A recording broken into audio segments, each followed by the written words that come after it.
Welcome to Talking with Trans People. We're gonna do a not super long stream here this morning.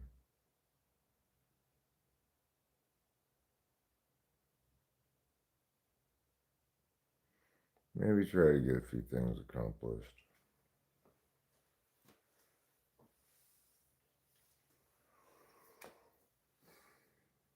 It's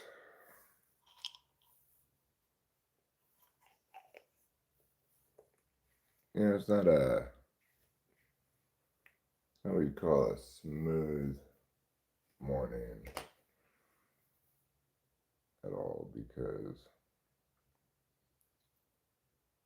I'm still trying to process all that horrible FI stuff that happened last night.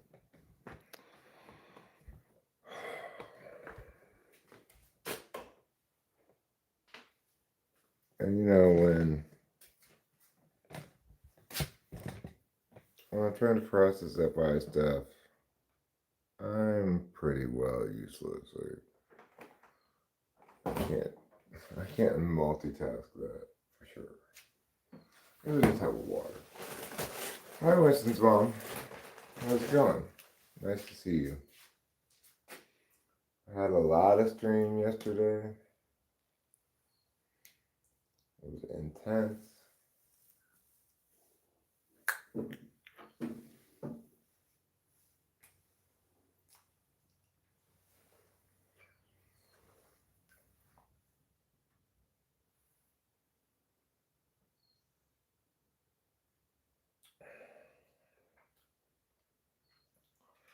I feel like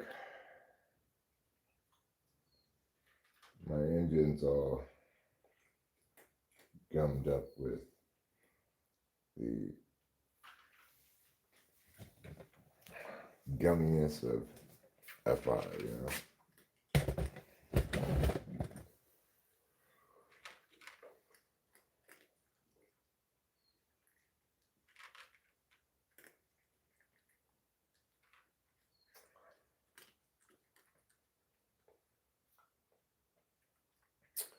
Everything comes to a grinding halt. Whatever I had ongoing prior to this and my thought process and everything is just like completely derailed.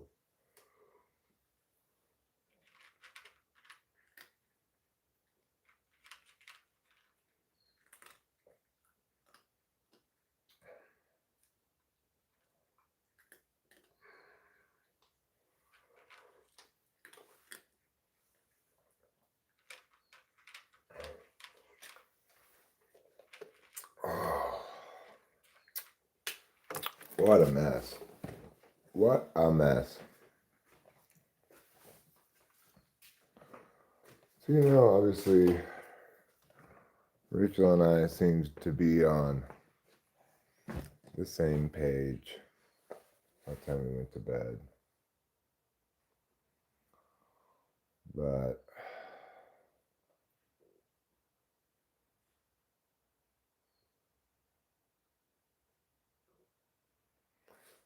now I gotta process out all the FI stuff too.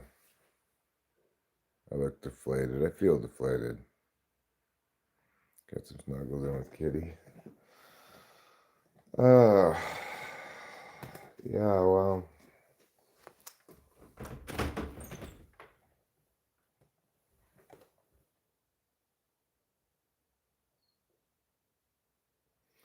Yeah, the thing about FI stuff is it's all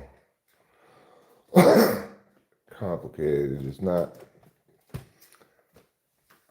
even if certain specific issues might be straightforward, cut and dry, or what have you, the actual feelings part are not. I feel a combination of different things. I feel like a dumbass. I feel like, there's aspects of myself that I definitely don't like and continue to cause me problems in my life.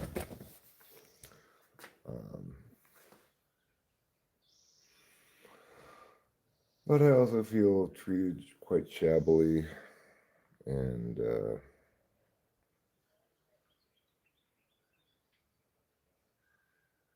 it's a big mix of feelings, and I don't like that. I don't like that. I don't feel like I can process that at all. And I also feel like while I'm processing that kind of stuff, I'm just crippled.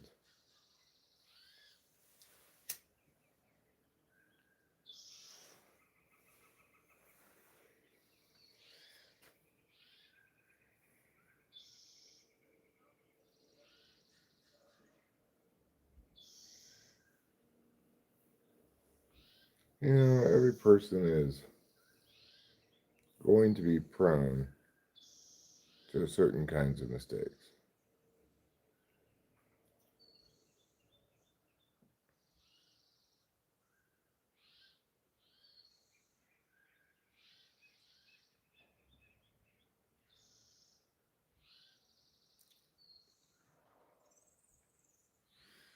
If,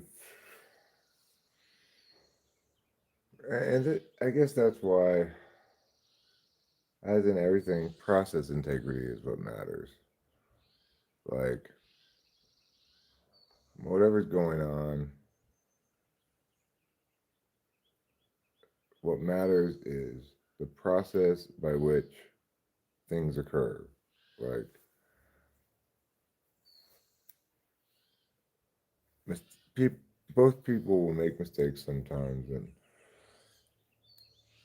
what's the sign of a good, healthy relationship is is certain communication habits and so forth regarding those things.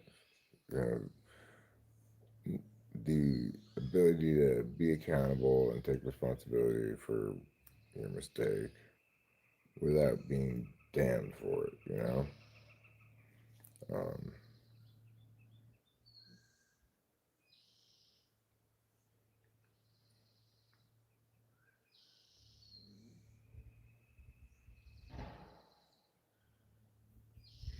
I guess also that communication be actually intended to resolve things rather than something else.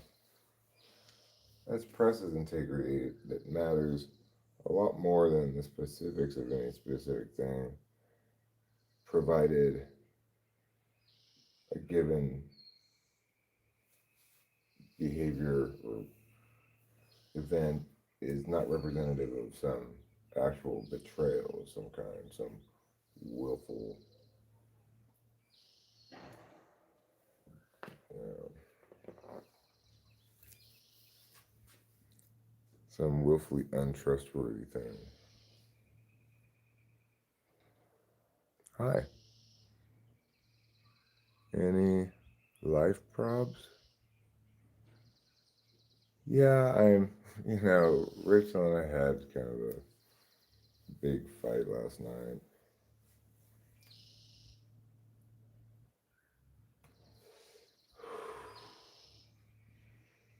And it's a complicated bag of potatoes because I made not one but a couple of mistakes in recent days that both link to me being excited about playing in some way or thinking about what I'm thinking about and not considering her feelings. And those are things obviously that I don't want to do that. I I do make an effort to remember when a previous instance of a bad behavior of mine caused her to have hurt feelings and try not to do that and stuff. I do the best I can, but it's it's a particular area of weakness for me, and it's bit me in the ass in lots of ways throughout my life to fail to adequately prioritize that which is most precious in favor of something temporary, shiny, and of no lasting value.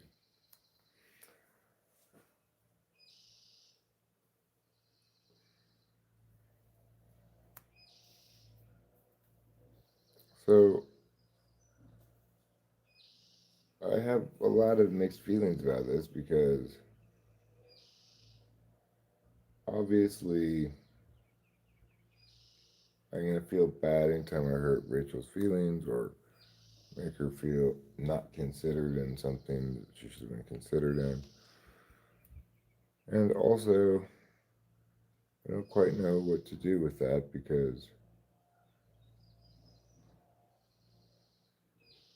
it is my blind spot, you know? I'm I can develop as many workarounds as possible to my blindness. Seeing eye dog, cane, I don't know, phone talking to me about where I'm going out loud, but I still can't fundamentally not be blind in that area. I'm still gonna bump into things occasionally. So it's like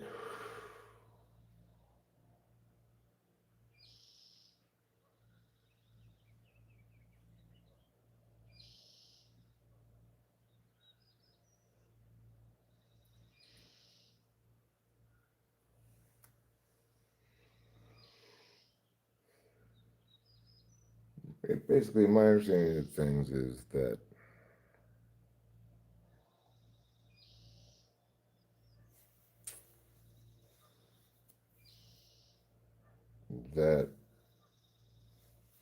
we each get the other person, which is a package deal. We get their strengths and their deficits. And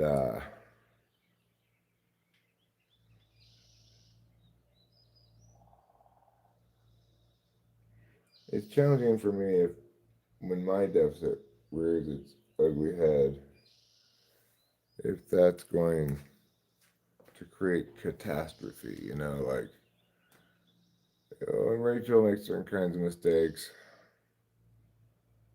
I might feel disappointed or whatever, but I'm not going to weaponize it against her.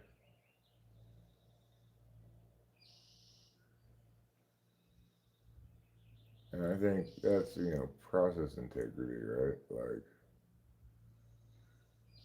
behave as a healthy person in a relationship behaves with the knowledge that you're not going to be perfect.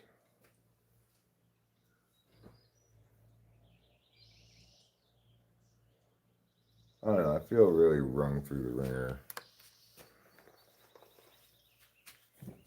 And like, yeah, I got this morning.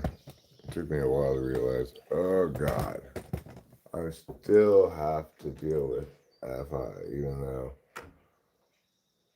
Rachel and I did not go to bed in a state of conflict or anything.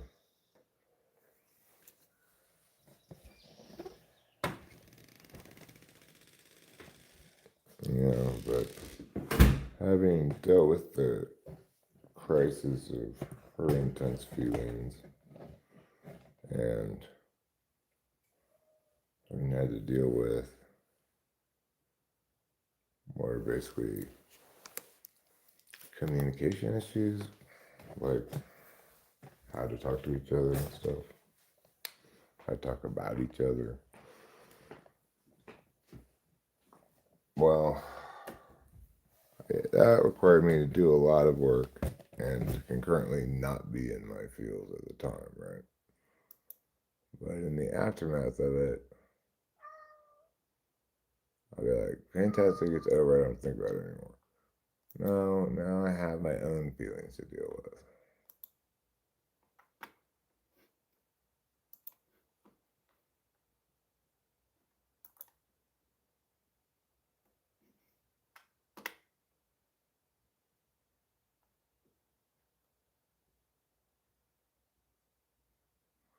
I mean, Carlos Fava, I listened to her fine, and the things she was saying were not acceptable.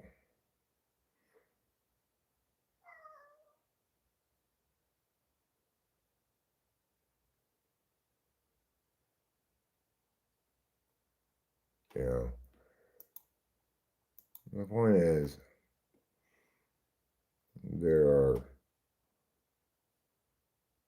there are lines you don't cross when you're in a relationship if you want to behave in a defensible fashion. It's not okay for her to weaponize my mistakes against me, to call into question my character, or you know, whether or not I'm the right partner for her, or uh, whether or not she's in a toxic relationship, which is the most ridiculous thing I can even conceive of anybody thinking. She was telling me last night she doesn't know what a healthy relationship looks like. She doesn't know if she's in one, and all this kind of stuff. I was like, are you fucking serious? Despite my occasional mistakes, I could be put into a textbook as an example of how to behave in a relationship, how to communicate, how to display good relationship habits. And part of that is that regardless of what kind of attack I might be under, I don't do the same thing to her.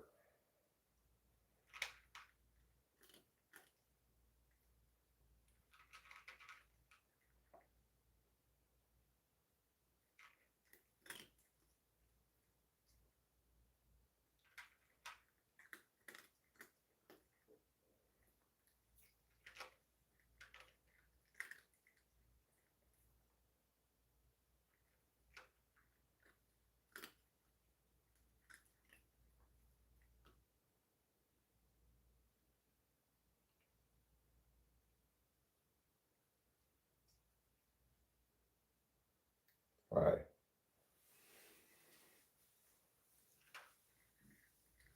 Yes, you're a good boy.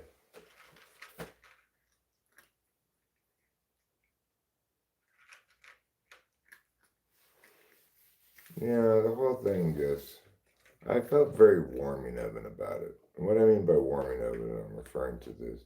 There's this movie that I saw sometime. It's about these rich people who live in New York. Like, they live maybe on Long Island or something, I'm not sure, but then they take the train to go to the city to work every day, whatever. So, they're rich people, and this guy is married to this lady, played by Tony Soprano's wife. Um, anyway, he undertakes um, a house remodel, basically redoing everything from the ground up and such, and goes to a lot of effort to make sure she gets everything she wants in this thing. And she does get everything she wants. Almost. And then, when it's all done, she's standing there and goes, I really wish we'd gotten the warming oven. She's like disappointed because one thing is not, because it's this one teeny thing that she didn't get. Um, well, that's how it feels to me. Like, when she says things like she doesn't know if she's in a healthy relationship, or she doesn't know if I really love her, or she doesn't know if like I'm a good partner or something. I feel like, okay, I get it. I have deficits and I make mistakes in this area and it hurts your feelings. I wish that didn't happen.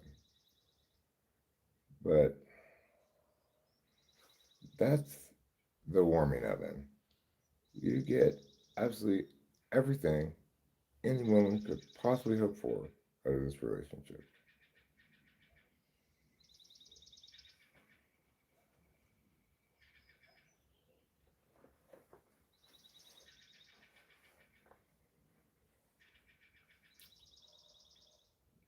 except a warming oven.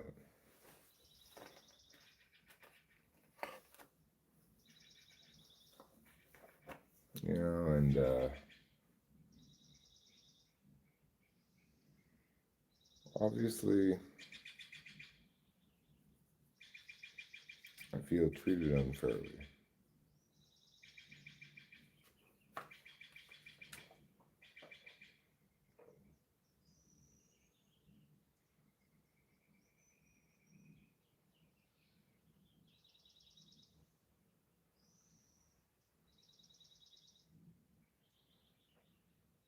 I mentioned last night this horrible triple crime race called Let's Find Something to Complain About, Admire the Problem, and Ignore What Matters.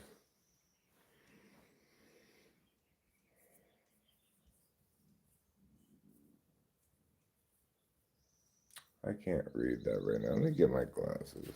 Or make the text on the TV bigger, one of the two. These kind of things are so frustrating. Like, I'm getting old and my eyes are getting bad and I can't see things without some sort of special thing I have to do. It's fucking ridiculous. Hate that. I hate it when physicalities make unreasonable demands upon me and interfere with my ability to just move smoothly through the day.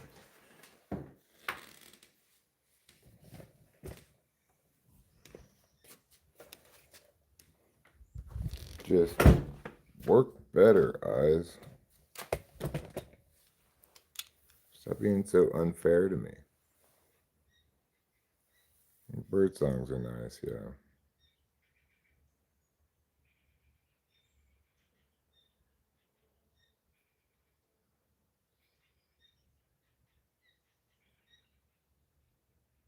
I think when life is too easy, we self-sabotage. Try being homeless for a while, see how healthy that feels.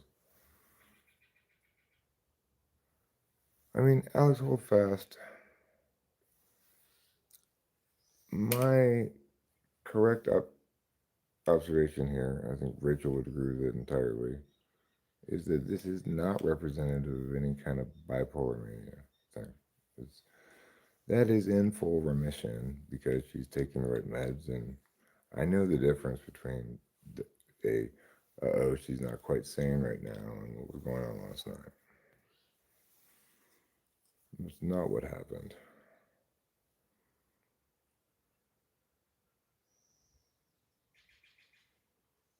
No, I know it's not malice. I'm not trying to throw her under the bus or anything. I'm just explaining how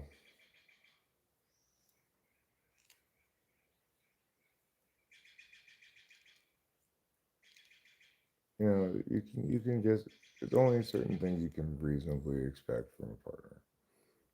She can reasonably expect me to, when she brings this stuff to my attention, to be to do honest self-assessment, to be accountable, to apologize where I wronged her, to resolve to try to do better in the future, to regret having that deficit area and making those mistakes, and to genuinely do try to do better in the future and so forth.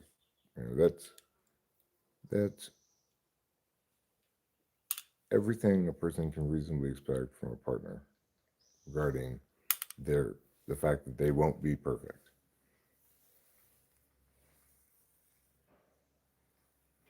No, it's been resolved. It's been resolved, but I mean, it's been resolved in the sense that, like, Rachel and I went to bed on the same page, not in conflict or anything. But what happened last night was I was engaging appropriately with everything, which means I was not myself actually processing my own feelings about things, but instead was remaining calm and correct about things and fair and just and not attacking her, but rather critiquing specific behavior. I was doing everything right. So accordingly, this morning I woke up wanting to be like, Wow, I'm glad that whole thing's over. And just move on. But at some point here, I realized, oh, well, I guess now I have to process my feelings. Fantastic. Just what I want. More FI time. Did you ask why she decided to talk about that? I mean, I get why she had hurt feelings and everything. And I get that I was responsible for those. As to why she decided to do her catastrophizing thing that she does, I guess because we hadn't had that fight like directly enough recently, I guess. You know, where we had to have this fight at the beginning of the relationship where I had to say, look, it's not okay for you to threaten to leave me every time we have a disagreement about anything.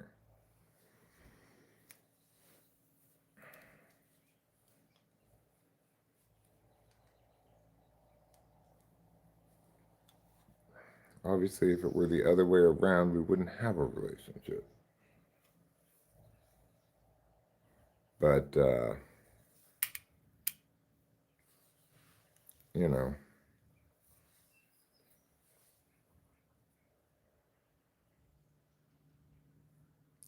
she has, she has a, obviously, compared to me anyway, an insecure attachment style. And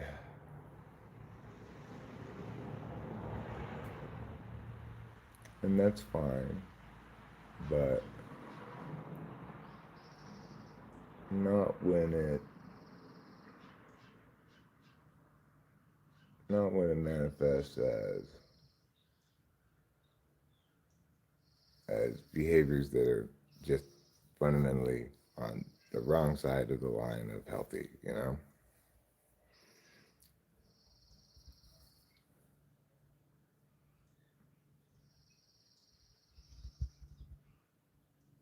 Ultimately, my feelings matter too.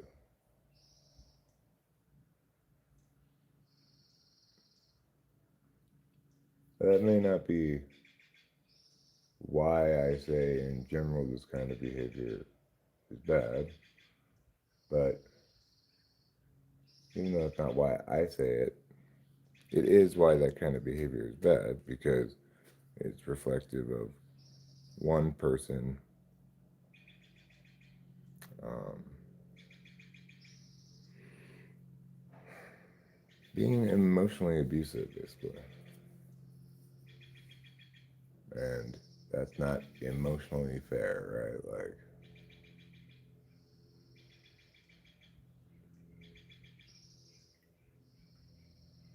she expects, relies upon, and receives consistently the steadfastness of a partner that she wants and needs, right?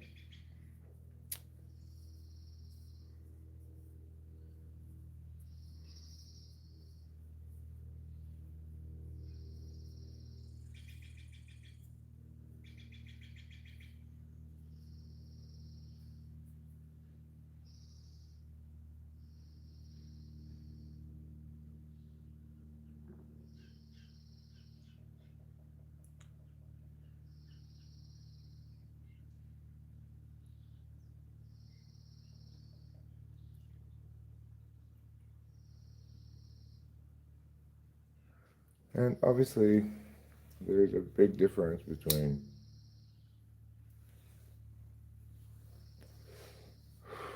making the kind of mistake that's not fundamentally unhealthy slash toxic or what have you, and doing something that is. There's just a fundamental difference between those things.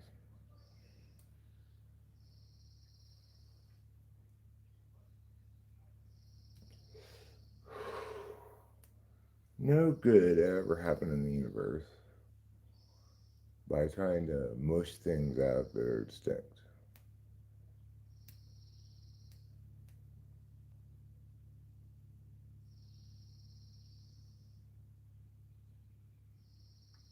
But I also get that, like, this is a very strong area for me. I, I'm always going to be extremely good at communicating well with my significant other, not using words to hurt, you know?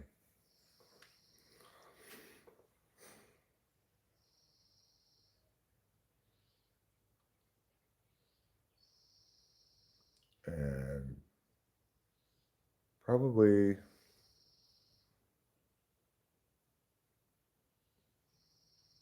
I should expect, I mean, I do expect some comparative deficits in that area from me, but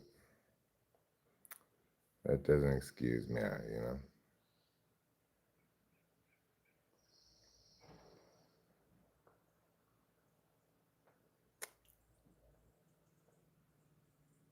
And I'm sure she's going to be feel bad about it and apologetic and stuff. And obviously, we both have self-loathing things going on to some extent, and that just, I guess, magnifies the issue.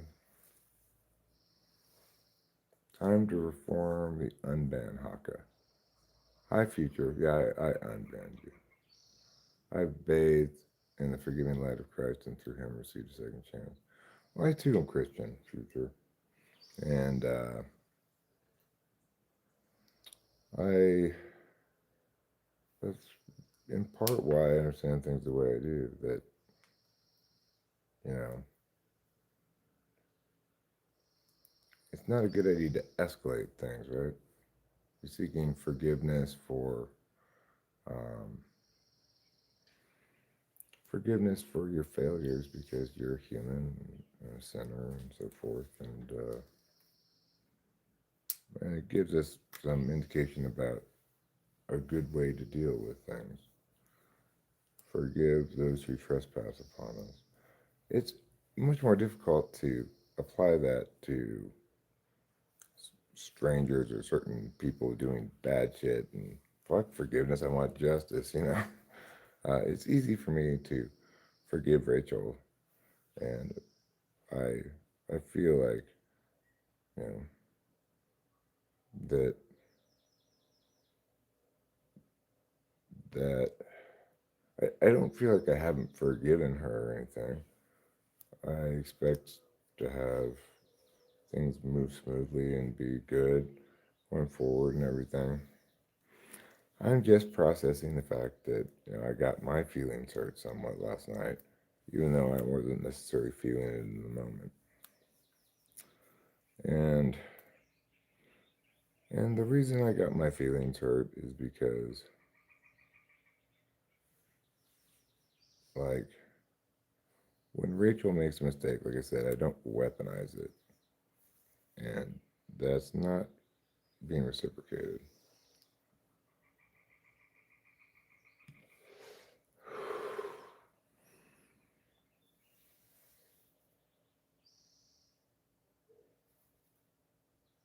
Love covers a multitude of sins for sure. It's all gonna work out fine.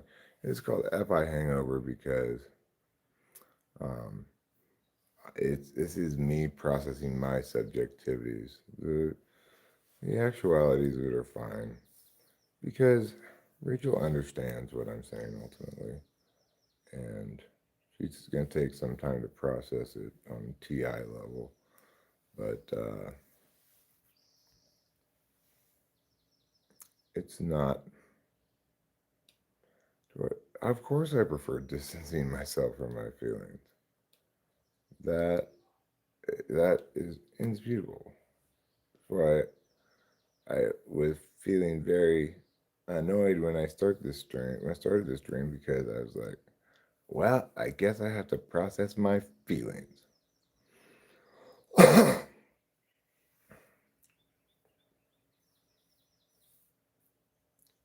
In this case, I the only way for me to process them is to talk this out until I feel like it's been processed, I guess.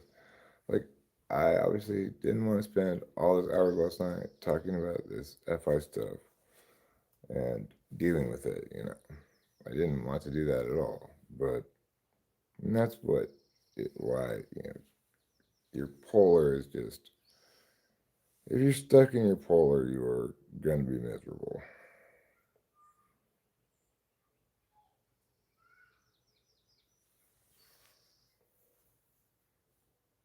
Like, I was rolling along on this mushroom trip, having a great time, telling extremely extended stories about various things or commentary about things, not looking at the chat,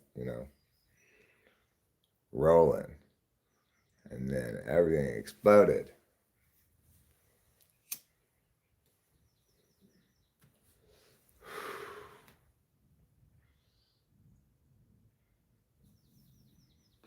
And then once it did, there was no returning to the pleasantness of fun times. I was just stuck in dealing with this FI stuff.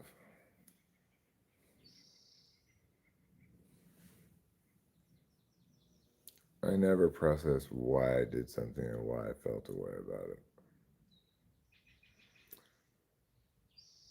Well,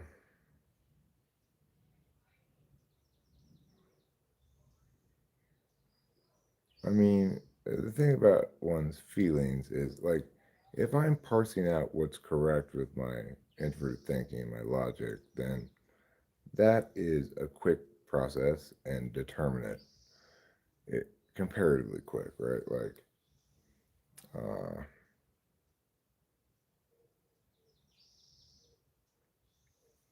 I can determine the correct position on this argumentational chain with fairly straightforward methodologies and determinate outcomes. With feeling stuff, it's much more complicated because there's no uh, law of non contradiction. I can have a mix of different feelings about something and have them at the same time, even though they would seem to be like opposite kind of feelings or something. And so working through that is about making a determination regarding that which you prioritize most, and um, I guess taking the time to adjust to a new emotional equilibrium, something like that. Obviously, when I'm normally going through life and there's not anything like this going on, I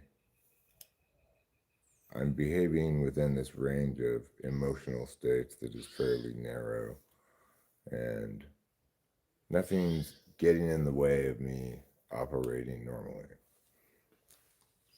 But when I'm trying to work through the complexities and mushmashiness of emotions, then I'm just I'm operating on in safe mode or something. Like, I'm just crippled.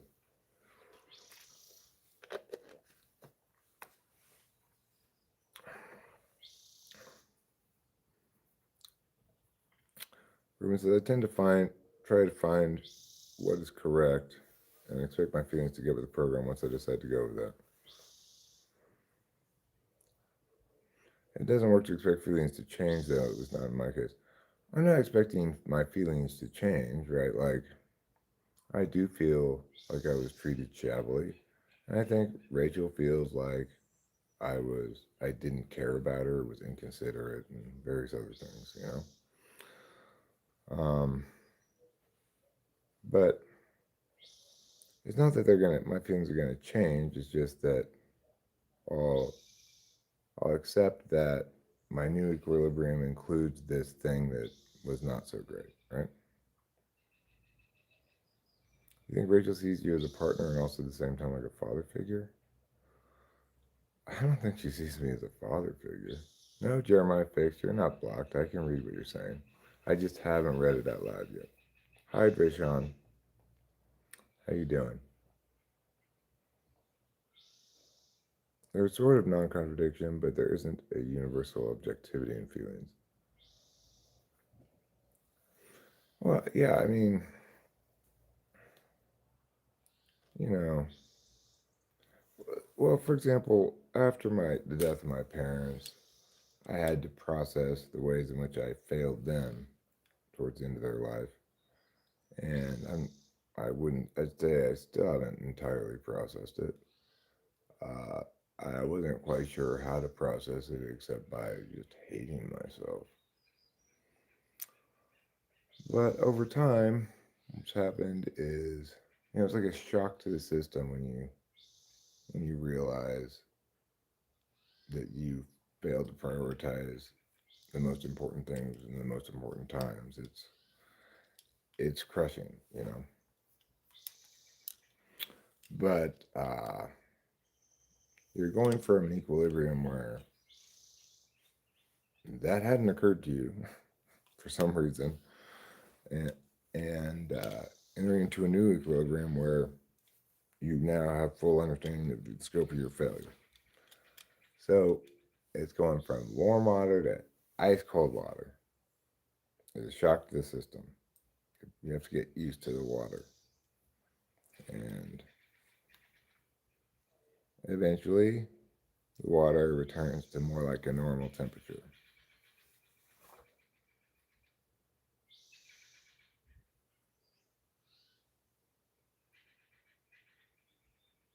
Regarding this, I've got a couple of equilibria issue. Like, I have to process the fact that I fucked up again in the same general way, although not in the way in fashion nearly as significant. But um, and process the reality that I can only learn so much and apply it so consistently. I'm doomed to make this kind of mistake. So I got to process that. And I also got to process the fact that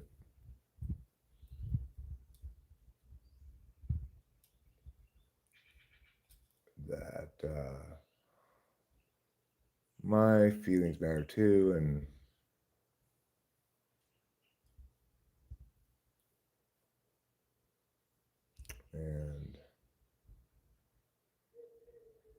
it's important that she care about them.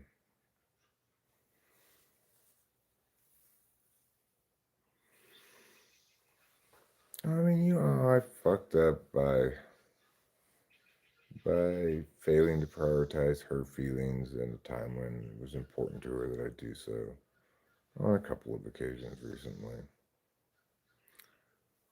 And, you know, same fucking shit happened to me throughout my whole life where I'm busy playing or uh, excited by something shiny and new in front of me and fail to care for what's important. It's it's FI polar in a nutshell. But I mean, we've been at odds like this before. It's just been quite a long time. Well, I mean, it's been since her last dopamine crash, which was not that long ago, actually. But this is a little different because it's more like a fight we had a long time ago that I had hoped had resolved this issue. Because when we first started going out, every time there was any kind of disagreement between us or whatever, she would always just be like, "Well, I'm leaving you," stuff like that. And obviously, at some point, I was like, "Okay, that's not okay to do that. I I am vastly more capable than most people of like being the one to endure some unfairness in a relationship, being the one who sets the example of how to behave in a relationship while my partner falls short of that. I'm entirely more capable of that than almost anybody. Yeah, but there are things that, you know, one of the problems with that is I'll tend to be like, well, because I understand what's happening here and that she doesn't really mean what she's saying, then it's fine. It's not fine, obviously.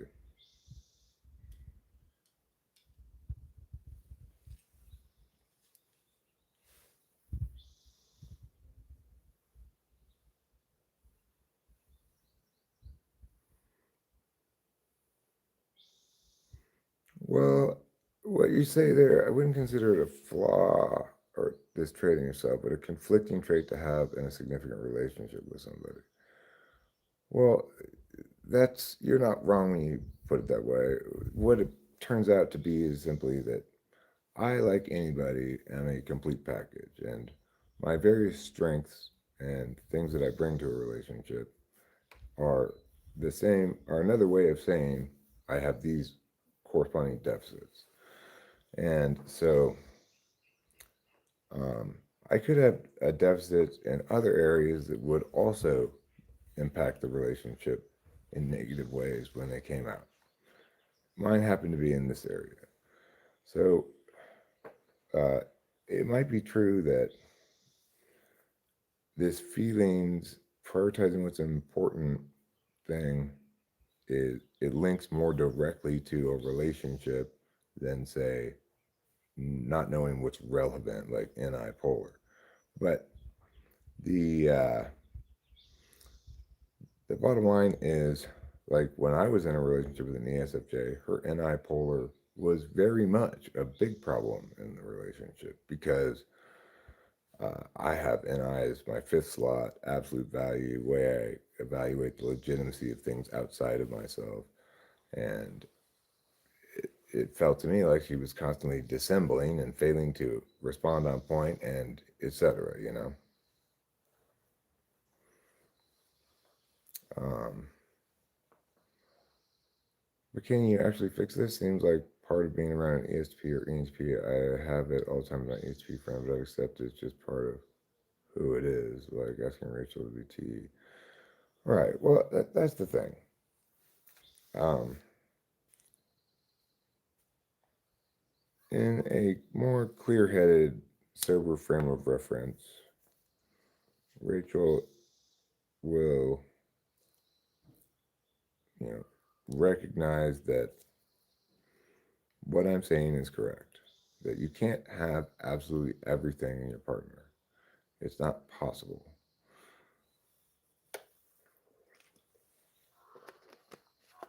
Yeah, that's true, but you can't. I didn't try to even watch a bit of it. I just looked at the score. I was like, should I try to even watch this? I didn't. I just looked at the score. We lost by 40 points. So I'm glad I didn't watch it. Um, the bottom line is everything I've said about it this whole time has been correct. So that means that obviously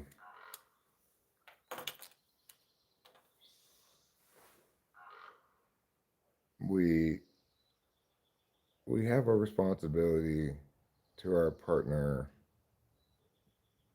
even more than normal when our partner makes a mistake. If it's an honest mistake and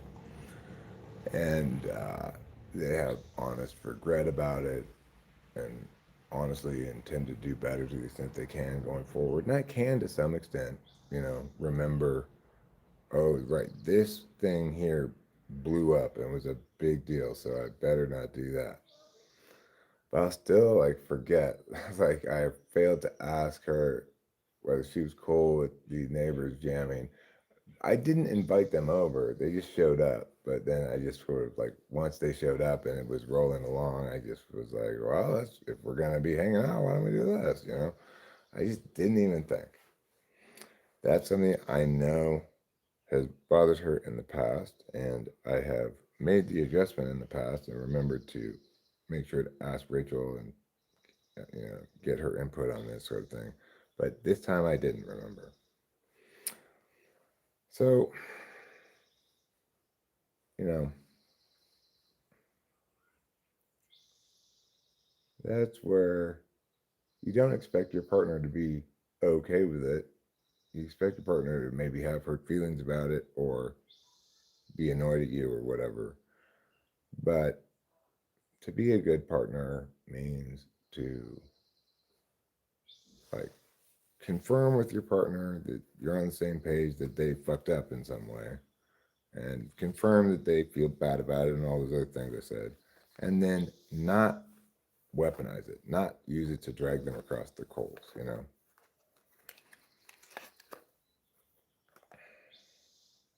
You might say, well, aren't you dragging Rachel across the coals regarding this thing?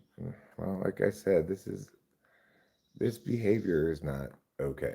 And so that's it's the same thing kind of like maybe Rachel's made a mistake here and she wasn't her plan was not I'm going to be a bad relationship partner or something. Uh, but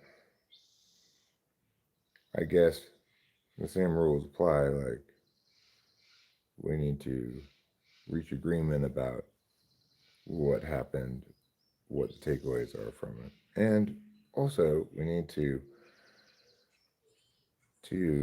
remember there's a clear distinction between mistakes that are mistakes and hurtful behavior that's not really ever acceptable, you know?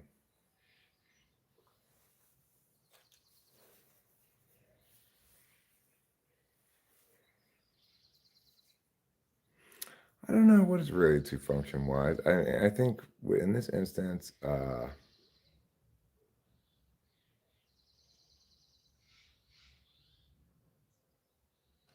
I think you're right, Zombie. I think what you say here is absolutely right.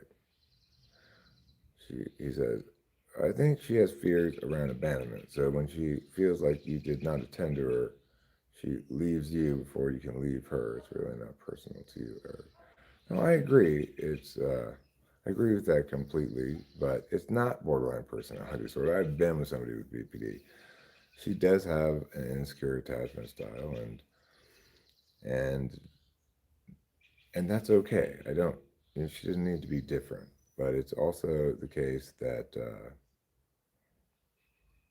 that there are acceptable ways for that to express and unacceptable ways. I'm not the correct person to give marriage advice, but I do think, aside from money, trust is a major player in a marriage.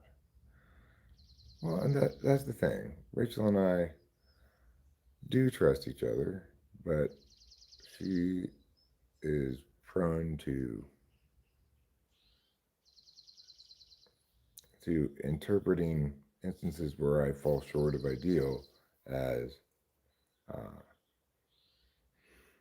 as indicative about my trustworthiness in some fashion, and that's not okay.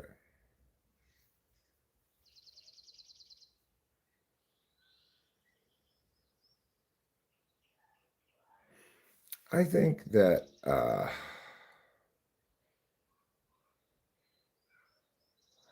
the thing that Zombie said does not really sound like BPD because BPD people, when they're happy, then they attack because it makes them more scared of being abandoned.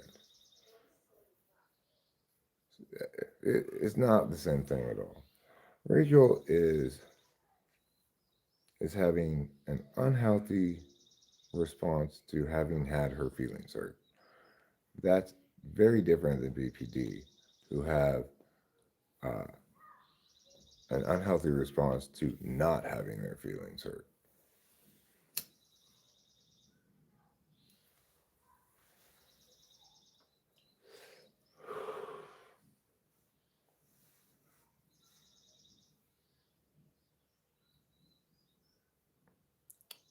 I mean, she may have been abandoned in a couple of relationships before, but she's also left other people. It's not like, you know, people break up in various ways and throughout their life from the relationships that don't last. And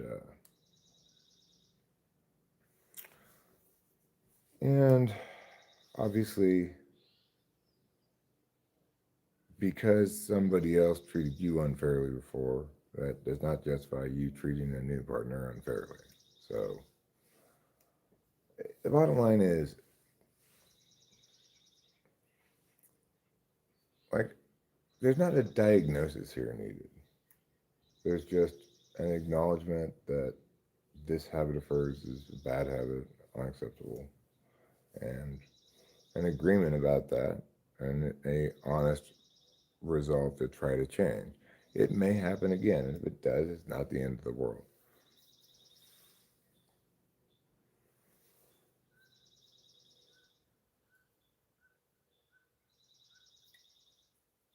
Right, yeah. I think she does have abandonment fears, and well, it is the case that Rachel's parents have had a somewhat conflicted relationship with her, but they've never abandoned her in any way. It's fine, Alex. You know, we're just talking it out in a calm and reasonable fashion, which is very soothing to me. Like, you know, I feel the FI kind of just dissipating with just establishing what's correct and why and so forth. Yeah, well, Putty Cat is not even remotely similar or related. BPD or abandonment issues are typically responsive to some kind of environmental stuff. Um, Bipolar mania is a mental illness like schizophrenia or something. So that's very different. If Rachel had been in a bipolar manic state last night, then I would be engaging with these questions very differently. But she has not been in one for a very long time. She's, for all intents and purposes, cured.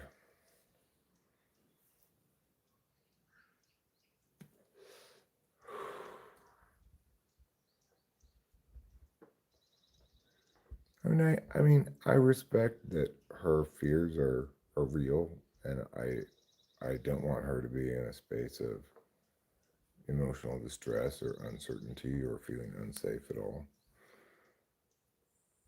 And it's also the case that I consistently do everything right so that there's no reason for her to feel those ways.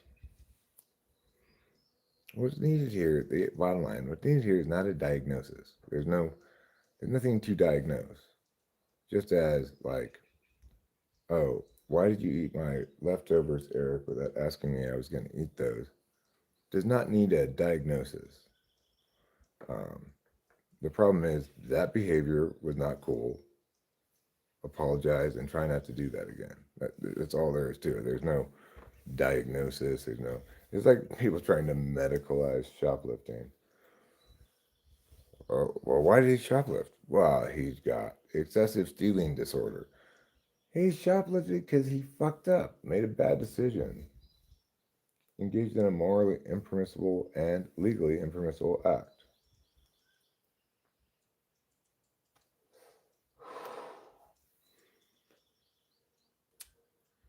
Rachel was also trying to do a little bit of diagnosis last night. And I don't know if I expressed all of that to her last night, but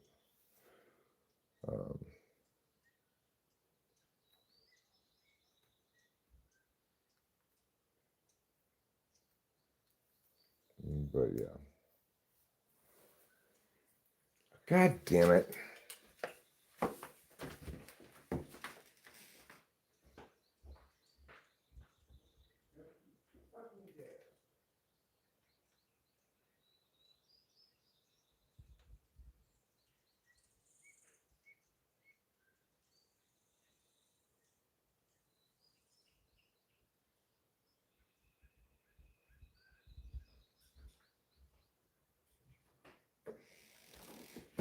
That darn TV with this. I'm gonna go to sleep. I'm gonna go to sleep and start playing music. I think diagnosing your friends is rude, but it's become normalized. Well, to some extent, one can understand some of the movement in that direction. Like,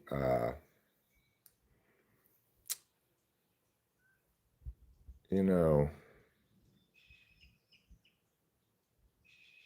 if somebody has depression, it used to maybe have been the case that the answer to it was, you know, cowboy up or what have you.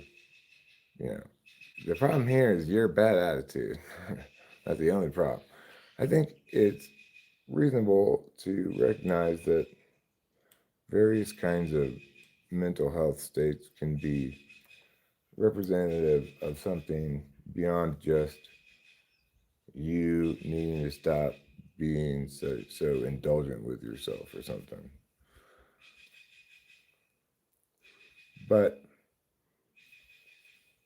as always, the fact that there are instances where medicalization is appropriate does not produce a general rule where it's a good idea to medicalize everything. And people have a lot of trouble with that kind of stuff. They have a lot of trouble with dealing with category labels versus instances. They have a lot of trouble with generalizing from specifics or drawing specifics from generalizations.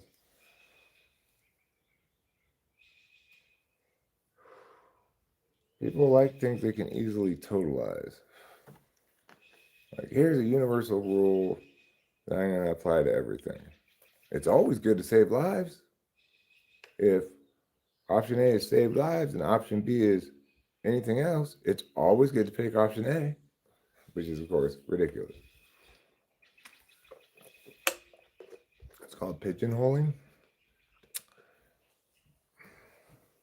I mean, I think it's just a phenomenon of the vast majority of the people in the world wanting to have certainty and clarity more than they want to have precision.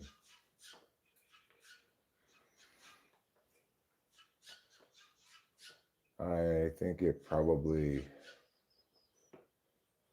to some extent, links to half population having knowing above deliberating, and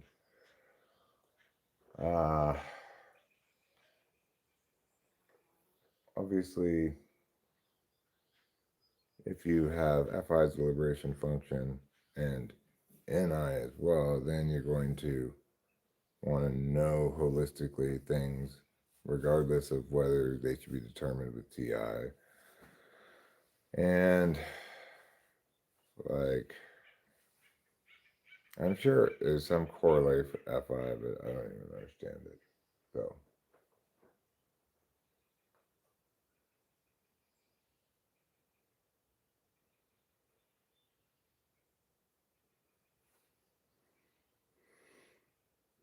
it's unfortunate, but everybody has their limitations, and I get that people aren't good at epistemics.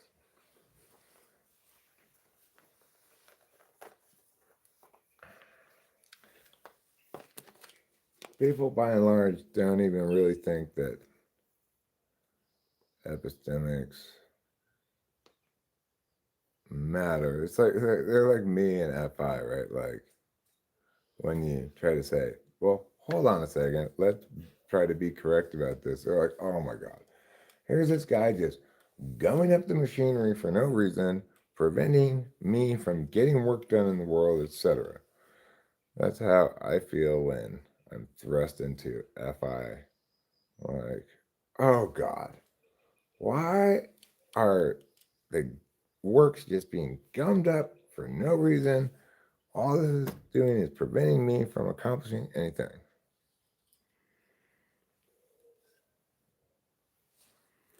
If we medicalize everything, we end up with a lot of people have high functioning learning disorder. Well, I mean, is there anybody left who's neuroregular? I'm pretty sure everybody's neurodivergent to some extent right now. You've got autism, ADHD, exceedingly special person disorder, highly sensitive person, or a number of other things.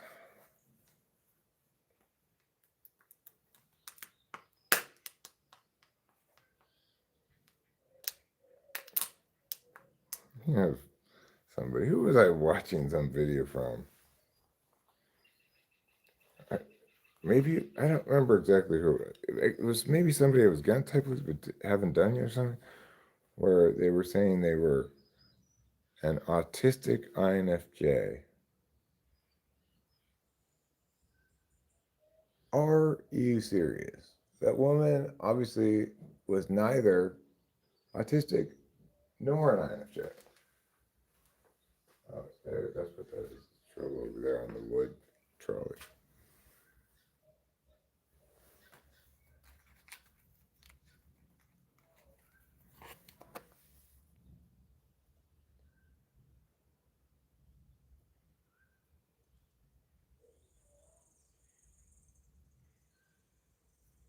Here, women tend to focus on outcome.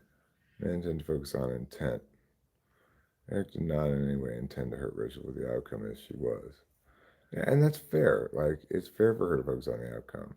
It's fair for her to want to hold me accountable for my mistake, and for her to determine that I do understand that I made a mistake. I do regret it. I do intend to do better to the extent that I can going forward.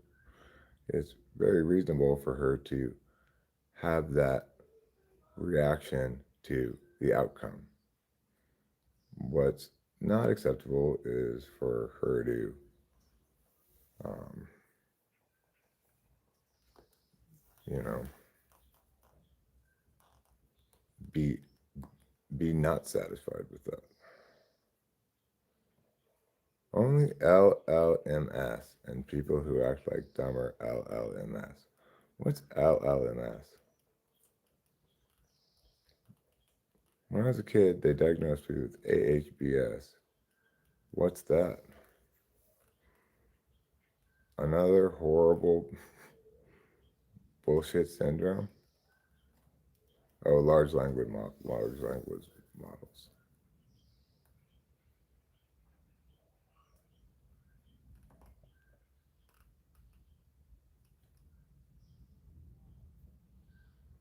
Right, gotcha.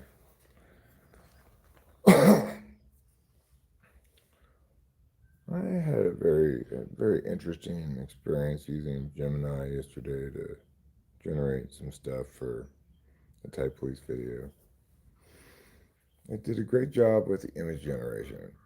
It was very much did exactly how I would have hoped it would do. First, it made one that was wrong in a certain way. Like, it had this, I said, make a picture of a cop putting a person into a jail cell. And it made one, but the door to the jail cell was closed. So she was just like pushing him into the jail cell door. I was, okay, try again, but make the cell door open. And then it did that. Same exact picture, but the door's cell door was open. And then I said, no, make the cop, instead of a lady, make it a man with a beard.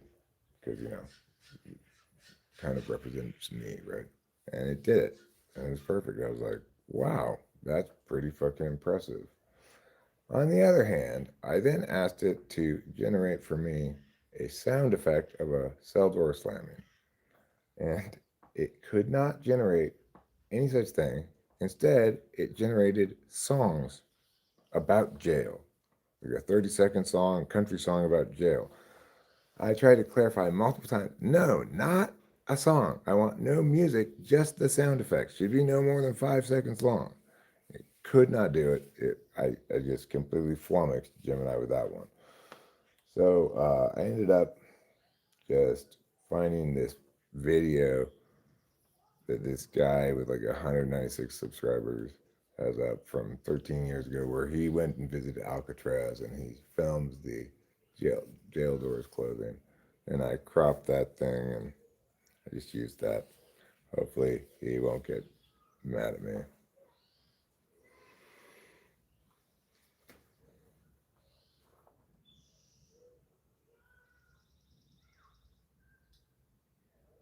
It's interesting, though, the ways that music and images are different fundamentally from each other in terms of generating stuff. Like, uh, if if you write a song with a certain distinct melody line, rhythm, then that occupies a space there that no other song can occupy. Images don't really work like that, you know? Did I turn on thinking? I don't know. You didn't come across as arrogant, Alex. You're fine. Everyone here is being fine.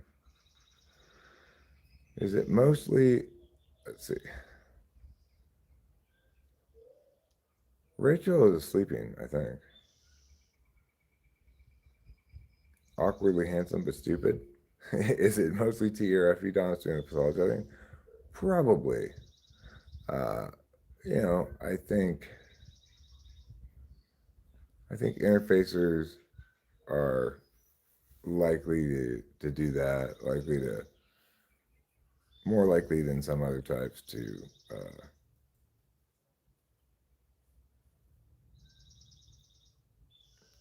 I guess, set up a standard interface protocol like that.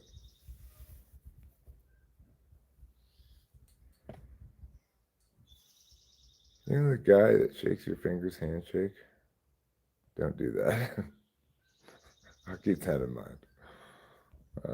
I don't think I do that, but if I do, I'll try to change that. Adorable, huggable boy syndrome. Oh, that's not so bad. That's not such a bad. If you're going to be pathologized with that one, it's probably fine.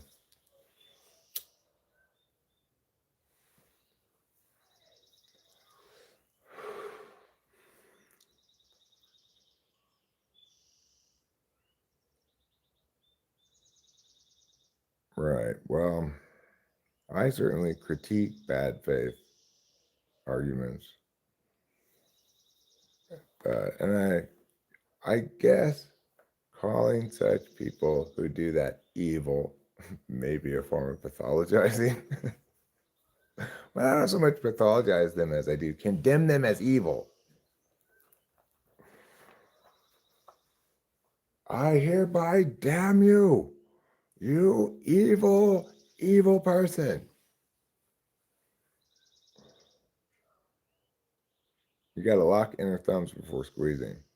You know what I did enjoy last night? We had a wonderful conversation about Dick Buttkiss starring in a movie about a man who has dicks for thumbs. And I think we really envisioned a blockbuster there. Okay, I get it. Dick Buttkiss is dead. So we need to cast Dick Buttkiss's child in this role now.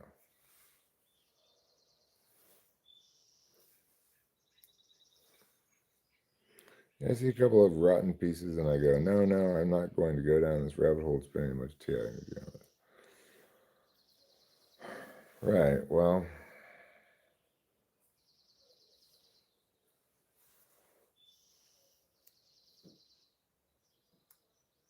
I probably don't realize it until after my any anti-I have been thwarted at multiple turns, right? Like I realize Okay, you're not even trying to understand. You're trying to not understand. Then I get mad. But, I have this built in assumption that at this point that, well, I mean, maybe forever, that the only reason I'm getting pushback about something is because I've not explained it enough or well enough. It's basically operating in good faith, assuming the other person is is not willfully preventing communication from occurring. That assumption of mine is wrong. And when I encounter it proved wrong by an individual, well, that's when I condemn them as evil. Because it's like, hold on a second. You mean I've been doing my authentic best to actually explain things to you in a way that makes sense to you and affording you the benefit of the doubt that you just didn't understand yet because maybe I hadn't explained it well enough. Like when Putty Cat was right about the math thing and I didn't, I said, no, you're wrong. Well, the problem was not that he was wrong, it was just that he had not explained it well enough yet. And when he did, I understood. So the fact is, I think, well, other people must be like that too, but only some people are like that. What is that sound? Where is it coming from? All around. I don't want to sing that Billy Bragg song because he's going to once again copyright claim me. You mind me asking how long we've been together? No, I don't mind. We've been together for a long time. I actually asked that question of Rachel last night. Like, how long have we been together exactly? But she didn't actually answer the question, and I guess I just moved on. Anyway, we have been together since, I believe, 2019, September 2019. So it's going to be September 2026, so 19, 20, 21, 22, 23, 24, 25. In September, it'll be 6 years.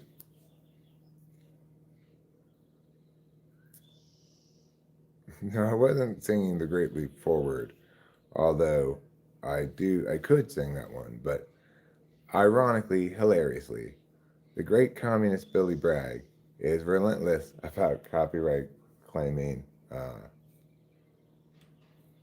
revenue for any video that used any of his songs. Obviously, I'm totally fine with artists doing that. I just think that his hypocrisy immunity is ridiculous and hilarious. There you go, ENFP. Way to demo TI Polar for me. He's like, well, I'm sure his position would be, it's all very complicated. Well, it's not very complicated when you're singing your dumbass comedy songs. They're great songs, but, obviously it's never a good idea to disseminate propaganda favoring fundamentally bad ideas. Celitavalophobia. Hmm.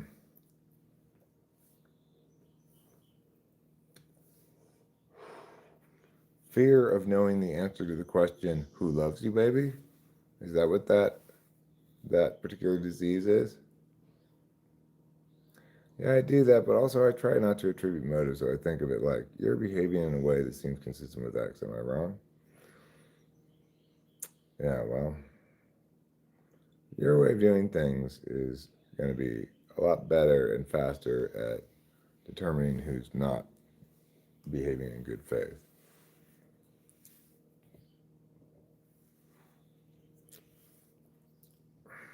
It may have been Camelot for Jack and Jacqueline, but in the Che Guevara highway, filling up with gasoline, Fidel Castro's brother spies a rich lady who's crying over luxury's disappointment. So he goes over and he's trying to sympathize with her, but he thinks that he should warn her. The third world is just around the corner. Oh, it is commonly confused with telecephalophobia. I see. That's what. Okay, I got those mixed up. Telecephalophobia is the fear of knowing the answer to the question, "Who loves you, baby?" Dude wants only privatization of metaphysical stuff. Yeah. I only want the work I do to be private sector.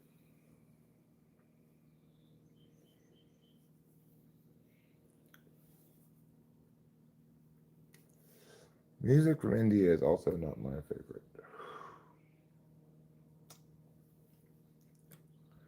I must say that I did a winning rendition of Who Loves You Baby last night. Obviously, sometimes I do it better than others because it doesn't really have any exact set vocal part, just a couple ideas and stuff. You mostly just fear the weather. You fear a stormy day with Indian music blasting. I would fear that too, mostly the Indian music blasting part. And you are correct that music from India is, in fact, terrible. Also, music from China is terrible. The Japanese make some good stuff occasionally. It all feels kind of weirdly constructed, like super, I guess, referential sounding to Western ears when they do Western music.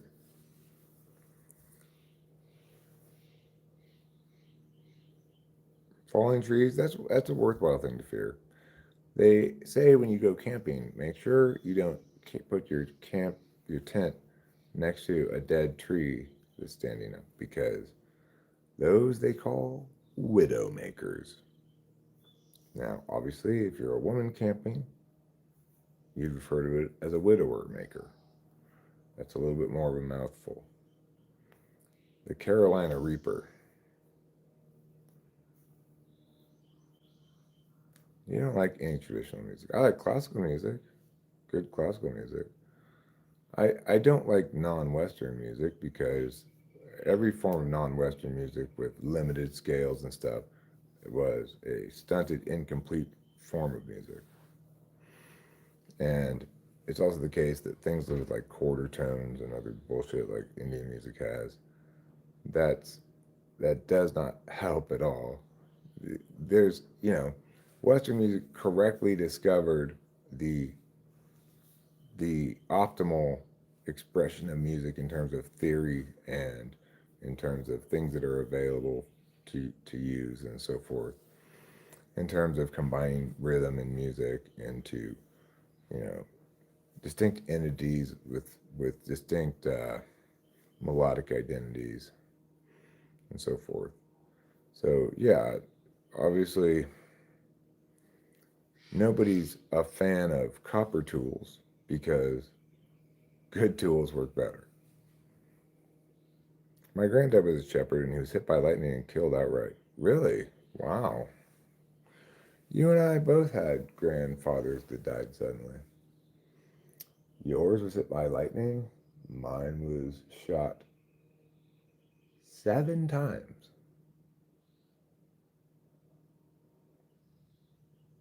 which is quite a few times. I I used to say a long time ago, like he was shot 5 times.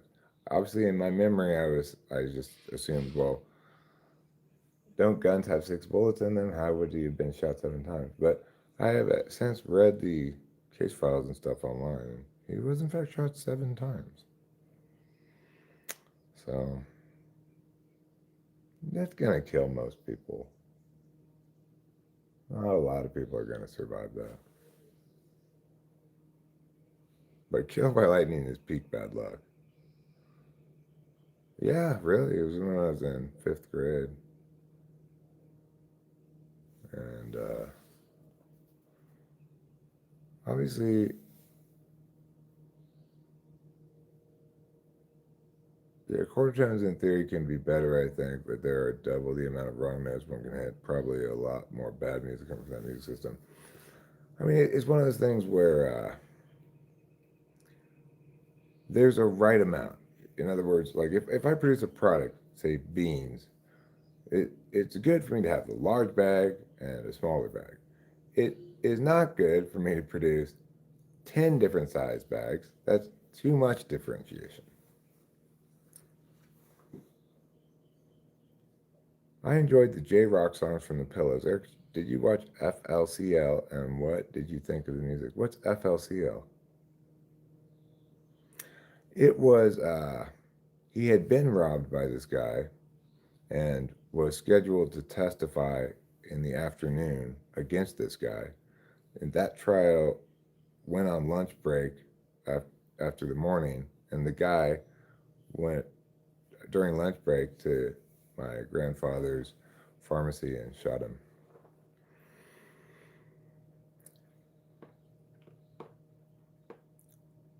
Fooly Cooley is an anime from 2006 or something. I've never heard of it even.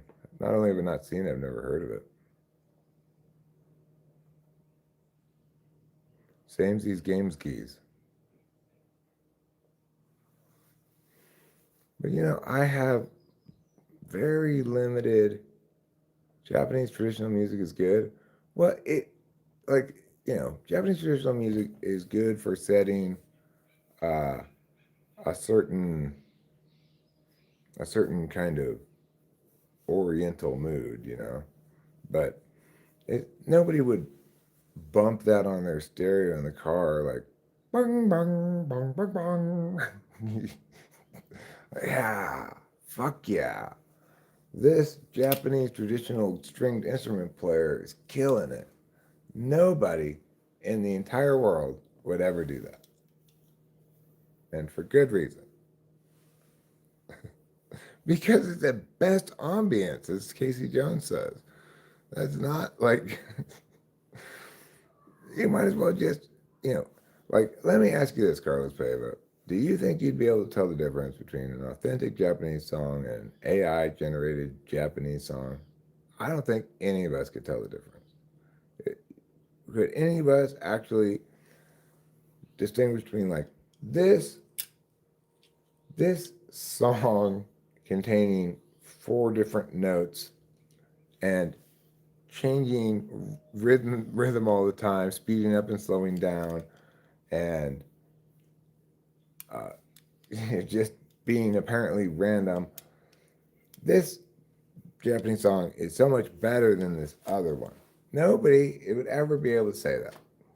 They're all the same. They're not. There's not any difference between them. It's like it's a very one note idea. I'm gonna do this like random note sounding, random rhythm sounding thing.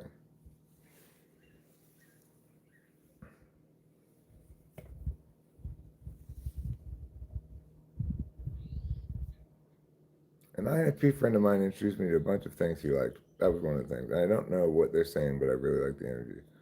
How do you not know what they're saying? Doesn't have subtitles?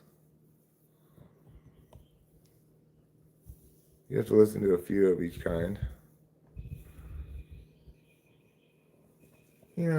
Just think about what it looked like um, when those songs were being played.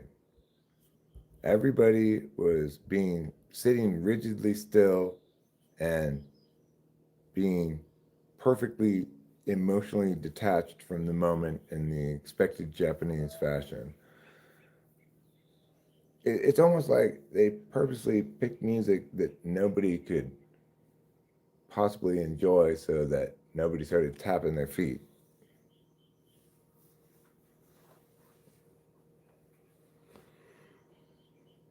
Ride on Shooting Star. Oh, it's just the music you're talking about. I see. You didn't know what the words were in the music.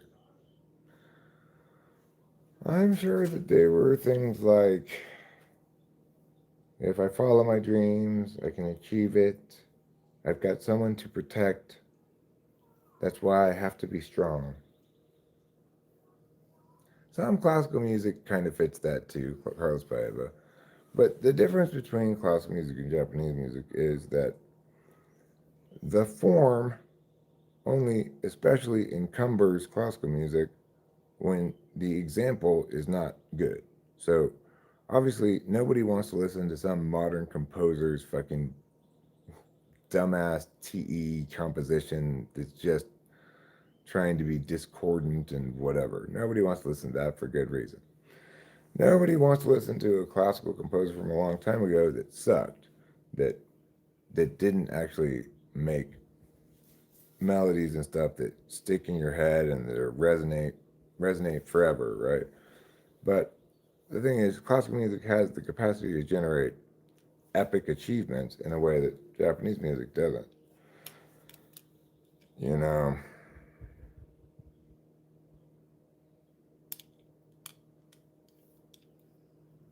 we can all think of certain classical themes that have been used in movies and stuff, and that are incredibly impactful in terms of conveying a certain mood or uh, conveying narrative information without words.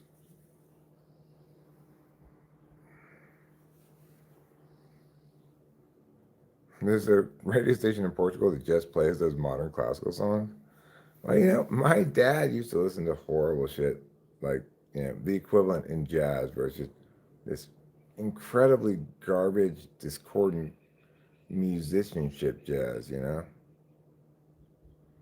a keyboard, but no matter what you try, it seems to come out classical style. Whereas no matter what I try, it never comes out classical style for me. I don't know how to play like that at all.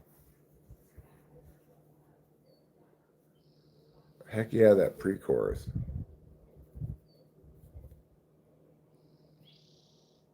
Oh, you're talking about Acacia's video that she clicked too. Um, I'll have to click it when I go inside, which I will do right now.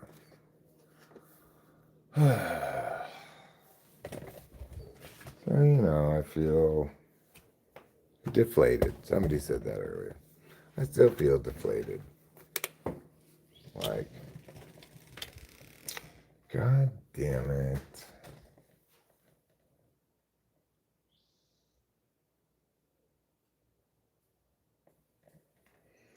You know, I think that if all that fighting had not happened last night, that I'd probably be making some progress on cleaning up and stuff. And I feel demotivated by FI.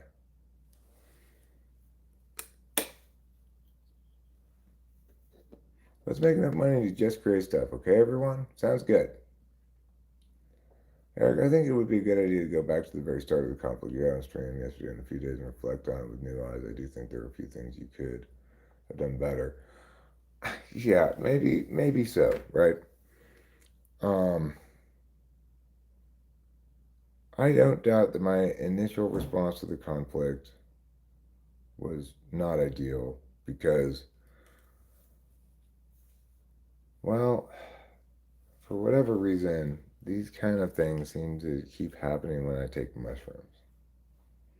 And I'm somewhat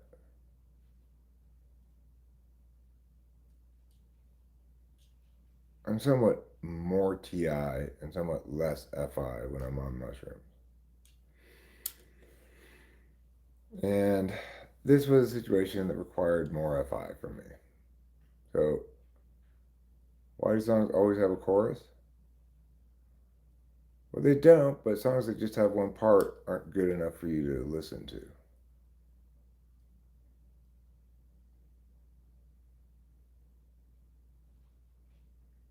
I mean, that's the thing across the board here, E3 Zombie. I am not resistant at all to being accountable for where I could have done things better. I am not trying to resist that reality. Um,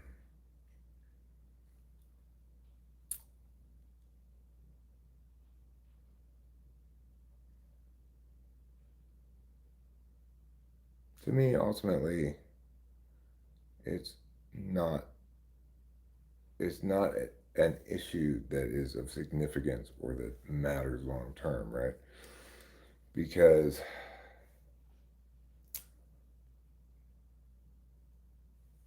like it's true in that conversation you could find some instances of me falling short of ideal, but you wouldn't find instances of me saying things that are unacceptable. And the bottom line is throughout these throughout these conversations, there's understandable ongoing tendency of people to want to understand what happened in terms of shared responsibility between the two of us, and we were both not perfect or whatever. But the thing is,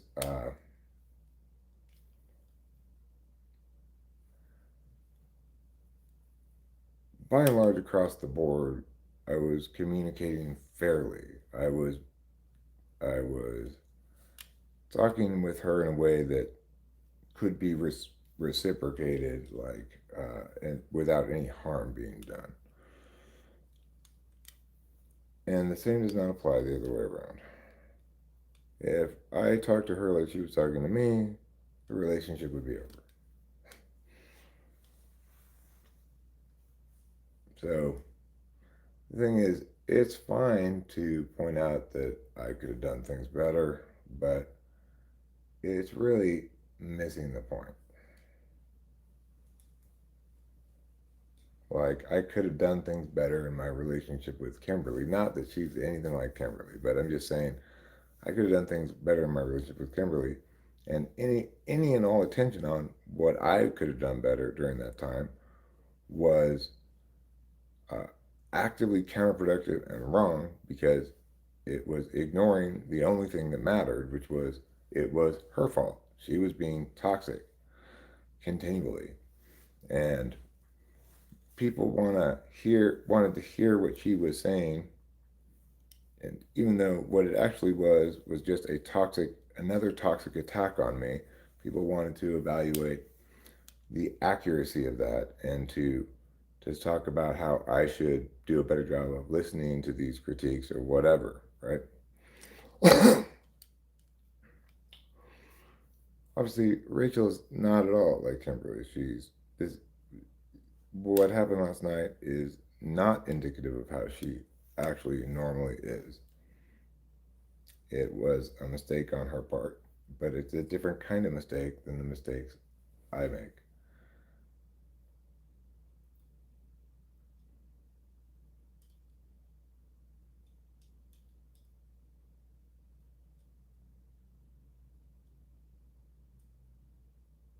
Oh, it's fine, E3 Zombie.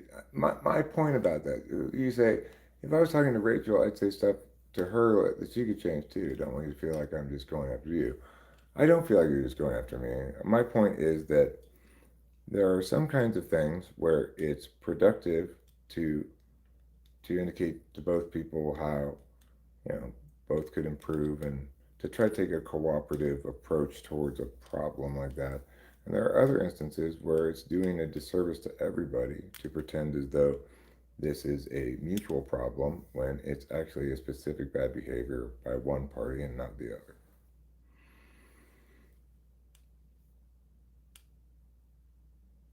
You have each other, that's the main thing. I'm single and feel very lonely a lot.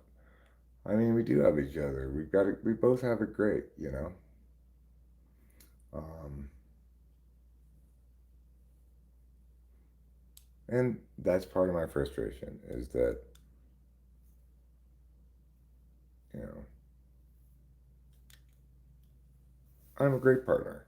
I'm a great partner who makes some mistakes. So it's not fair to call into question whether I'm a good partner, whether I'm trustworthy, whether she should be with me, whether this is the right relationship, etc. Those things are not fair. They're not accurate, and there is not a healthy way to be in a relationship.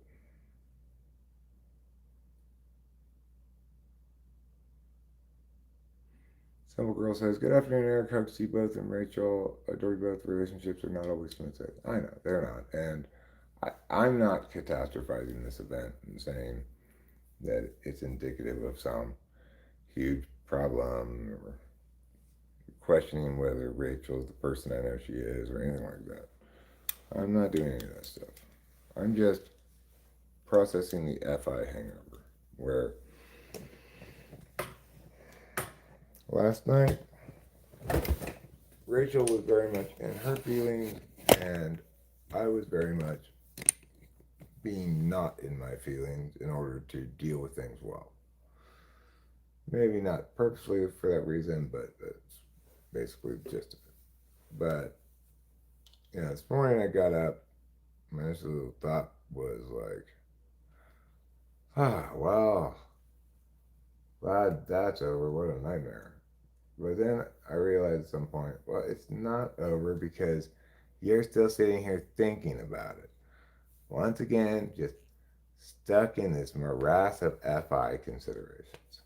So that's why I started the live stream because, you know, I just had to process my own FI stuff, I guess.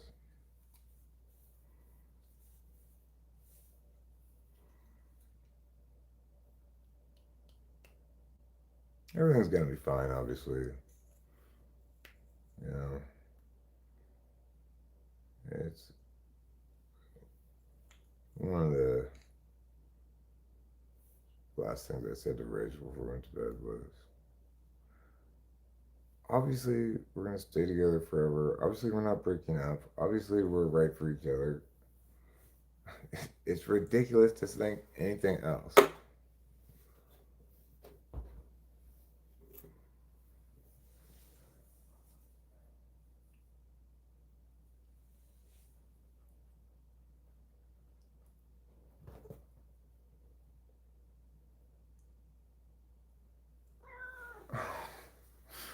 Kitty,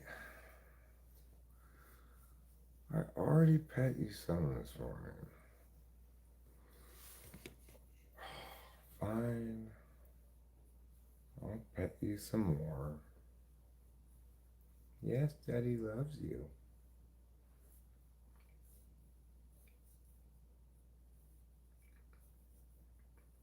Yes, Daddy does not love you sitting here, but Daddy loves you. Oh, yes, what a special girl. What an important lady. What an important lady.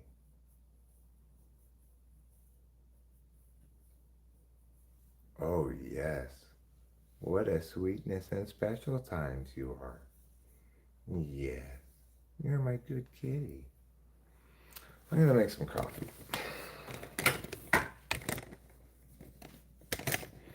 I'll make some coffee. I'll try to accomplish little things here or there this morning. You know, doing stuff, SEing, following through on plans, and accomplishing things that I consider work rather than play, to some extent at least, is critically important to my mental health. And if I'm completely unable to do things, then it's a sure sign that I'm not in a good spot. Today is not indicative of that. It's just, today is indicative that I've been demotivated in general by a rough night.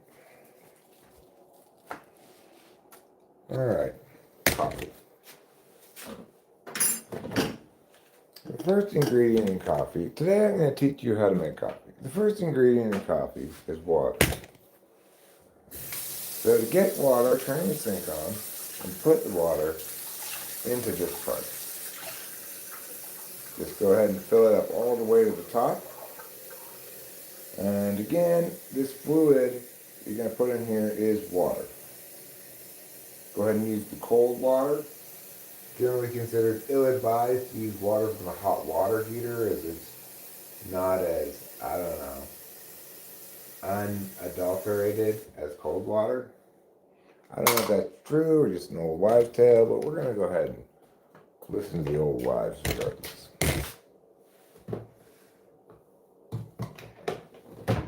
So, the next step you're going to do is just put the water down here for now. Empty out the old coffee things. And now, pour this water into here.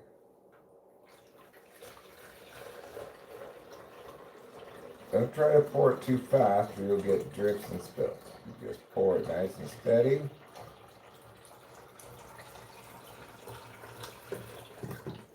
Until it's all poured in. Now, you get some paper towels. There are some people who might try to tell you that it's better to use coffee filters. It's not better. This works much better than coffee filters. Coffee filters, like, sometimes it'll fill up too much and the grounds will go over the edge. Not paper towels. So you're going to get one big scoop of Folgers. And this is specific to Folgers. I noticed Maxwell House is stronger, so I only do one scoop of Maxwell House. With Folgers, I put a little bit more than one big scoop in. And we're going to kind of dumpling this like Mr. Lee and Mrs. Wong do in that one slot machine. Order up! And we're going to start the coffee by pushing that button. Now, this machine will do all of the rest of the work for you. You can put the water on top of the dumpling coffee grounds, and then the water will soak through the paper and drip down here and fill this up with coffee. And that's how you make coffee. You're welcome. For those of you who did not know, now you do. If you already knew, maybe you needed a refresher course.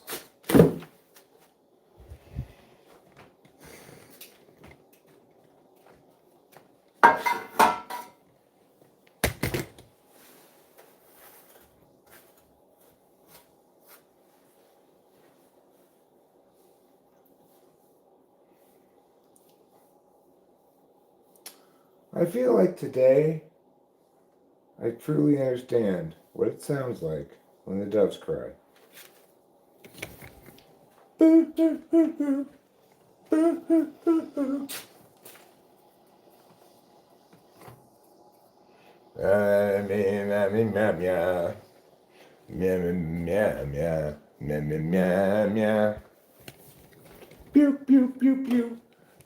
pew, pew, pew.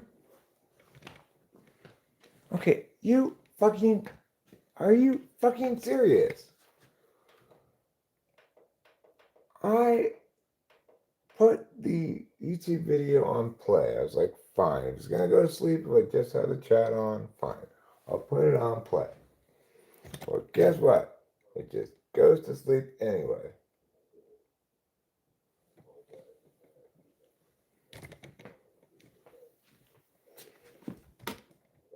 How horrible.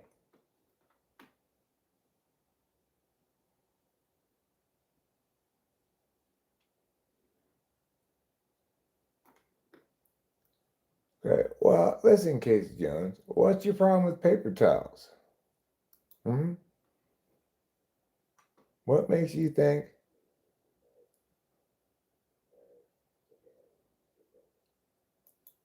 Full day. My name is Eric. I'm the host of Talking with Dick. Why did you link to this live stream?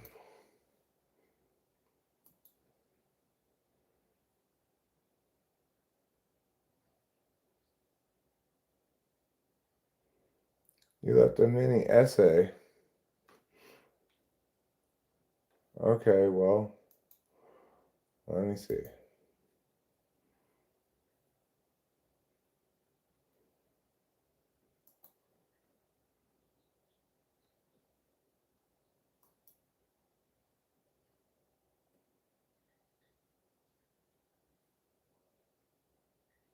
In other words, the goodness of a distinction is not local property because you can't simply look at a distinction and figure out whether it's good or not. Real distinction is a bad term because it obscures the fact, as just generally a category error. Okay, well, I agree that real distinction is a term of art that is possibly misleading because obviously the realness of a distinction is dependent just on whether a distinction is made, not anything else. What I mean by real distinction is, um, when talking about cognitive functions, is people failing to distinguish between like distinctions that are mechanical and distinctions that are just taxonomical.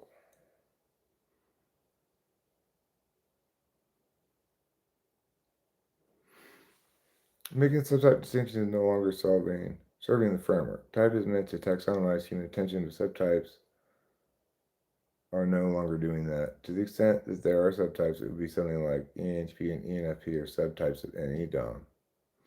Okay, fair enough. Another thing you're getting at seems to be how structural the distinction is. Whereas color, temperature, hardness, speed can vary continuously, the number of protons in an atom, the type of attention of the species and organism vary discretely, natively.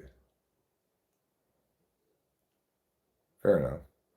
Making statistically variable properties means that upon drawing whatever arbitrary line you choose to draw, I can theoretically find two hues on opposing sides of that line that are as close together as I please. That's definitionally what it means to be continuous. So now we have two indistinguishable colors that have different labels. Right, okay, makes sense. On the other hand, there are distinctions like those made by the periodic table where the defining property is itself discrete. Not only are there discrete jumps between elements, but other goal-oriented distinctions can be made using this elementary basis distinction of proton number. These are distinctions that feel more discovered than created. For example, we would expect an intelligent alien species to have an equivalent periodic table. But again, whether distinction is useful is independent of how structural it is and instead dependent on its utility towards a specified purpose. That's fine.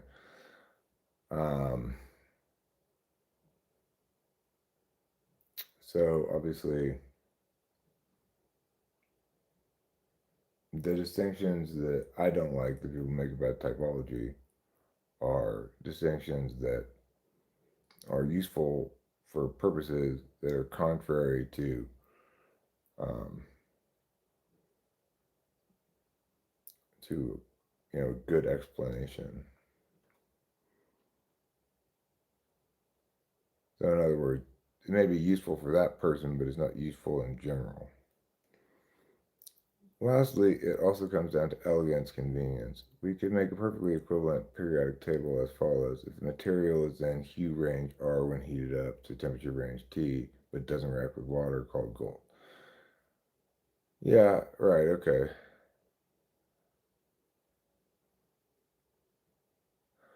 I mean, I don't disagree with anything you said there.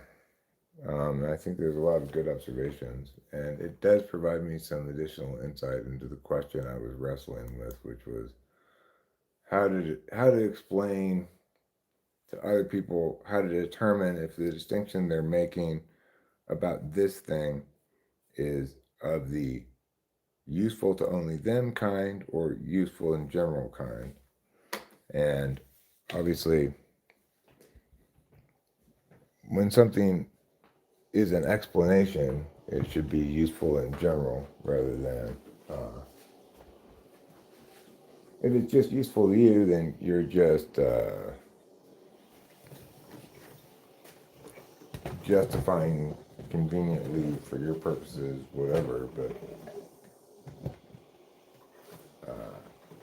then the problem is not that you're making that distinction, but that you're positioning it as some kind of explanation when it's not, or when it's contrary to an actual explanation.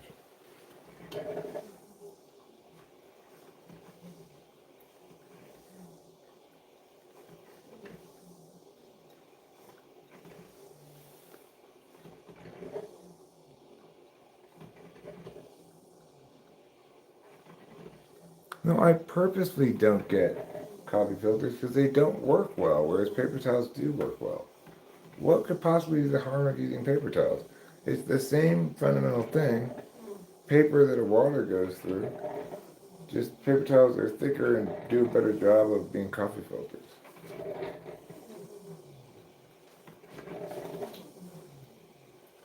Where did I put the coffee cup? I've got such horrible cotton mouth.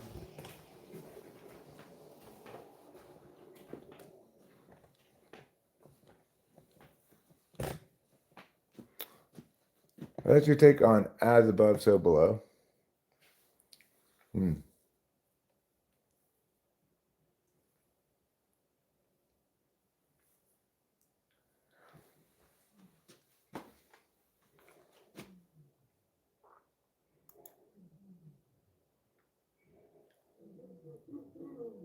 That's how the doves cry.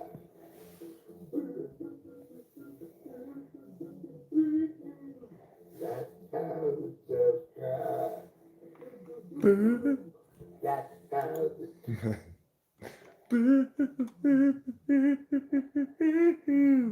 That's how the doves cry.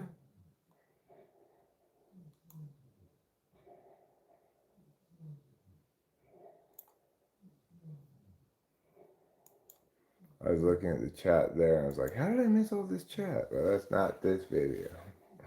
That's how.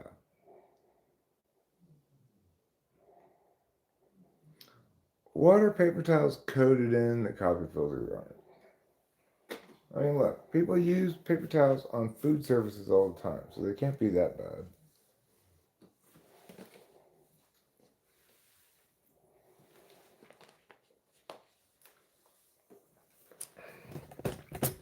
Maybe I could find a brand of coffee filter that does work well and use that. If I really have any cause for concern using paper towels.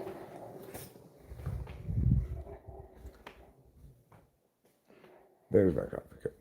So, like I use paper plates to put my food on. Is that going to be a problem too?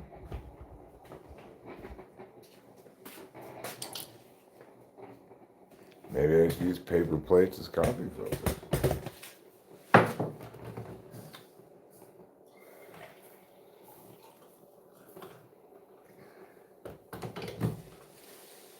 The coffee tastes fine. It's like there's nothing bad tasting about it or anything.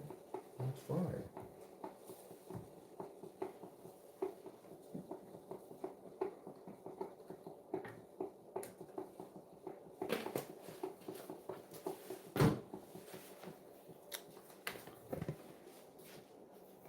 So we decided to really go top of the line this time. I got brawny paper towels. The last bunch of paper towels we had, I had gotten at Boot Jack, and they were like single ply disaster paper towels. I was like, not again, not today, Satan. I'm getting brawny. All right, I have to go to the bathroom.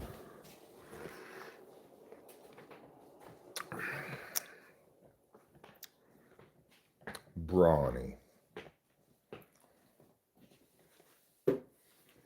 They're like Bounty, but a little bit better. I'll be right back.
Yeah,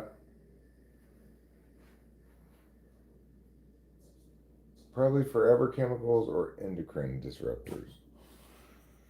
Well, I don't know. Maybe I'll stop using paper towels. Maybe I'll get some coffee filters. But Let's just get them. We've heard it from so many people. well, we've heard it now twice. So, Yeah. all right, fine.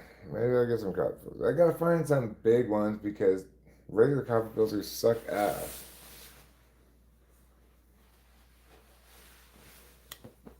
But fine, I'll get some coffee filters. I don't want to put our health at risk because paper towels are better.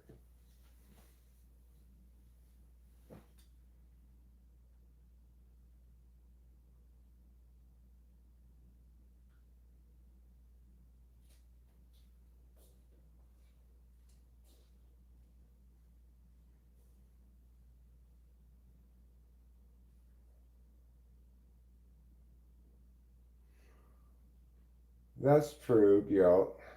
You can get those things. That might be the best choice.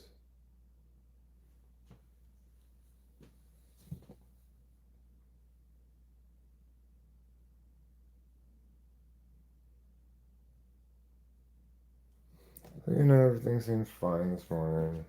Well, I don't know. I was actually surprised to see her up at this point anyway, and her going back to bed makes perfect sense. She doesn't seem to be mad at me or anything, so that's good.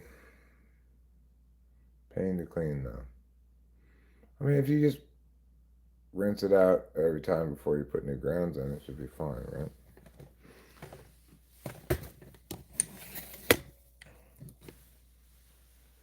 Oh, you know the old saying, fuck me in the ass and call me Tuesday. Let's all have a horrible time.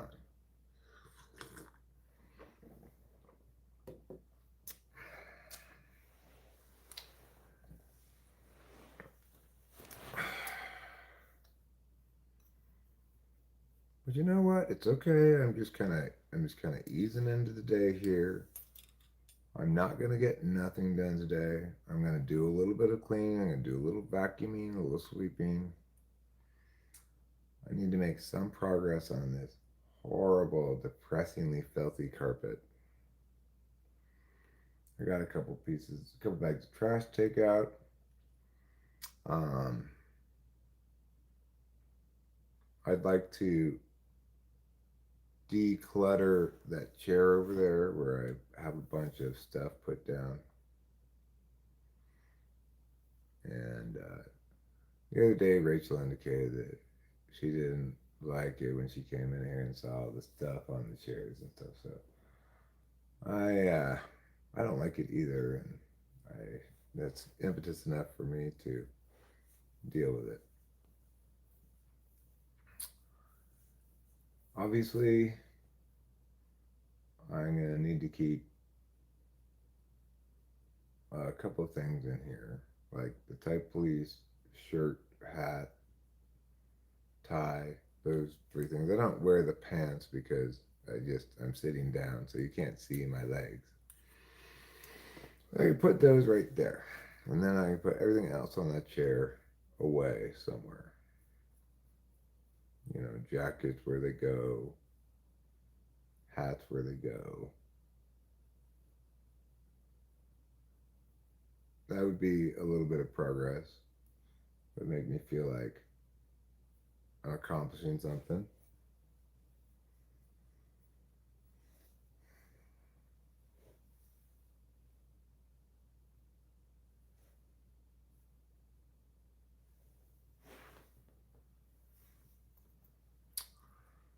Rachel's doing really well with one of her brackets.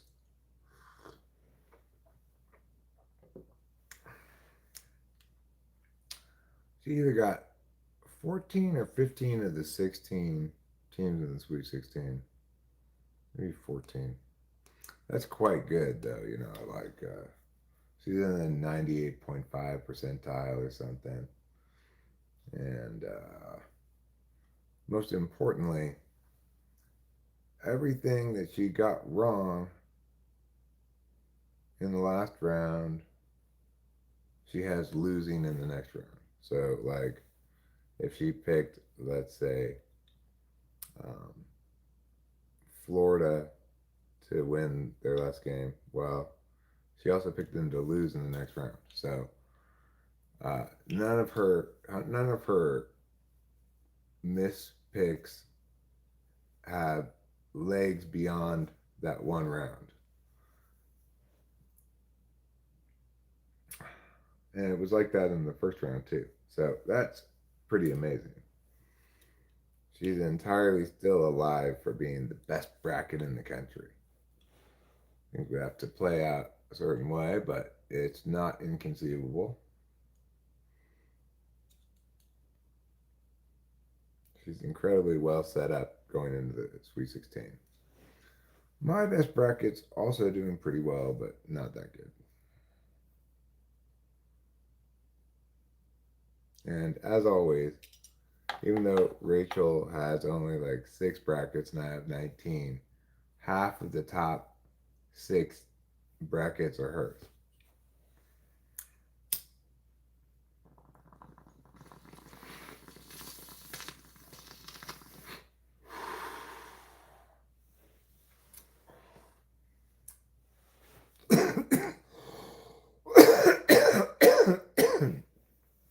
That's because I have more of a tendency to pick with my heart. You know, like in the women's bracket, I had USC going to the Elite Eight, even though that was insane because we were clearly going to run into the buzzsaw called South Carolina in a round of 32, and we did. But I picked them anyway because I love them. That is why I fail at picking things in sports. That's why I fail at fantasy baseball too. I want to have my team filled up with athletics. And I want to believe in them even when they're struggling.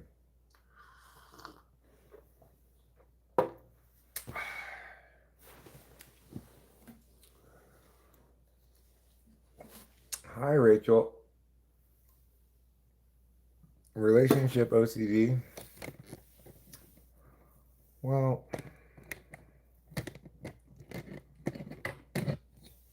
my position on it is that this is not the kind of thing that needs a diagnosis.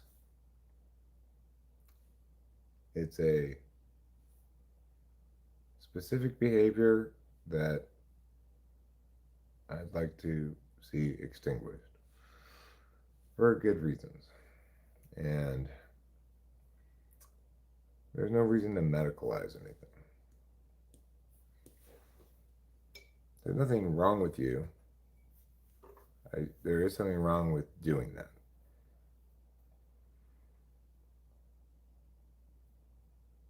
Okay, but I don't mean to just invalidate what you're saying. That may be a good description of how you experience things. I'm not trying to dismiss the validity of that. I just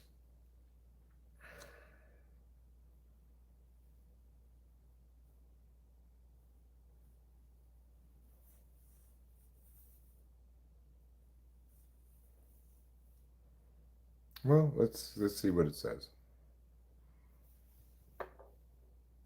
Certainly, it's worthwhile to engage it fully.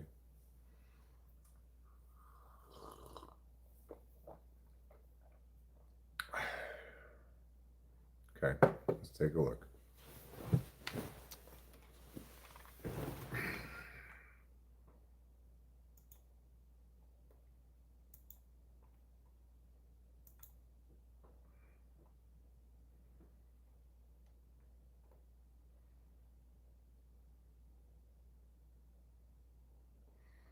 Relationship OCD, aka ROCD, is when sufferers are consumed with doubts about their relationship.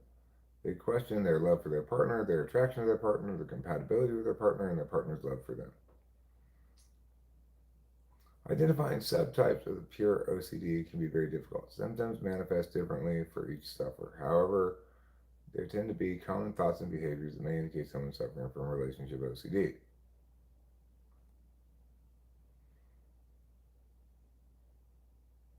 Number one, do you test your level of attraction to your partner by seeing if you are more attracted to other people, such as strangers, friends, exes, or celebrities? Two, are you constantly dwelling over your partner's physical imperfections? For example, thinking things like, is his nose too big or his eyebrows too thick? I've not heard you do either of those two things, the first two. Three, are you constantly picking at your partner's personality? For example, thinking things like, is he boring or his jokes too corny? Does he feel passionate about all the same things as me? Is he too shy? Is he smart enough? Um, well, to the extent that you are thinking those things, you're not saying them to me, so I don't, maybe does he feel passionate about the same things as me? Or maybe is he too extroverted or something, possibly. But uh, generally speaking, I don't hear you say those things. So if you're doing that, it's in your head. Do you shy away from dating because no one seems good enough for you? Well, it's irrelevant in this instance. Are you unwilling to take the next step in your relationship because you are so focused on his or her flaws, or because you're so focused on what is missing in a relationship? No, we're married.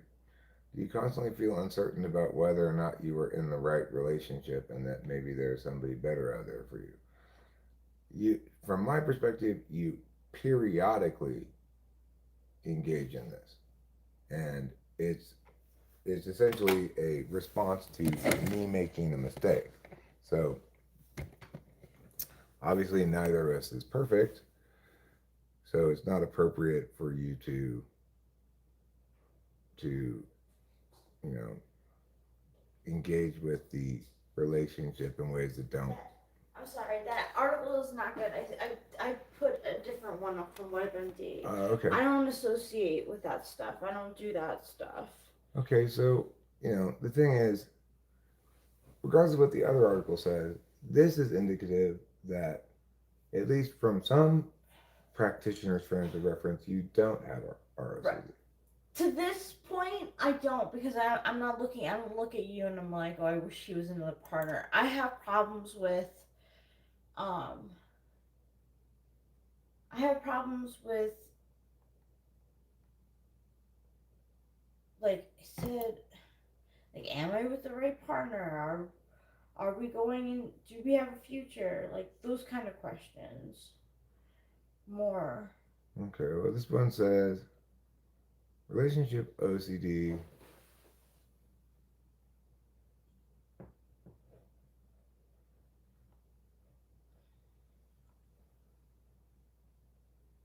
What are the symptoms of relationship OCD? Relationship OCD causes repetitive thoughts such as, are they the one or is someone out there a better match for me? Am I a good enough partner for them? I do hear you say that sometimes. I didn't feel turned on when they kissed me this I don't night. have Was that. No. Do I really love my partner or am I just going through the motions? I noticed that another person was attracted. Does that mean I'm not faithful enough to my partner? I don't think that. What if I've made a mistake by being in this relationship? Am I leading my partner on if I'm not completely certain I want to be in this relationship forever? Mm. I don't think about my partner all the time. Does that mean I don't truly love them? I'm terrified of being alone if my partner and I break up. Well, I mean, that's normal for everybody to feel this way. I didn't feel overwhelmed with love for my partner today. Does that mean we're not the right match? This is what we're talking about here. But it's more like this, like, like focusing on, like, focusing on flaws. RCD may result in an obsession with a flaw in your partner's appearance or personality. You may have trouble overlooking the flaw, even if it seems unimportant. The thing is, you're not obsessing about my flaws. You're trying to turn my mistakes into flaws. That's different. Like, you know, I may be prone to mistakes in certain areas, and that may be an indication of my deficit areas, but it's not a flaw in me. Um, you may repeatedly look for reassurance that your relationship is the right choice. Okay, you do seek reassurance. I don't know if you ask friends, family, or others for their No, opinions. I You might don't. you might also frequently ask your partner, say, "I love you," or ask if everything is okay. It's common to have passing thoughts of leaving or cheating on your partner. If you have relationship OCD, you may obsess over these urges. If you don't want to act on them, you might doubt your own commitment to your partner. This is not like you, though. This seems to suggest that the person has a lot of doubts um, about like whether they really want to be with the person. That is not your actuality. That is, those are words you might say sometimes in the aftermath of me making a mistake. I made a mistake, make you feel unsafe, and so you are like, well, this bridge isn't safe. I'm just gonna burn it down. Yeah, I do that. That's not any kind of disorder or anything. It just seemed to fit. Like my obsessive thoughts and Some bits of it do fit, but on balance, it doesn't.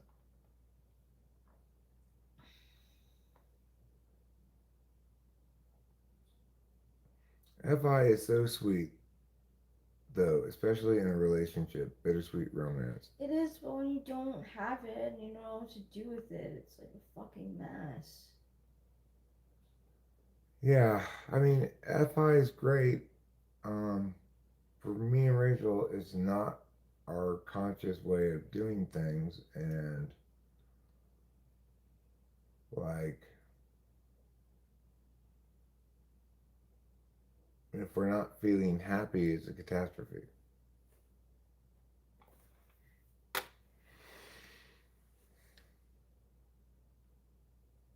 The thing is, Rachel, with I think what's happening with you is very easily and best explained by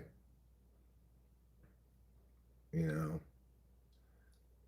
the the normal reality that when something's super important to you, you're gonna have some fear about losing it, right? And then I think the other issue is SI eighth. So you are trying to intuit when you should be within, not you should be, but when, and ideally, an optimal way to deal with it would be to use SI instead. It's like No, intuition but is not meant I to be can't. applied at the I self. know, but I can't help. Like I can't help when I'm spinning and like I need help and I look for like why am I feeling like this and I go online and I look it up because I don't know. I mean, when it came to the hospital, I I know that's a clear cut like thing that I'm now told you and could be changed in the future. I fucked up. But There's like no, I'm not calling we're it in that full though. agreement. But that's the thing. This is like the good and healthy way to deal with stuff like this is for the party to be accountable for the bad behavior without trying to make it about the person, right? No, Like it's not. It's not. it's important that I be accountable and acknowledge that I fucked up. I'm sorry. I regret having hurt your feelings. It was not intentional. This is a deficit area for me. All this stuff's super important, right? And it's the way to deal with stuff in general. So with my concerns, same thing. It's not a disease you have. It's not something about you. It's a behavior that was a mistake that you, like me, the proper response is just, I acknowledge that. I made a mistake. I regret it. I'm sorry. And I'm going to try not to do it again. That's all there is to it. If we try to make it more complicated than that, then we are avoiding the only actual solution.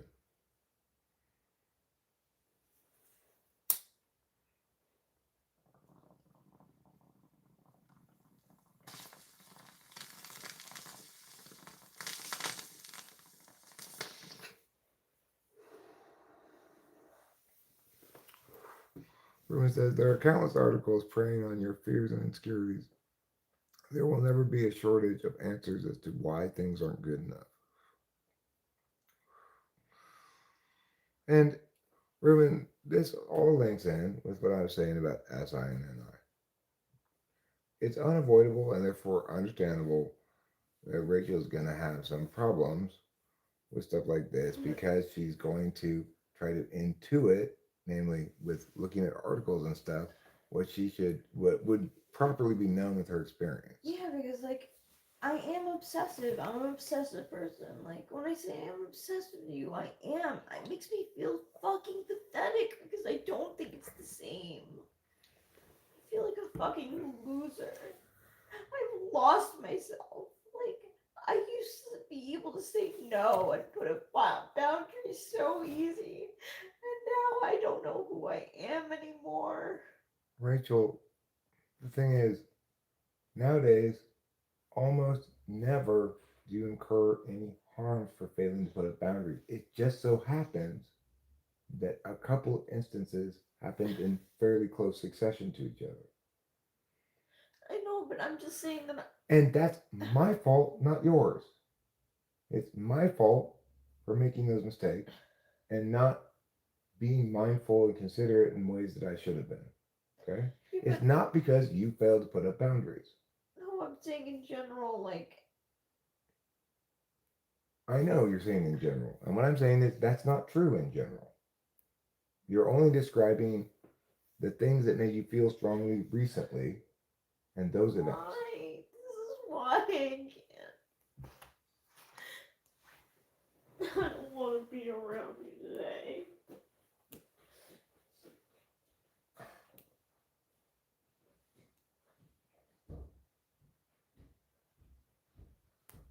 Oh, God.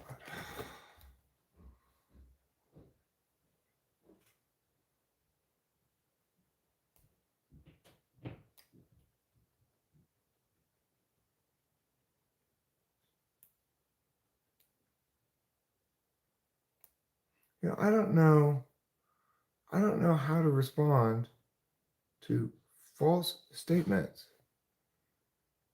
Like, yes, it is the case that my recent mistakes could have been prevented by her verbalizing what she actually wanted.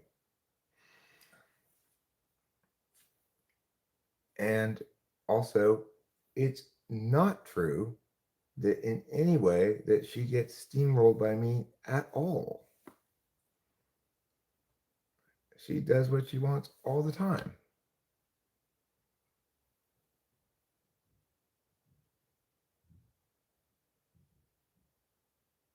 Okay, I am letting her be in her emotional side. My point is, how else am I supposed to respond to that? You know?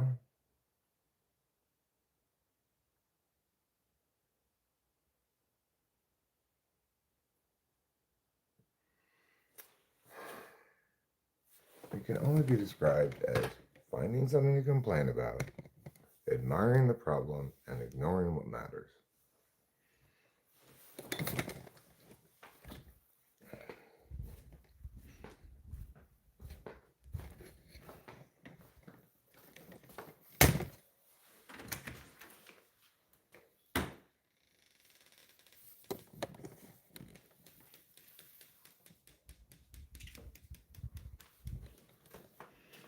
There's no good way to do things the wrong way.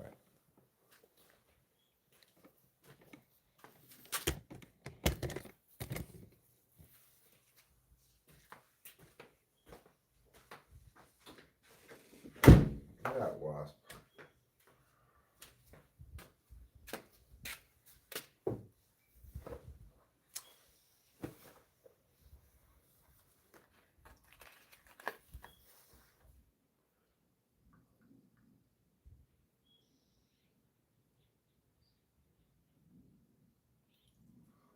I guess neither of us is caring about the other person's emotions very much.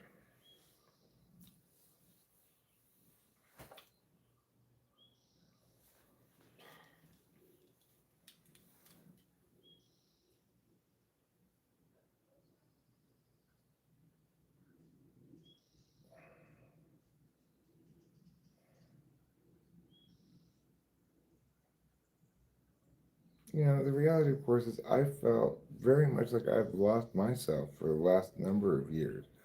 It is the case that I'm coming out of that right now. Um,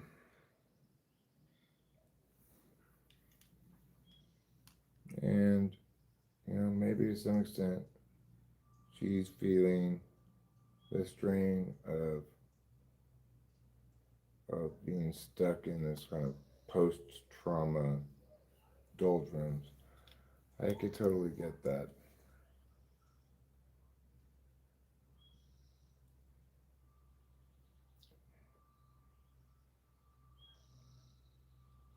But that doesn't have anything to do with me or the relationship.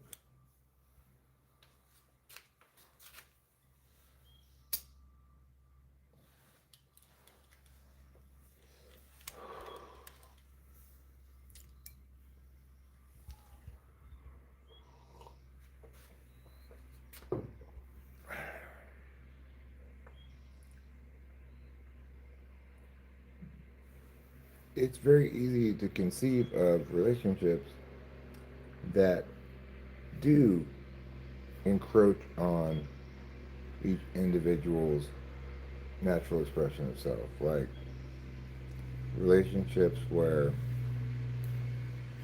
one party is frequently criticizing the other. Relationships where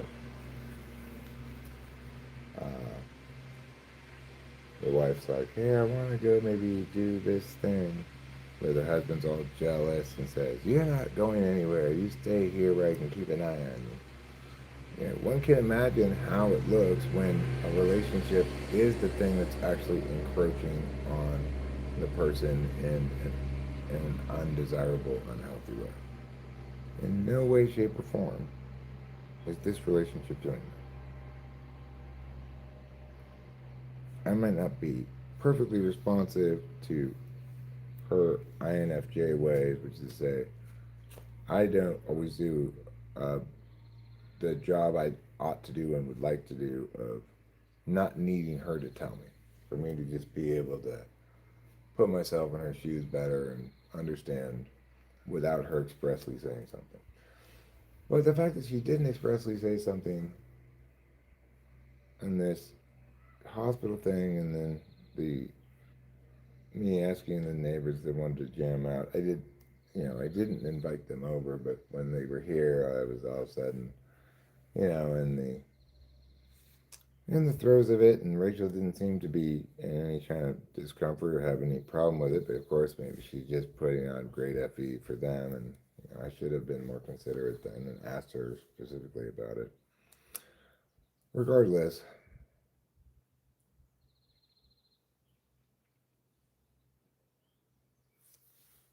you know, the facts of the specifics are whatever they are, but the problem is it's the it's the NI frame of reference that says I don't talk about specific instances. Instead, I talk about the generalities that one might infer from them. And you ask somebody, like, what did you have for breakfast this morning? They say, well, usually I have, yeah. Well, that's exactly what Rachel's doing with this, but it's, a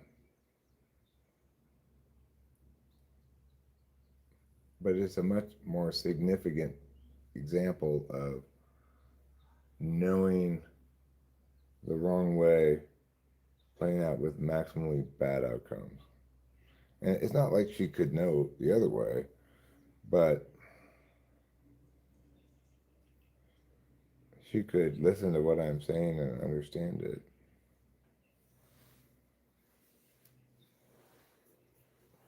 She might say, I'm not listening to what she's saying adequately.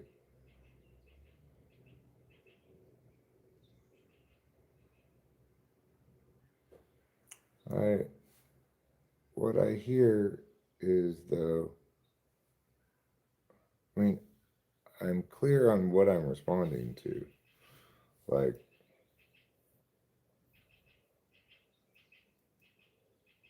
no, it's not the case that because these things happened recently and had emotional impact, that bad things with horrible emotional impacts are always happening.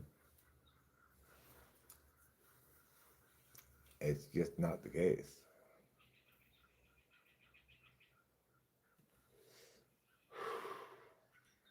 Or it's also not the case that there's something fundamentally wrong with me because these bad things happened and I felt bad. That's also not the case.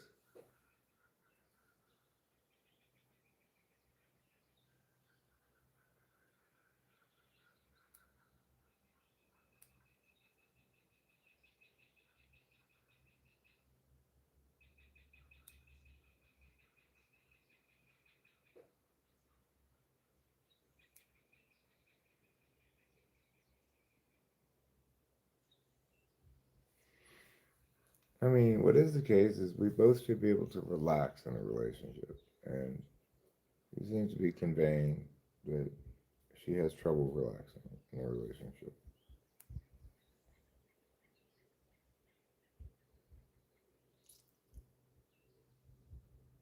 But it's hard for me not to interpret this stuff as a critique of me or of the relationship.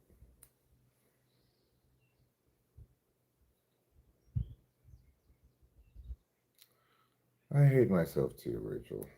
I hate myself so much. But I don't hate you. There's nothing wrong with you.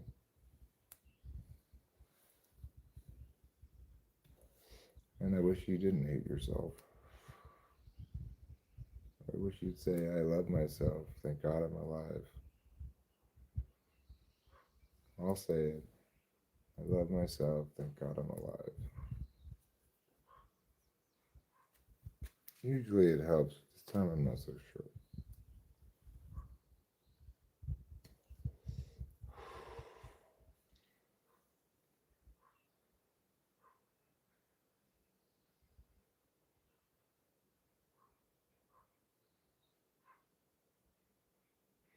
You know, I'm not trying to critique you at all. I just want to solve the problem.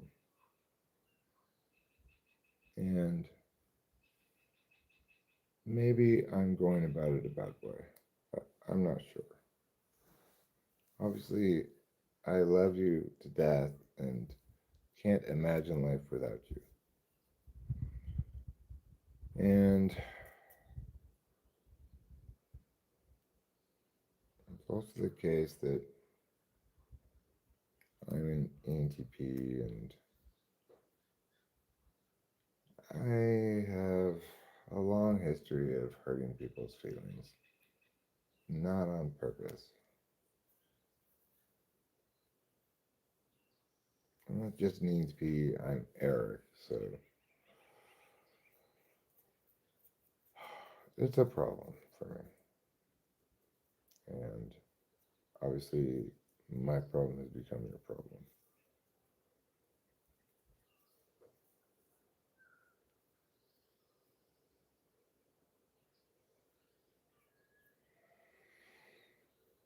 And big problems are what happens when you don't prioritize that which is most important because you're distracted by something shiny.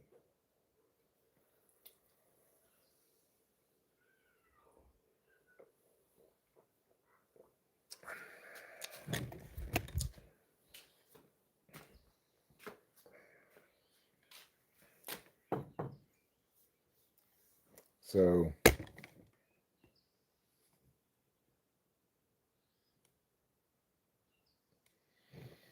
I get in full the extent to which I'm responsible for this. And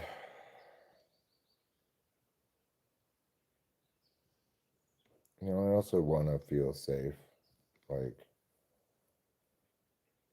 you know, that I'm not due to be dragged over the coals when I make a mistake. If I can be, honest and understanding what the problem was and how I was responsible for it and what the harms are, and experience accordingly regret. You know, that's just the best I can do. It's really the best anybody can do.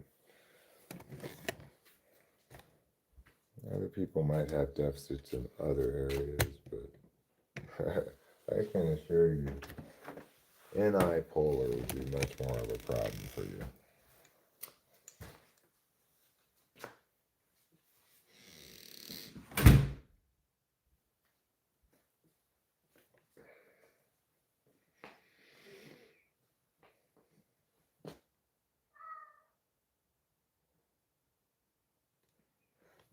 Let me go make sure she's okay.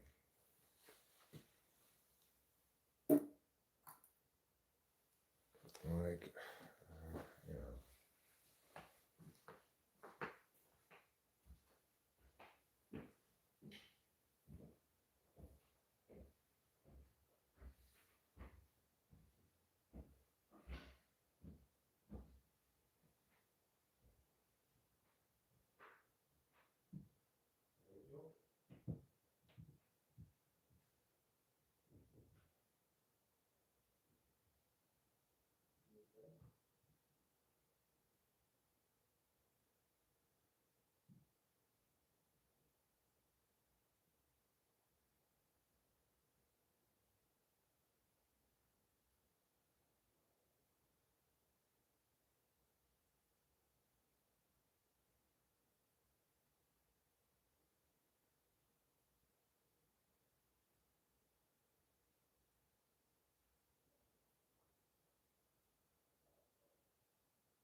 I'll be back shortly.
I mean, not significant. Well, not maybe not too significant, but some you have things where you can see where It's gotten less.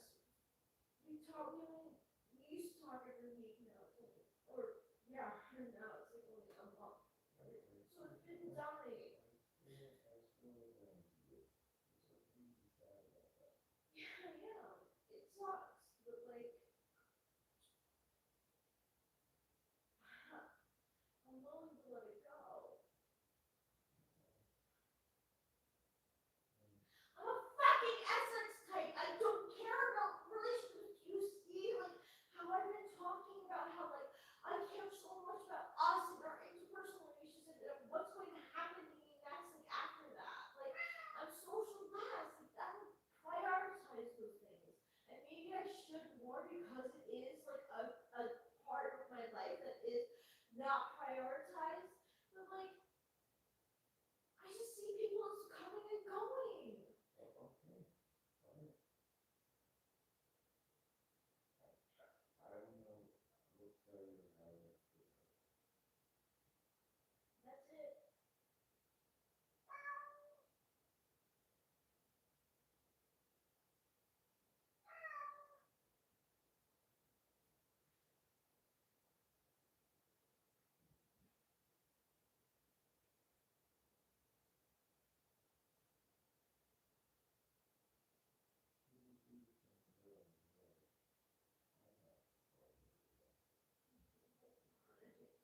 What I worry about all the time.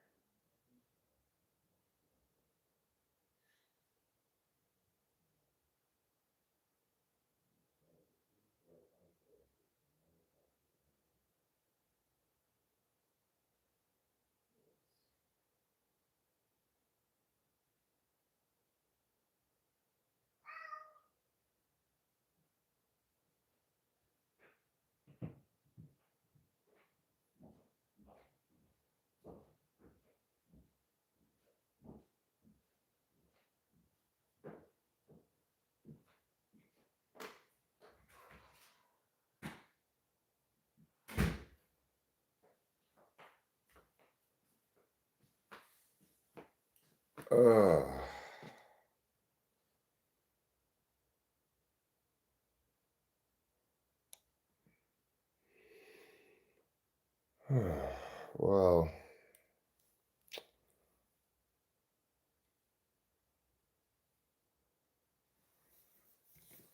it's not a great day. I really do feel for Rachel. And I obviously have a great deal of regret.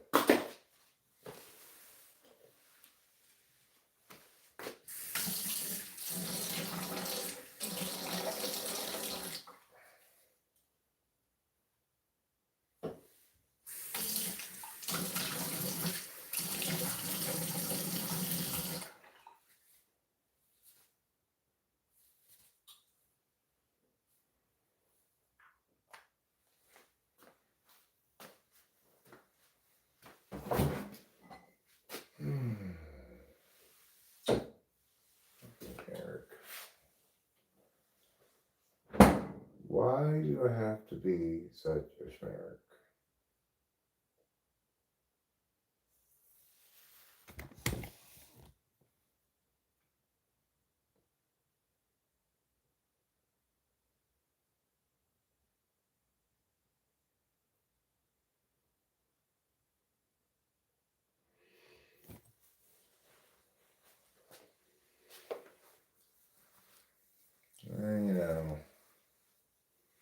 Cascading harms.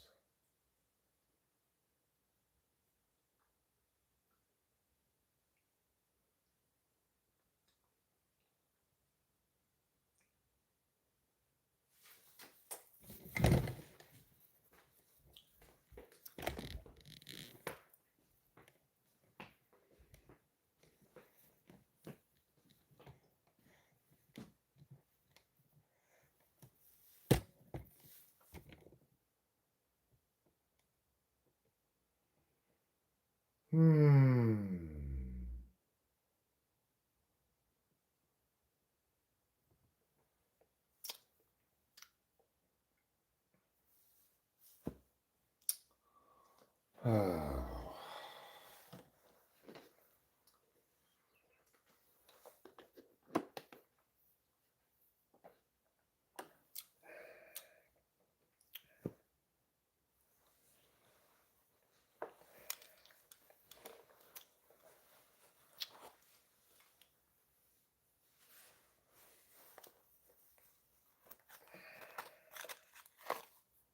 Oh, Eric,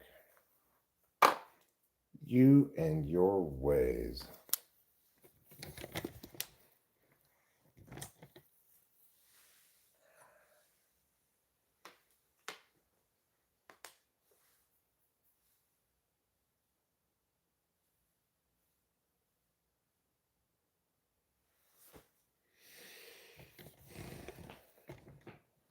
What can we do about this Eric guy? He's a real problem. I don't know. Maybe the problem is that he needs to hate himself more. That's the solution he's been trying for a long time. It's not worked at all. So obviously we need more of that. Of course, this is from me accurately critiquing my own self, not anything Rachel did to make me hate myself at all.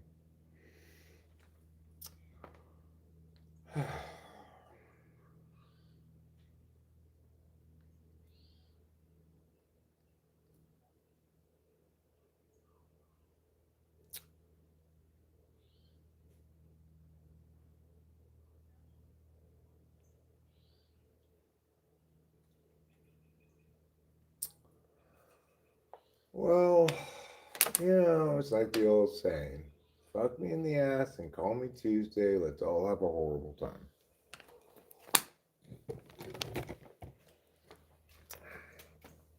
One of history's truest and greatest sayings.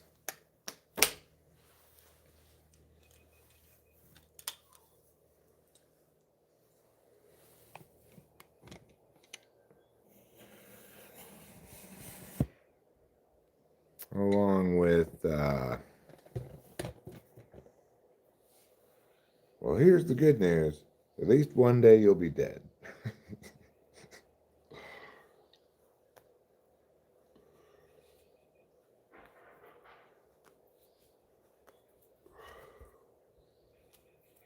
Yeah, I know.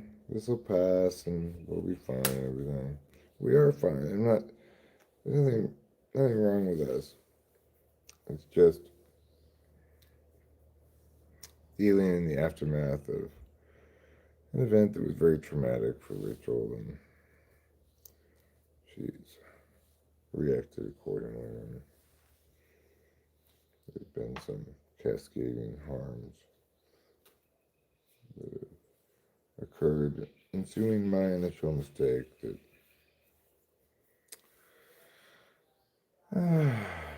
she's obviously not responsible for. So, what is one going to do with that? What can one do with that? I don't even know. If I knew, maybe I'd have figured this out by now.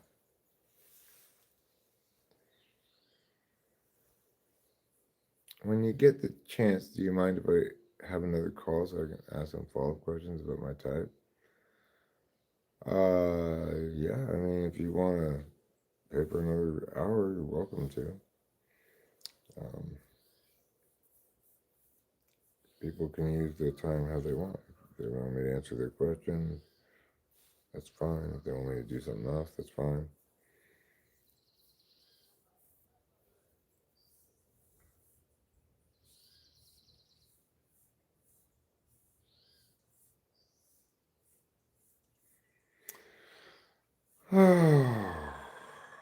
I'm all stuck in the muddle of mud. Boo, Eric, boo. Boo, failure, boo. Boo failure, boo. Boo failure, I don't know you are not very popular.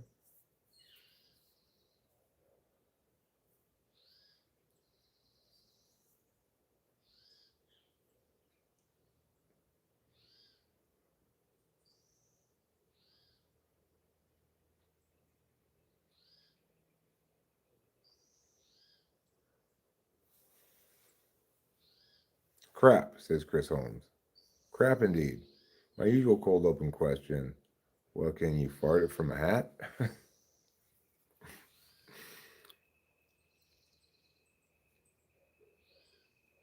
I'm so confused. Why are we talking about butts? Is there a slang I don't understand?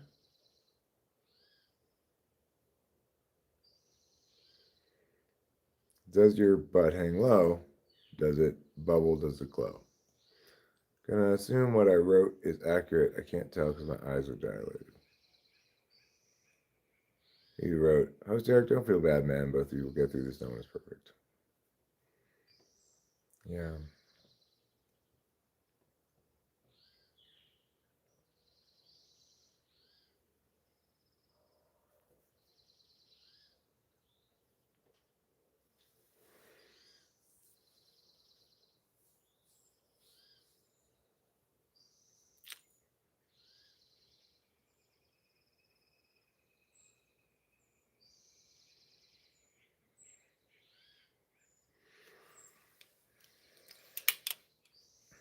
Nothing paralyzes me more than FI. It just brought to a crashing halt. Like your computer, if you try to launch like Adobe Premiere and some other big apps at the same time, it's just like, oh, hold on, I can't even barely run one of these things. That's how I feel when I'm having to process my emotions and feel things, the weight of things. Obviously, when I'm functioning more optimally, I've not. Oh, God. That fucking TV.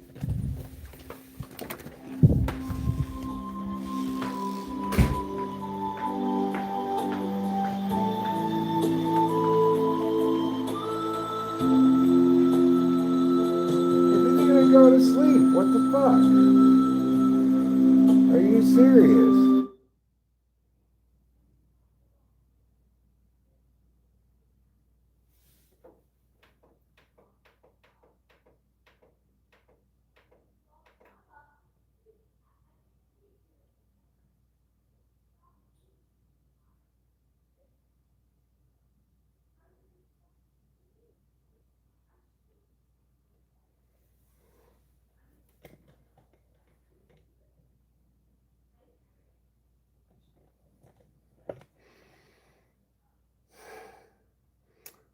The TV is a smart TV.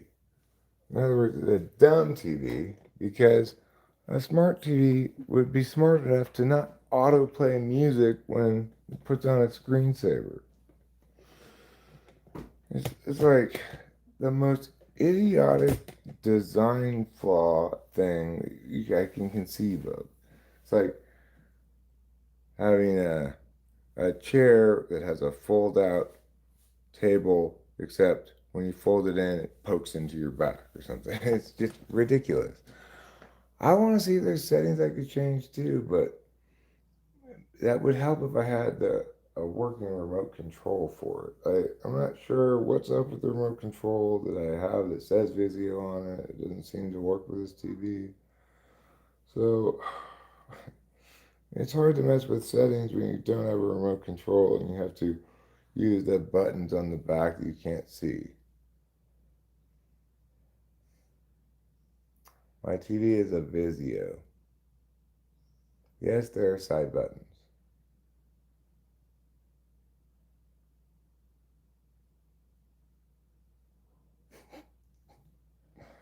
No future. I didn't lose the remote. I have it. It doesn't seem to work. I'm not sure why. I think it's the remote to this TV. It says Vizio on it. I'm not 100% sure.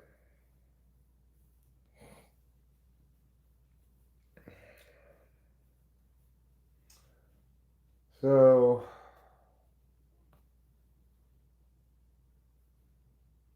I wonder who Rachel's talking to. I'm glad she's talking to somebody on the phone. Try settings, extras, homepage settings, scenic mode. All right, little Miss Solvency. Let's see what I can do here. I don't even know what button is settings. Is there a button called settings? And there's input select and two volume buttons and on off. That's the only buttons there are right here. And so I don't even know how to access settings. I would probably have to have the remote.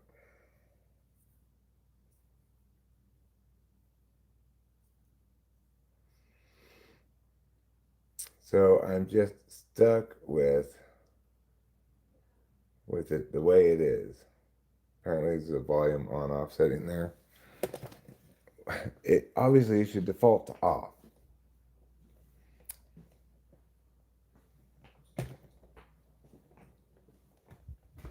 People are gonna love this feature.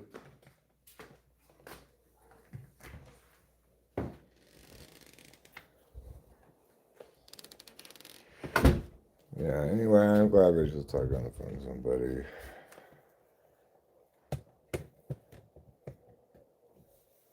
I think part of what made this so traumatizing for her is she didn't really feel like she could talk to anybody about it, without making them hate me. Because it's obvious most people understand the issue clearly with something other than that bipolar. And it's pretty obvious that they're correct about that.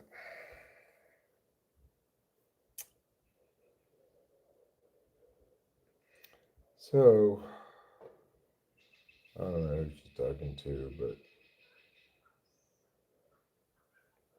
it's better than not talking to somebody. Possibly Kenny.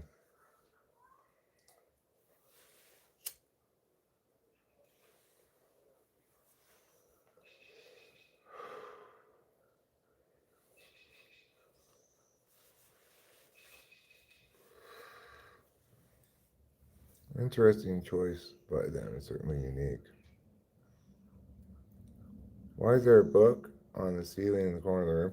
There's a little shelf up there that was originally for surround sound speakers. We don't use that, and so it's just a little shelf in three of the corners. So I put something on each of the shelves. Put that book. I put this stuffed fox that Rachel got me at the baseball game on one of them, and I put a baby doll named Porter Churchill Murphy, who I made his clothes. I sewed them out of rags and put him up there.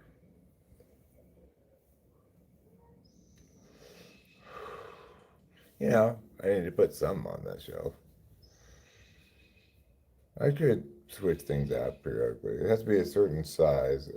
They aren't that big of shelves. I couldn't put like a big thing there. I couldn't put a typewriter, for example, there. I do have this super cool typewriter, but I couldn't display it there. And it would not be a good place for a typewriter.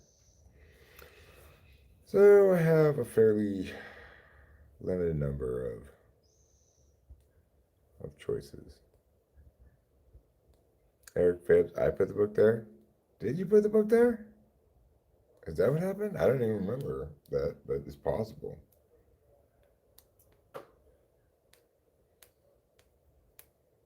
It certainly is possible.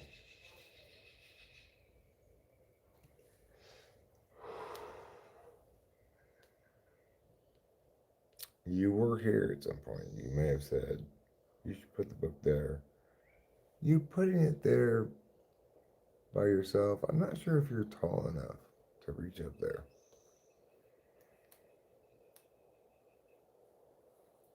Maybe you are, though. You don't seem that tall.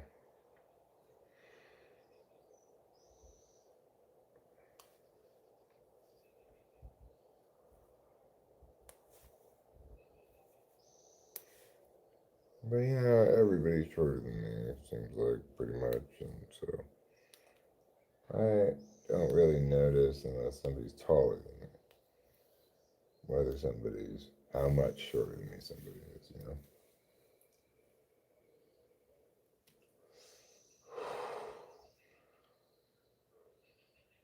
It was quite some time after we'd been together that Rachel finally asked me, oh, okay, cool. Well, I obviously embraced the idea because it's still there.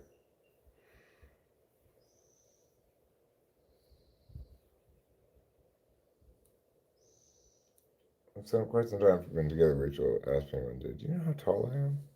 I was like, no, I obviously have no idea how tall you are. And she told me she was 5'2". Really?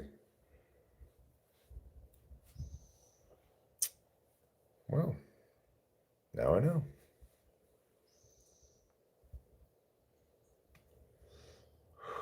Yeah, Rachel's 5'2". The Fibonacci sequence is complete.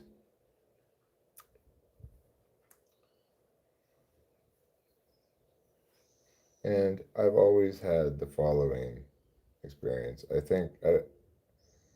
I'm not sure what to attribute this to, like function wise or something, but I've had this happen, variants of this thing happen many times where I'm walking with somebody next to me and I look over this wall. It's like, oh, look at that thing right there. And they go, I cannot see over this wall. Look at me and look at the wall. Okay. I cannot see over the wall. I have no idea what you're pointing at. That's happened to me in variations plenty of times in my life.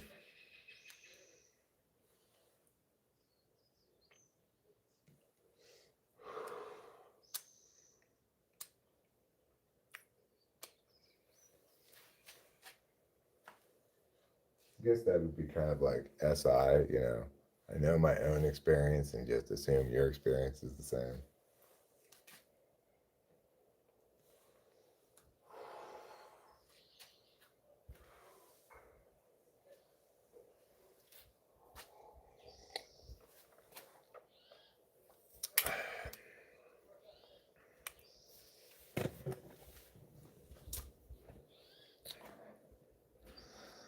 Well, gosh, I don't even know what to do with myself.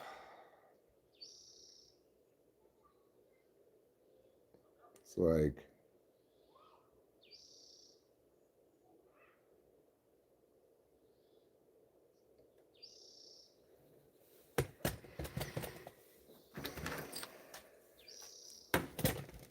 I don't know what to do with myself because, of course,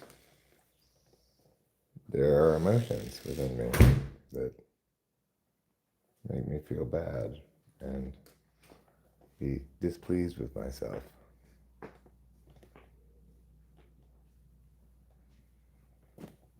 I think it might be more of an SI thing.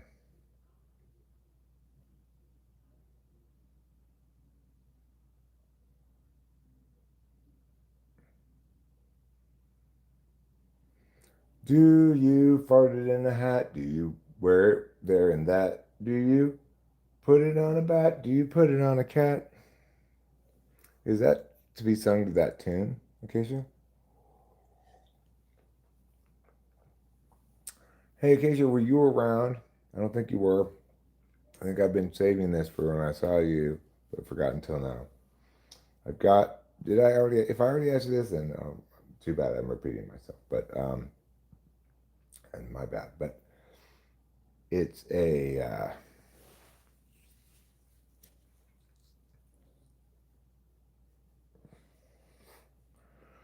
It's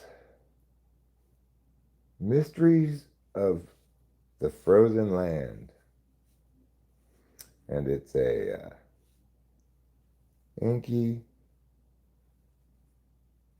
pinkety. Inky Pinkety. Mysteries of the Frozen Land.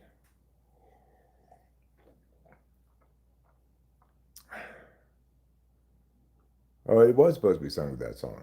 Yeah, that's pretty good, me figuring that out.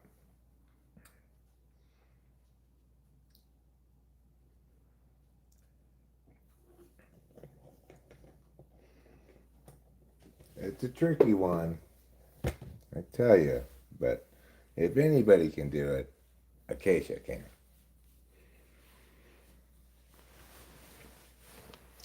She, I think, holds the #1 slot at Inky Pinky.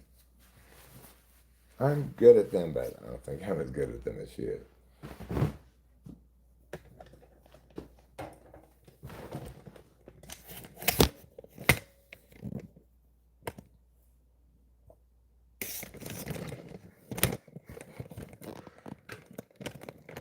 That is incorrect, Ruben, but I like where you're going there. You don't know what to do with yourself like an ISTP improv comedian. Indeed, they would not know what to do with themselves. Yes, and the bus.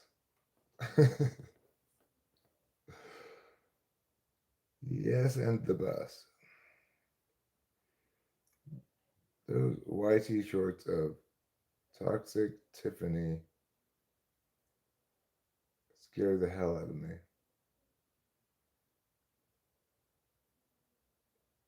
Toxic Tiffany song? Pony? Toxic Tiffany pony? Mysteries of the Frozen Land.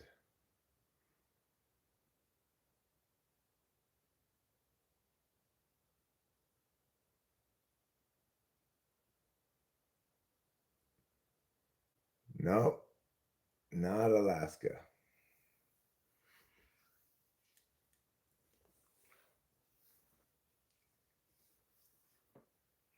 I almost for a second thought about singing in my head a little bit the song Anchorage, Alaska by Michelle Shocked, but fortunately I did not do that. Well, Kaleidoscopic Void. Um, yes, it's not like the answer's not like Siberia or Alaska. It's not a specific place.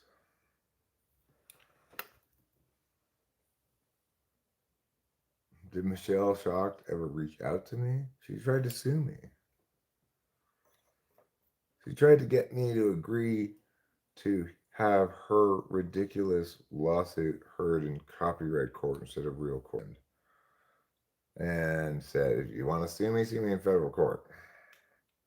And she didn't want to do that, of course.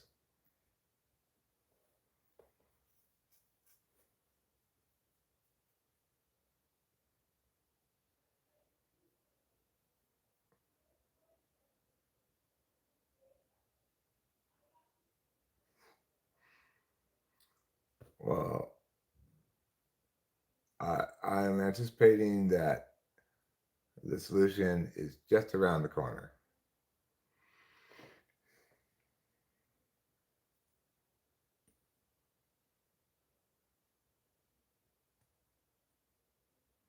Anyway, Michelle Shocked is obviously has mental health issues, but that does not excuse her randomly suing people who are guilty of absolutely nothing for copyright infringement that is not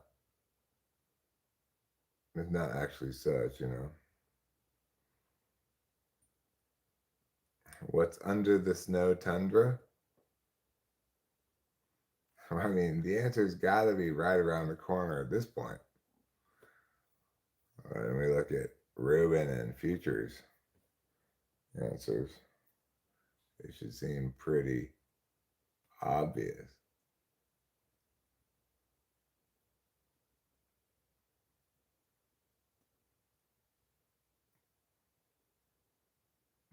No. Tundra conundra. Tundra conundra. Okay? They are conundrums of the tundra.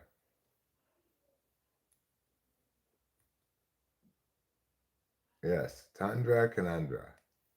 You got there. I knew you'd get there.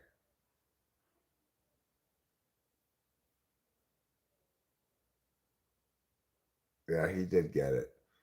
I've never heard the plural of conundrum. I don't even know if that actually is the plural of conundrum. It does adhere to the rule for Greek suffixes, but probably, well, certainly if you said conundrums, you'd be more readily understood by people than if you say conundra.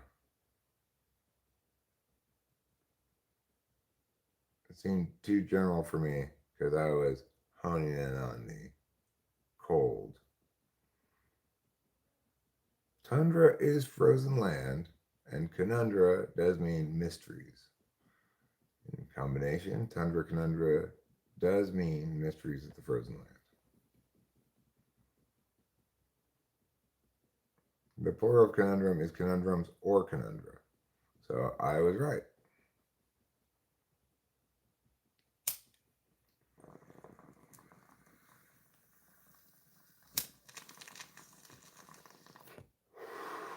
Fancy people say conundra. Peasants say conundrums. Like I live in a desert tundra. Ruben, San Antonio has absolutely 0 square feet of tundra.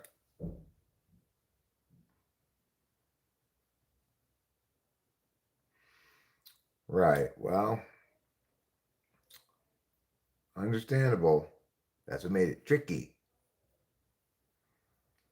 I remember the time that I believe it was Acacia and I teamed up to solve actual contrafactual.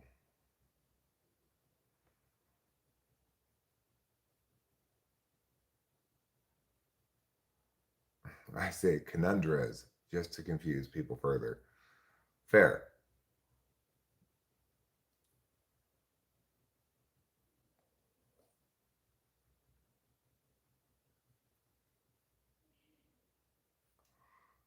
Rachel seems to be having a fairly happy conversation.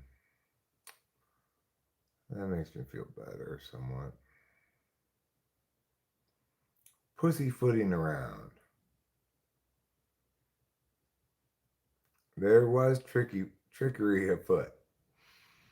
You know what? I actually don't think there being trickery afoot is indicative of pussyfooting.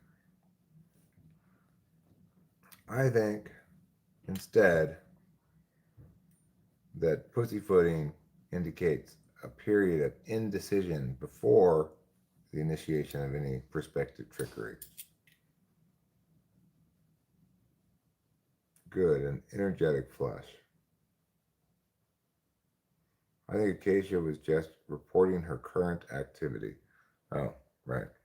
Well, I think the personality type that is most likely of all types to pussyfoot may very well be the INFP.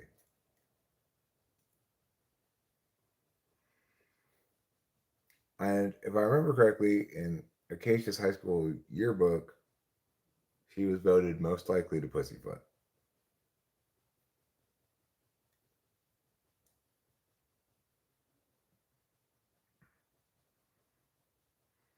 Why is INFP most likely to pussyfoot? Well, because they're maximally deliberative on all accounts. Expert intuition is a function you use before a decision is made or an action is taken. And introverted feeling is the slow way of determining things. I mean, maybe it's faster for them than it is for me, but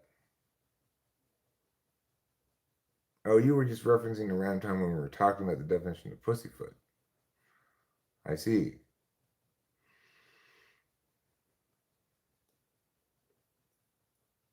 It's interesting, these these words like that. It's not so difficult for contemporary people to understand the linkage between pussyfoot and what it means and cats, because people still have a lot of cats around them. But a lot of these old timey farm sayings, people don't really have any direct reference to. Like, somebody might call somebody else chicken if they're saying they're scared, but they don't understand from having chickens how scared chickens are of everything.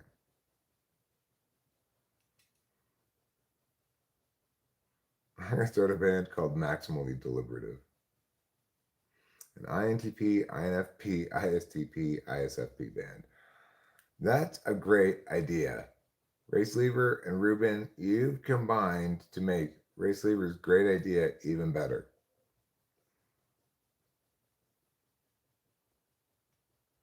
Obviously, their songs take a while to get to the good part. Let us revisit Inky Pinky. Animated currency? So, what's the clue? Lettuce revisit or animated currency?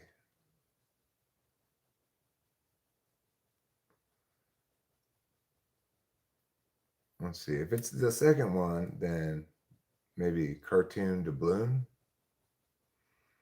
Is that possibly it? Or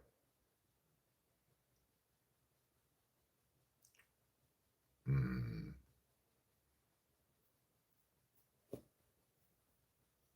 but if it's lettuce revisit, well, I'm at a lot. At a loss. Ain't no nanigans. Now, how does one tell if they mistype themselves? Well, usually people can't determine that.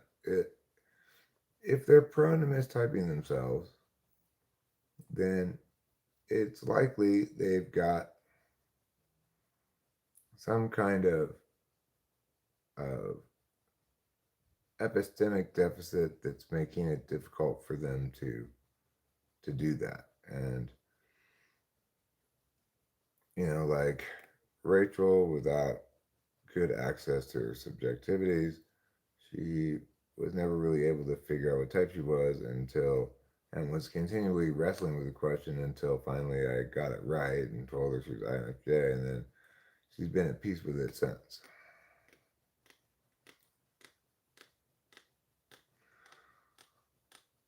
Now, for us to work the other way now. I want us to think of an inky pinky or inkity pinkity or whatever that would be the answer to the clue, let us revisit.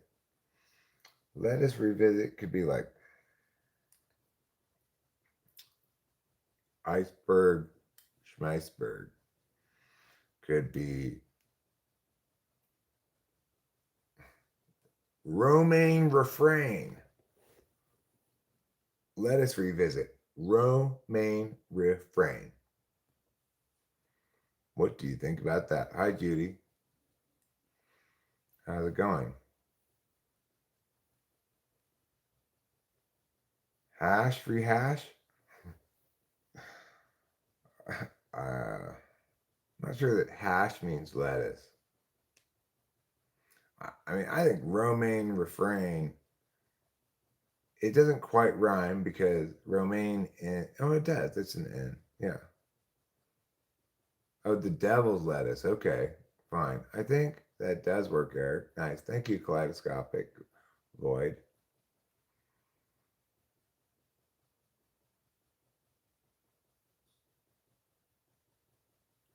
Well, I'm surprised there was an answer. Actually, I never do it that direction.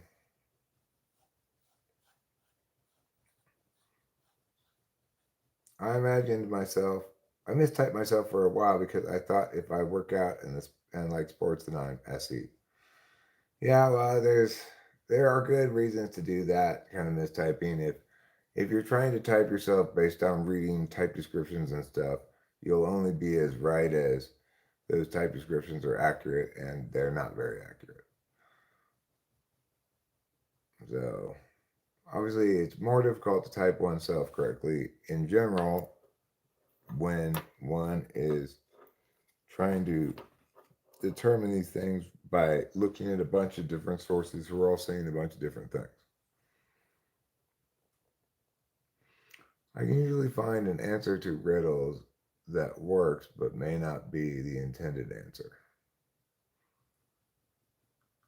Well, some questions have multiple possible correct answers, and it seems to be a struggle to find any correct answer.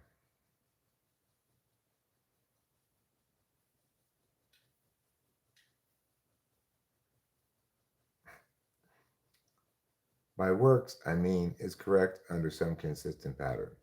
So the wrong answer then says Ray Sleeper. Well said, sir. I'm not actually commenting on Ruben's answer at all. I just think that was a funny thing to say. Depends sometimes the riddle writer isn't as good as my answer. Well, that's true. That has happened before with Inky Pinkies. The answer that I or somebody else, has come up with is actually not the best answer.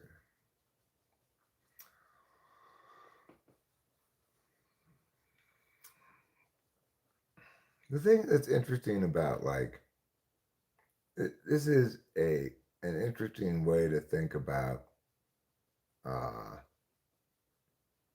intelligence. Like one kind of thing that people might think links to intelligence is, for example, being able to intuit the best answer to the troll problem. And the reason it might link to intelligence, people might think, is that it's a it requires the person to to question question the framing of things in a way that's not suggested by the question. So like now you're stuck carrying the food across the river on a boat. And the troll comes in. So the focus of the problem is the troll. And that's distracting from the fact that the solution lies in what you're carrying over on the boat. But the problem with associating that kind of thing with intelligence is that you can learn that and apply it in the future. Once the trick of some kind of question has been revealed, then it generalizes to other iterations of the same question. And if and people who talk about like IQ, for example, as being meaningful, or there being a meaningful understanding of generalized intelligence, um, they part of their claim typically is that this is some inborn quality that people have that doesn't change over the course of their life, and that if they could perfect an IQ test, it would give you the same score whether you take it when you're 5 years old or 50. Obviously, it doesn't actually work like that, but I think that would be at least the aspirational. I've never heard of the word endive. Okay, so is there an answer including endive? Endive reprise? No. Endive. I'm having a hard time understanding the premise, but you may have got me. But I will think about it more, especially after Eric stops taxing my TI. I will stop taxing it right now. Instead, I will talk about something bland. So, nice weather we're having. It's 77 outside. That's maybe a little bit on the warm side, but quite comfortable with a light breeze. The kind of day that a man could go stand outside in. What was your riddle? I didn't see it. What has all the time in the world, yet is always late when there is no time to be?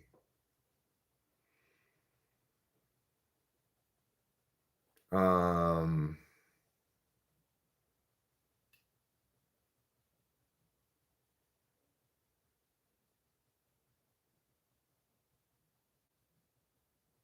uh,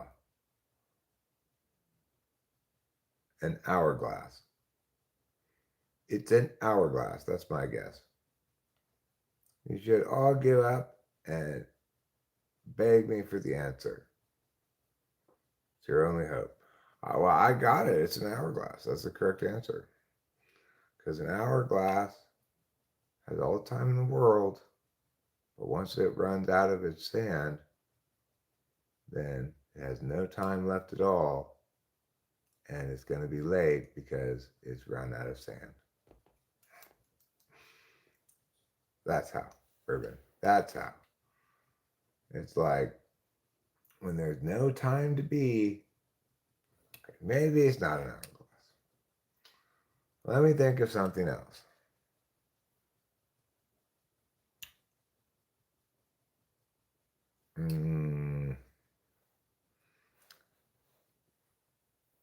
How about a clock?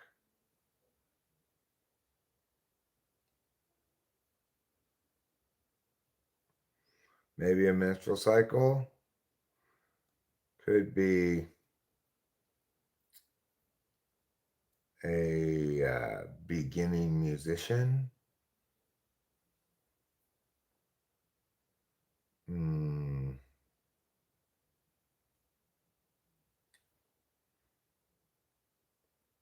What has all the time in the world, it is always late when there is no time to be. Uh, um,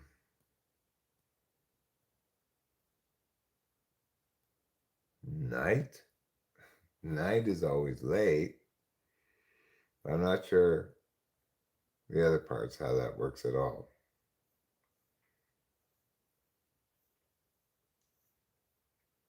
All the time in the world.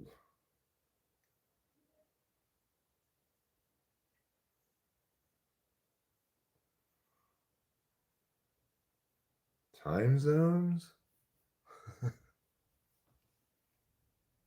I'll just start guessing random things. A library?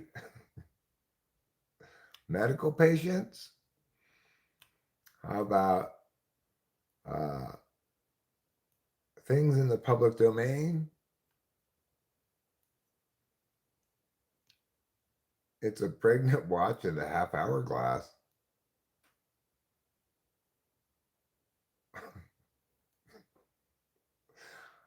Okay. What? How is anybody going to get that question? I mean, what? So each of those questions had a different answer. Is that what you're saying? It wasn't just one thing. Like, what?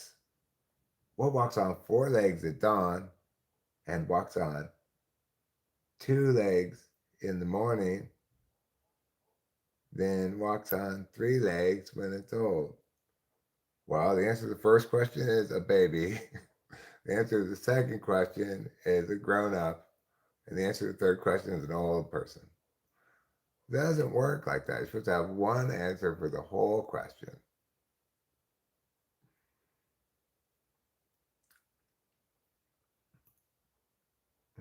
Aha, that was the trick. I fooled you. You did. You did fool me.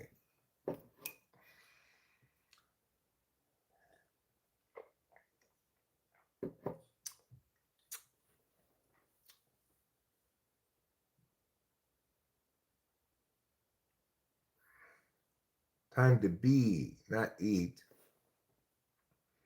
If a husband named Greg impregnates a wife, it would be neat if they have a social media picture with them holding a banner We're pregnant. That's silly. That is very silly. People would be all hostile and be like, "How dare you make it about you? It's your beautiful wife who's pregnant. And even worse, her name is Meg. So you clearly should have written, we're Magnant."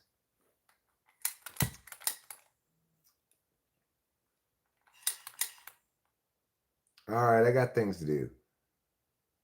Keep guessing. Maybe together you can figure it out. Are you serious? Race lever.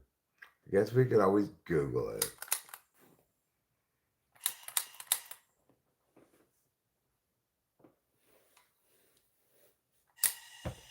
I guess ideally the woman's name would be Mreg rather than Meg, but close enough.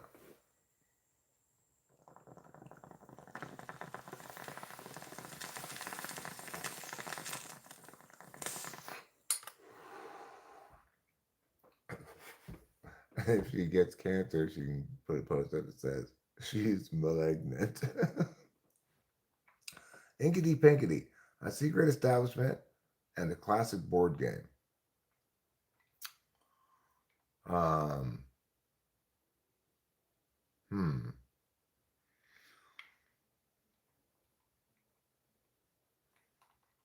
Okay. Classic board game. Inkity Pinkity. Candyland. Candyland? Shoots and ladders. That is too many. Candyland's a possibility. Um, uh, what's that game called? With the dice, you move the things around. Monopoly is another possibility. A secret establishment and a classic board game. A hmm. A, ooh, that's a tricky one. 4 syllables. Inkity, pinkity. No, it's 3, right? Oh, Monopoly is 4 syllables. Candyland is 3 syllables. Could potentially be um,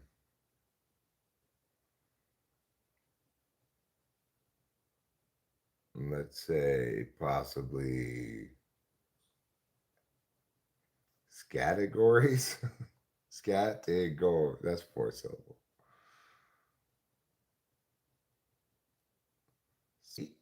Speakeasy Parcheesi? Oh, that's excellent. Wow. I would never come up with Parcheesi. I never played Parcheesi. I guess that's part of the reason why. She was too slot. Speakeasy Parcheesi.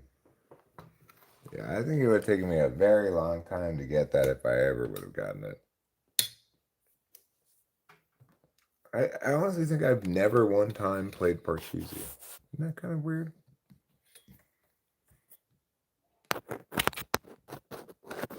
Backgammon. That's the word I was looking for. Backgammon. It could have been backgammon. Stratego. That's another 3 syllable vintage board game.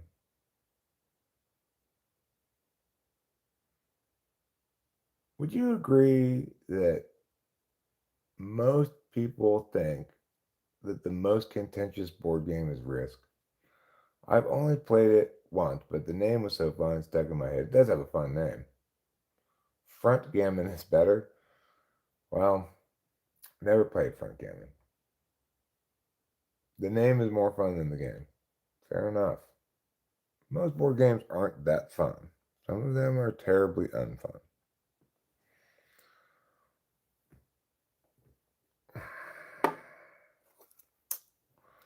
Oh, FI stuff. Stop coming to mind and making me feel like, oh, Eric, you horrible, horrible. Oh, God.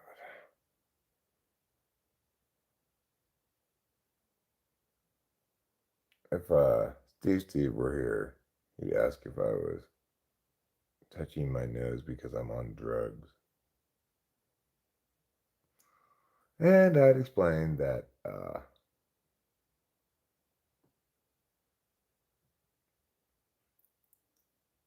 got it.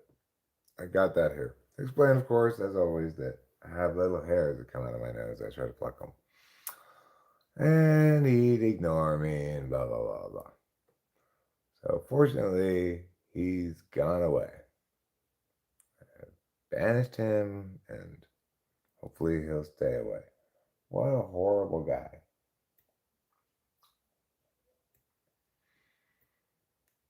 What a horrible guy. Just thoroughly nasty across the board.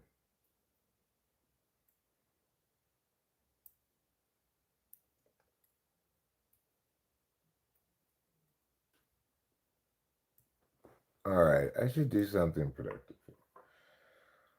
I can take this trash out. Rachel's trash out.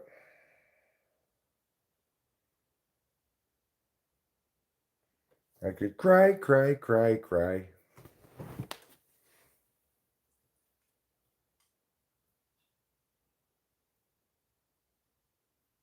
Howdy, cabbage. Hanky pinky, howdy, cabbage. Let's see. Hello, greeting.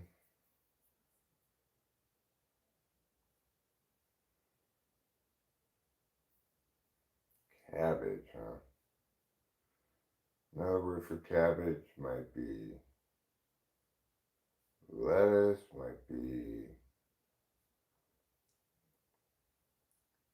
stink plant. Stink plant's another word for cabbage, isn't it?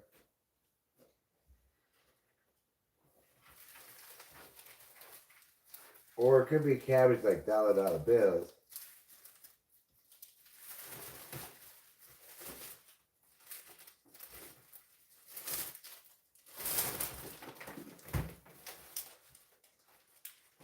Let me look at the rest of the clue again. Hello, yellow. How is yellow a synonym for cabbage?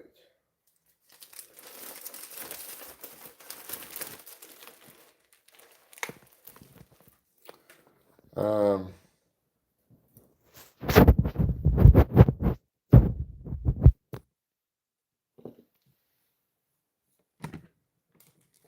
hmm. Okay, how about something that rhymes with salad or coleslaw? Coleslaw, like a hoo-ha coleslaw or something. Let's see. Over I was thinking dollar, holla dollar, holler dollar, holler dollar. That's what it is. It's a dollar holler. Bang, boom, boom, boom, boom. A bang, bang, bang, ba boom, boom, ba boom. Am I right?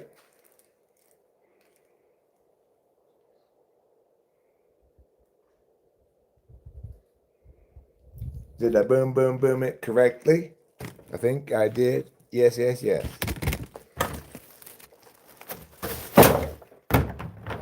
No? Oh, how could that be wrong?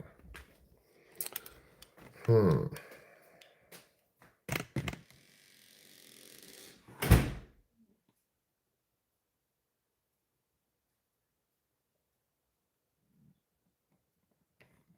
Hmm.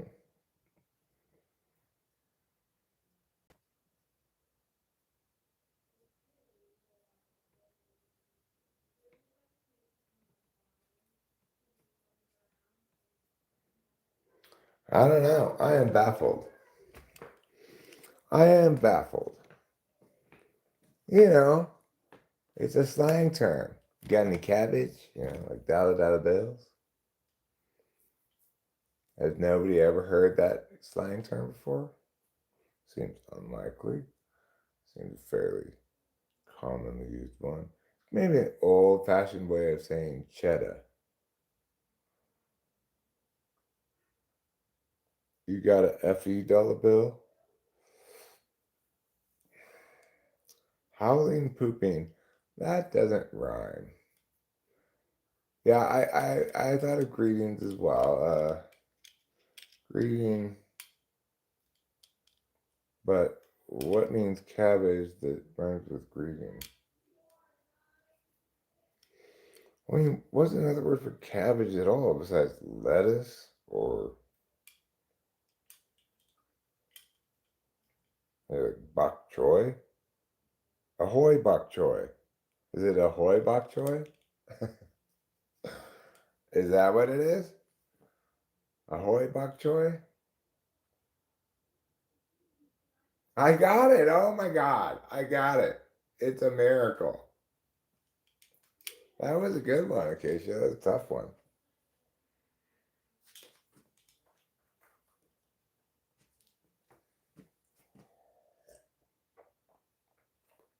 Thank you.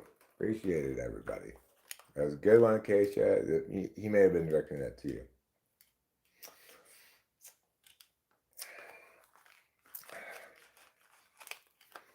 It's nice when somebody comes up with a hard one that does get solved. It's very satisfying, you know, like, and it feels like it was hard but a fair prompt, you know. It's definitely an art to coming up with those things.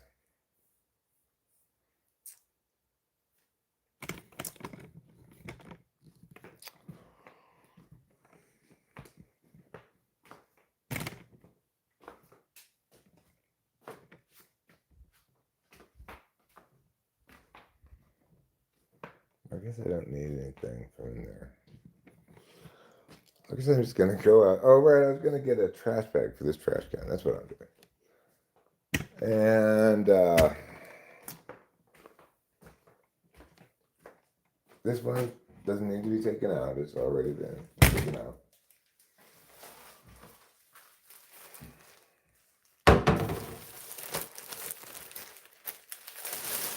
Look at us. We're getting something done. A little bit of sunshine in sad town goes a long way, you know. And that's what all of you provide to me. A little bit of sunshine when I need it most.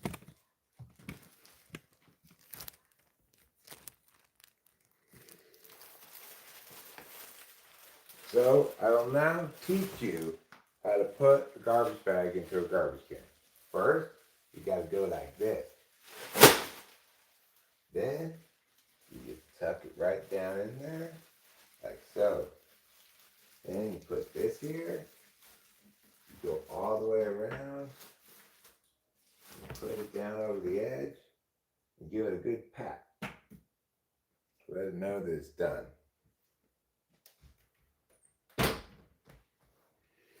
And that's how you put a different trash bag into the trash can.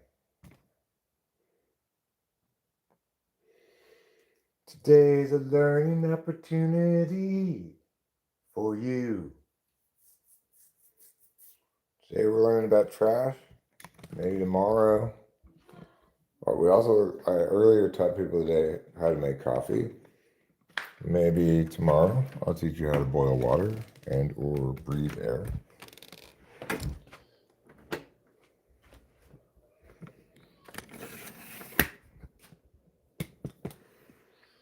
I've got an entire curriculum teaching people things they already know how to do. Because I figure you never know when someone's gonna want a refresher course on these things. Like, sure, you learned how to tie your shoes a long time ago, but that was a long time ago. Might you need a refresher course? I think so. Maybe since when you learned how to do it, you started developing some bad habits and are doing it wrong now. Right? Just makes sense. It's just common sense. A little bit of pee that gets on the toilet. Yeah, well. You're throwing a fat change up right down the middle of the plate there for a Keisha. Hi. How's it going? Good. How are you today? I'm doing fine. Great weather we're having. Yeah. It showed on the computer that there was a record high. Oh, really? Yeah, it's only 77. No, that's scanner cover. That's not a record. I guess for the time of year, maybe. But wasn't it like 80 something the other day? Yeah, well, it said that was a record too. Look at us go. Have a good day. All right, thank you so much. You too.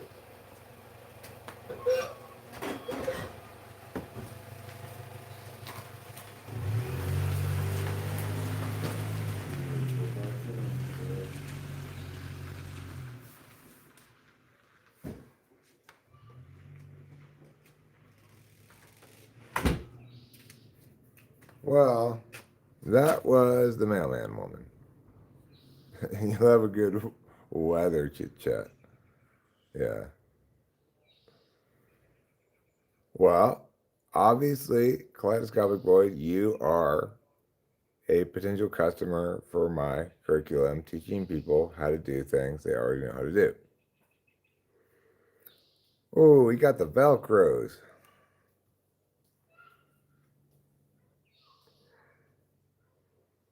When people ask me about the weather, I'm thinking, yeah, obviously. You know, it's like FE safe small talk rather than me feeling like, has your face always looked like that? There's obviously nothing wrong with that woman's face at all, but well, I'm sure that in an ideal world, from her perspective, I would not have been standing out here, so she could just come up, put the things down, and go away without having to talk to anybody. But well, I couldn't help it. I was standing out here, so.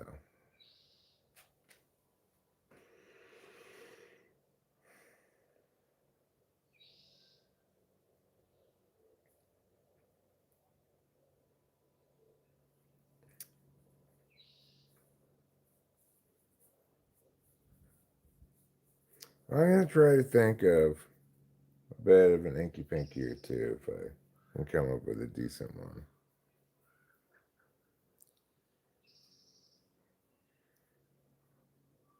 Hmm.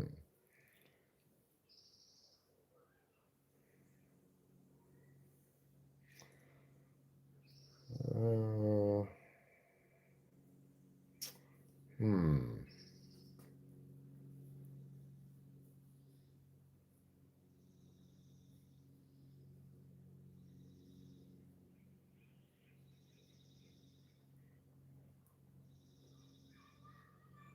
Hmm.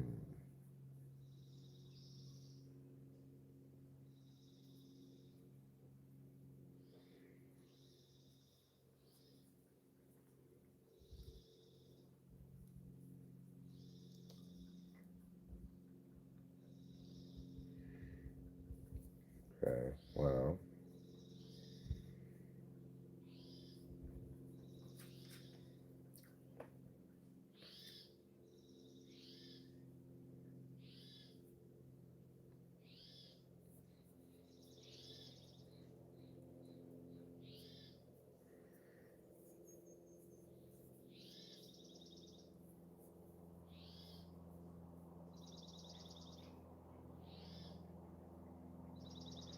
Okay. Well, we'll try this one.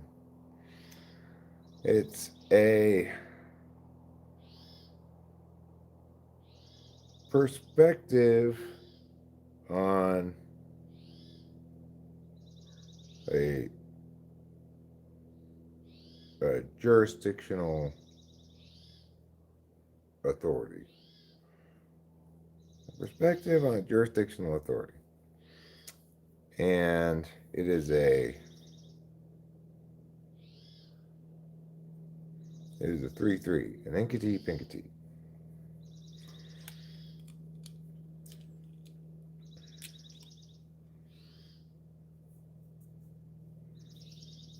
When my male woman comes, I ask her if she experiences existential dread. Yes. Not enough. You, me, we're all doomed. Okay, here's your mail. that would be a fun experience for the male woman.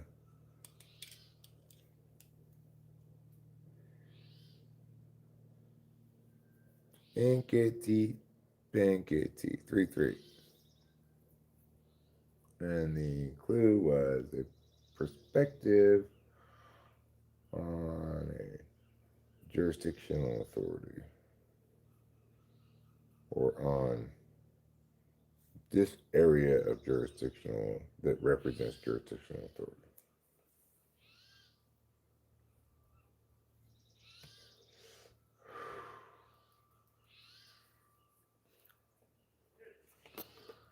A scat frat, a scaternity.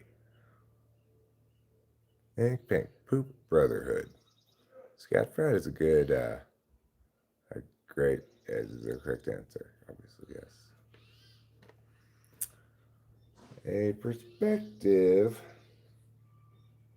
on a jurisdictional authority area.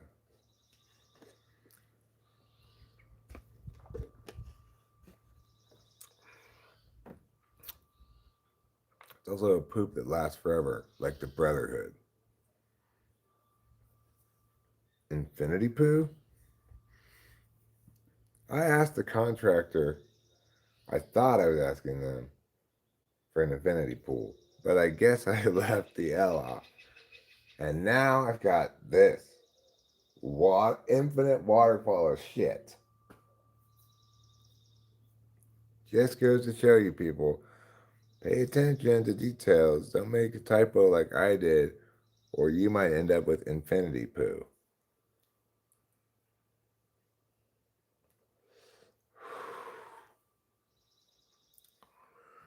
And, I couldn't blame the contractor. He did what it said. I was actually impressed that he was actually able to access infinite poo like that.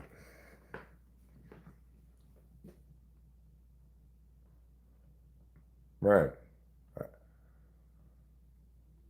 Mine is perspective on a jurisdictional authority area.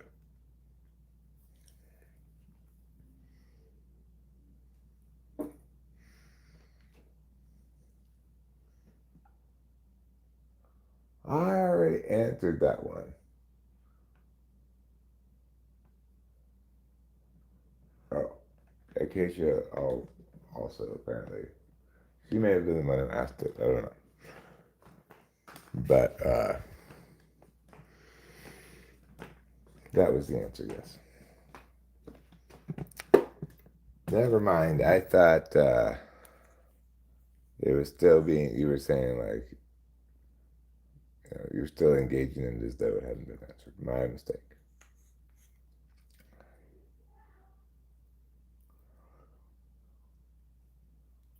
Good to hear Rachel laughing.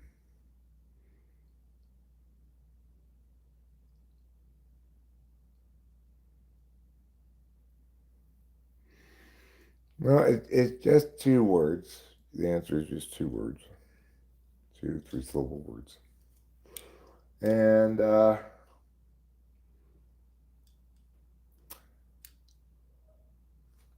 I suspect the answer to a perspective will be easier to get than the other one. Oh, there you go, Dead Boy Klaus. Bang, bang. Right down the bullseye shoot did you go with that, boy Klaus? Well done, sir. Well done.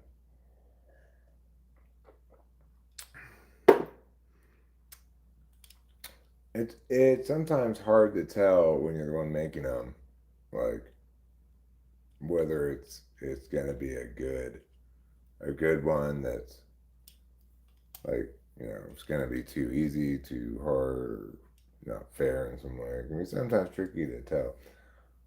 You got that one pretty quick, so presumably that one was a little bit less of an example of the hard Sudoku than Acacia's one. So that was mine not being quite as good one. This is one she made up. But that could just be you just nailed it fast, Step Boy Class, and it's not indicative of that. It's hard to say.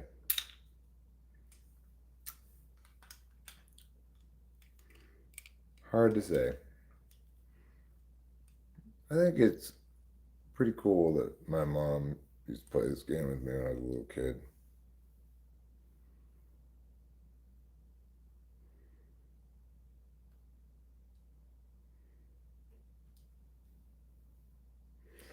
Let's see. And idiots, schmidiot.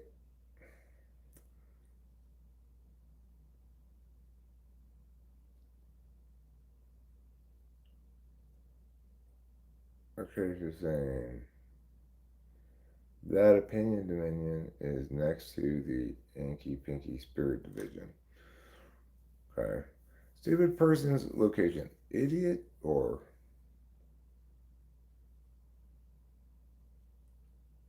knucklehead? A knucklehead's location. 3-syllable word for location. Coordinates.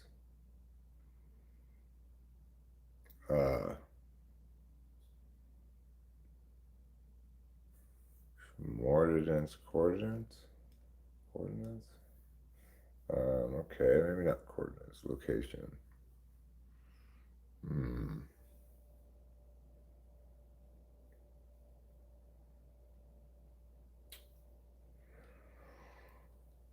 Uh,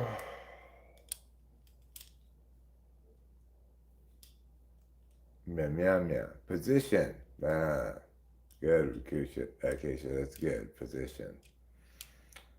Uh, uh,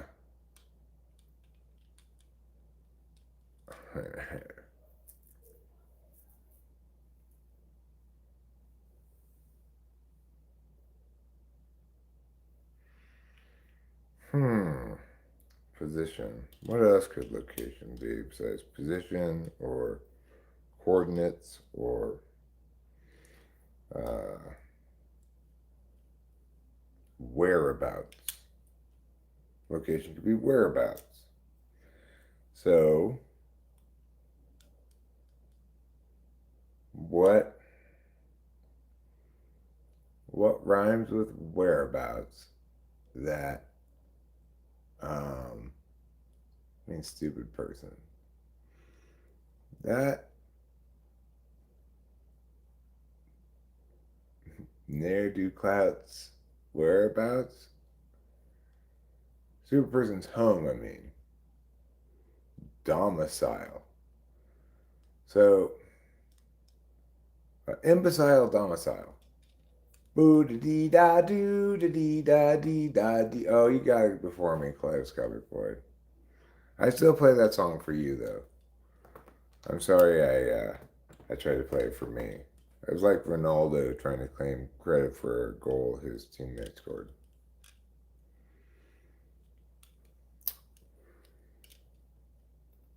Pretending like he headed it when he didn't. What a silly guy.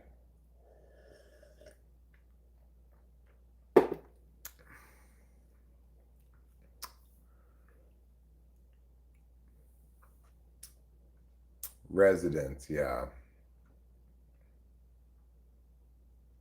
I get you're thinking I'm gonna make this a little more difficult by obscuring domicile with a not very synonymous thing. Oh, kitty. Are you saying meow to me? Oh, I love you. Yeah.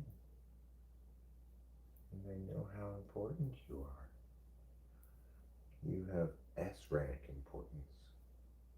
You're S tier. S stands for special.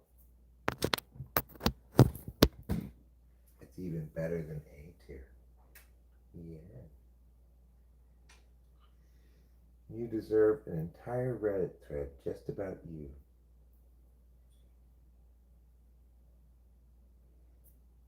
Filled with posts like, how did Capio get to be so beautiful? And, wow, Capio's so cool. Huh. Yes, Daddy knows. Oh, yes, and Daddy loves. What a special girl. Oh, yes, yes. Spirit Division guesses? Uh, what's the syllables on it? Spirit Division.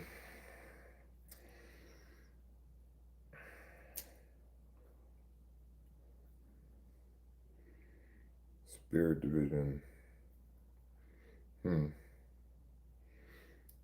Well, I, I haven't. It's 2-2. Okay, so my guess for division is fraction. Am I winning what?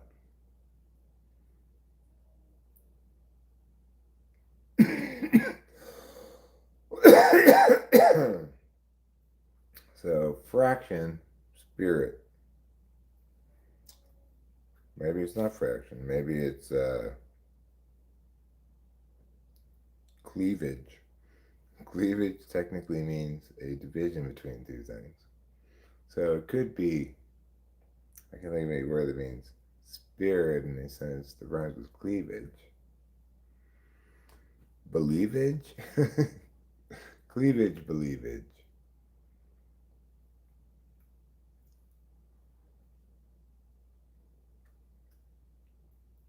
Oh, that's cool. Good idea, that boy class. Glad to hear it. Yeah, it is neat that my mom taught me this. We played it in the car a lot.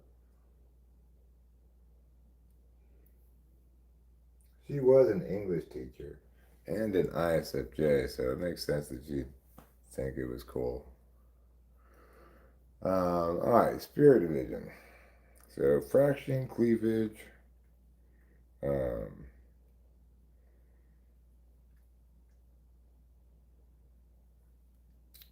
uh,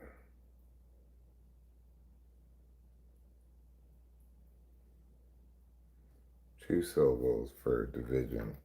Could be like a military division, like, I don't know, brigade. In which case, I don't know what spirit. I'm thinking like ghost, but there's also like spirit like chi or tao or karma. Karma division. Spirit.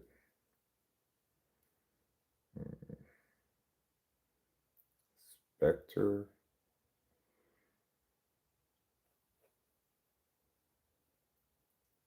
Spectre. Division. Hmm. Hmm.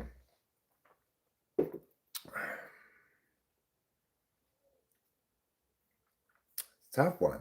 That is a tough one. Tao is pronounced with the D sound. Tao. Oh, well. I read the word a lot more than I hear it. I read it watching anime. Could be like alcohol spirit. Good call, Ruben. Good observation. So, like liquor. What's the word for division around liquor?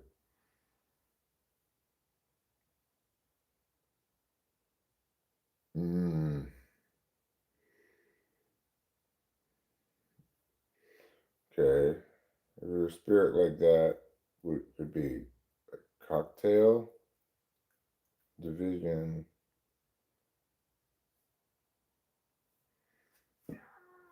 Oh yes. Oh yes. Well, I'm thinking more like a division in a corporation or whatever. What might that be called additionally? Department, bureau, a. I'm sorry, Kitty. A division, bureau, department, a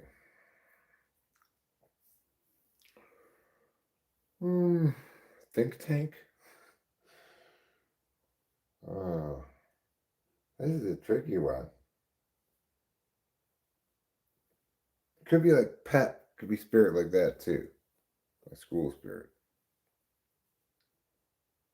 Pep would another word for pep. Where spirit would be, support maybe, or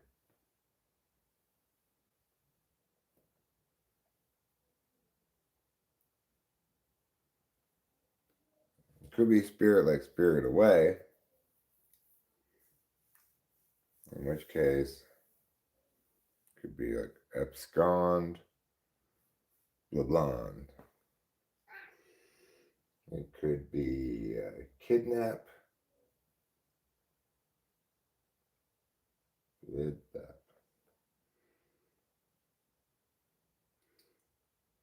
spirit.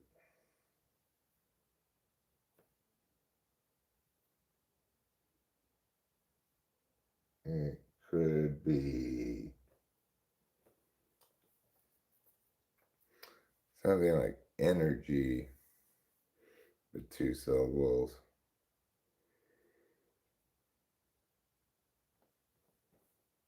Aura.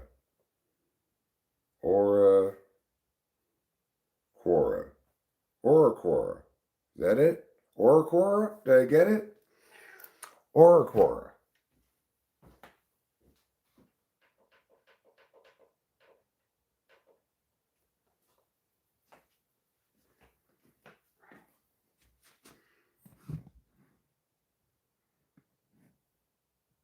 Did I get it? That's not it? It's not Aura Quora? Okay, it would be divisions if it were Aura Quora. That's a pretty good answer, though. Okay. Mm,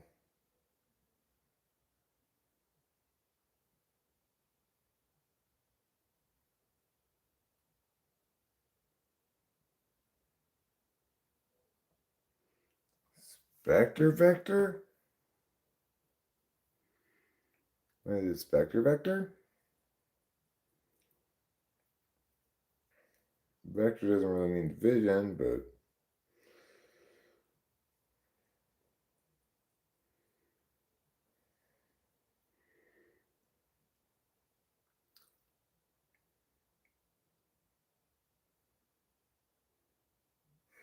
rapture fracture was a good guess too.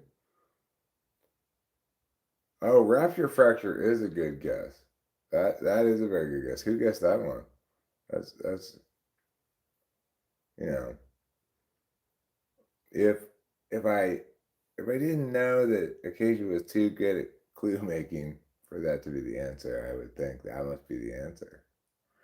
It's a good guess.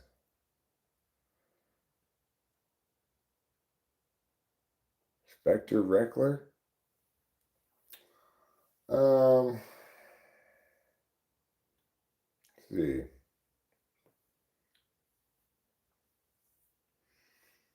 Mm, undead bloodbed.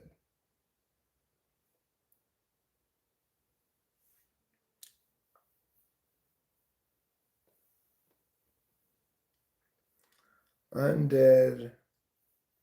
Hmm. Oh, this is a tricky one.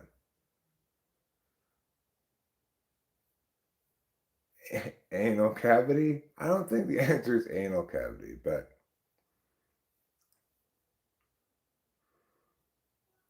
so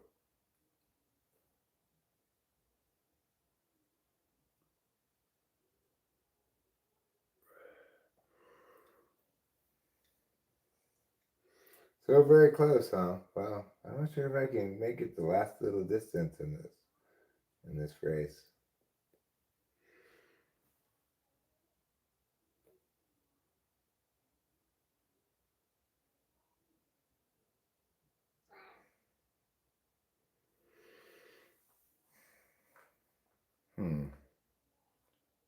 So it's not Aura Quora.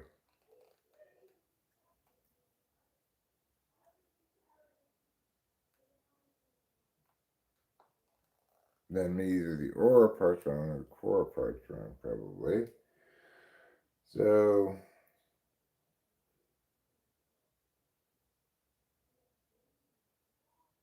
unless it's the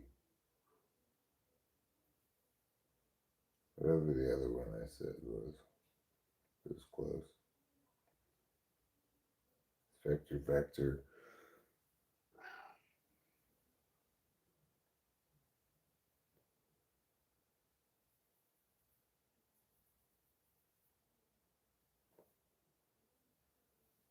I don't know. I am BAFF baffled.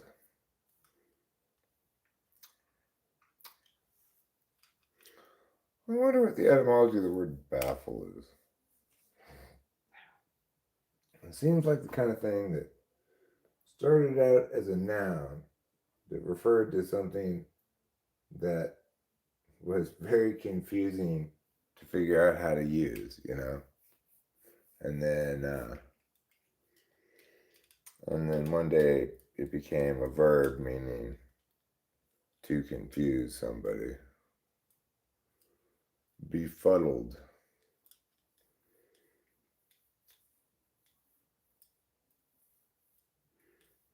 Befuddle my puddle. A story by Eric. Oh, please, do you see my puddle? So proud and sure of itself. Please befuddle my puddle.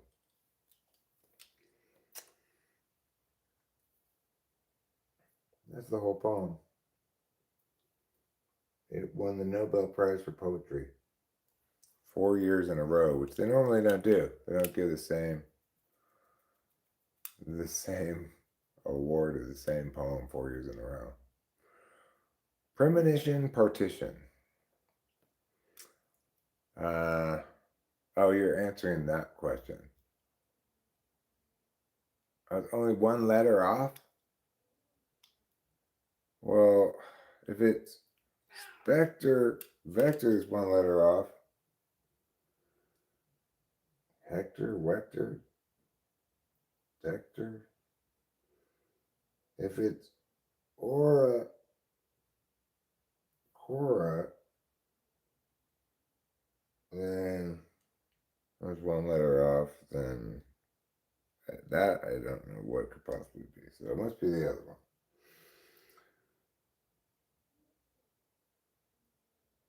Division. Vector, Vector, Plector. I don't know. Spectre, Sector. Oh. What a dummy I am. I should have thought of that. I am very disappointed in myself. Do you really want the gift of manifestation if you have intrusive thoughts? I don't, for sure. If I had the gift of manifestation, I'd be long dead.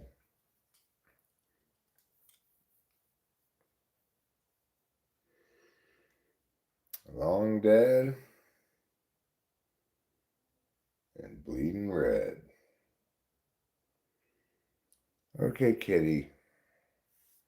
Now listen. I'm gonna sit down here and pull some bong rips.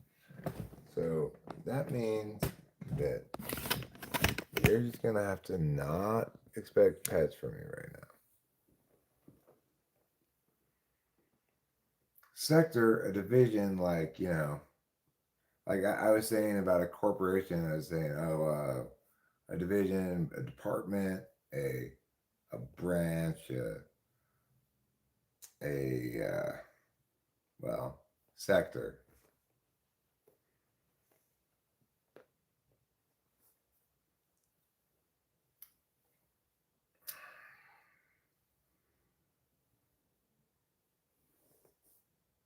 It's that kind of division. Like, in that it represents a subcategory of a larger category.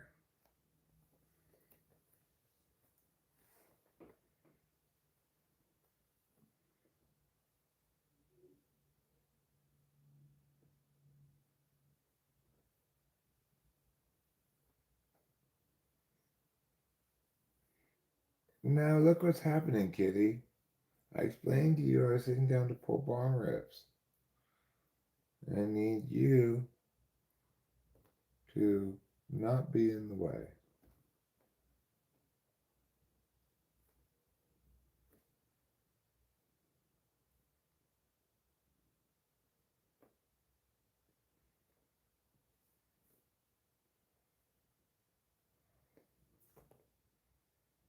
Oh,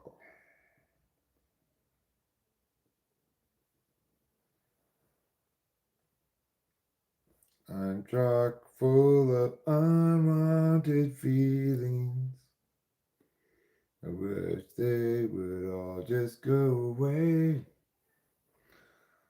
But instead, I've got these unwanted feelings, and I suspect I'll have them for days.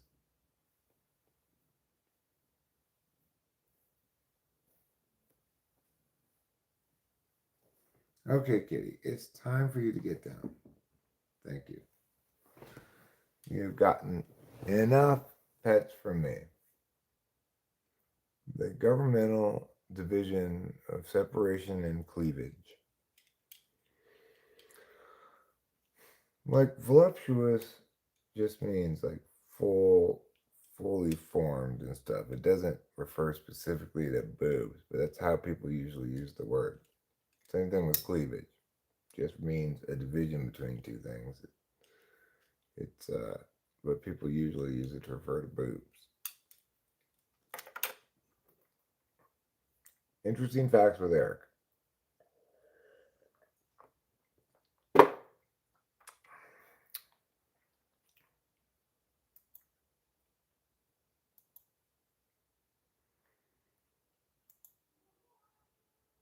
I think what Rain had to say about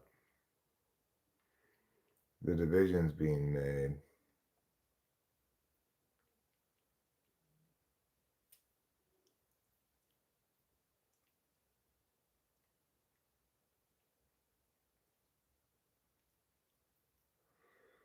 Rain had to say was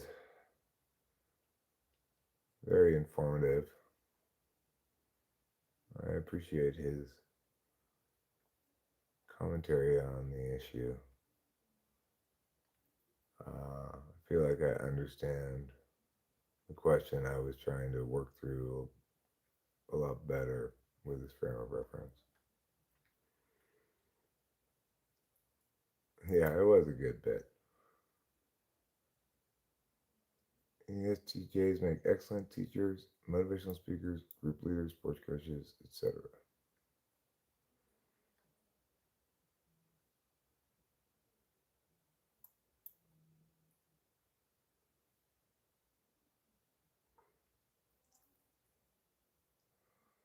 Chill, guys. He's INFJ, but he's from New York, so he's more thick-skinned. I mean, that could not possibly be further from the truth from what you watch of this INFJ circle guy. He looks like FI. He looks less thick-skinned than I would expect.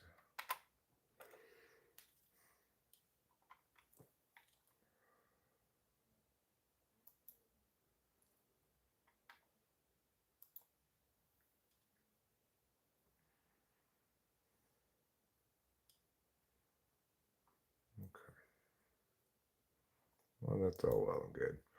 I did get almost 2,200 views on the short I made called "How to Hand Your Baby," which I thought was a funny short, but I don't know. It got a good amount of views, but only got 14 likes.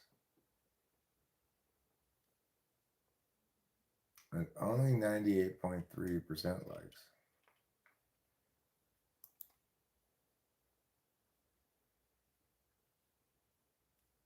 Remember pre-2008, you could pump your gas and go inside and pay for it? I do remember those times, but I think that was considerably longer ago than 2008. Probably get a bunch of views from new mothers who felt tricked. Oh, well, I did put hashtag funny. It was funny, like, it's a ridiculous picture. It's, you know, I just have to show it.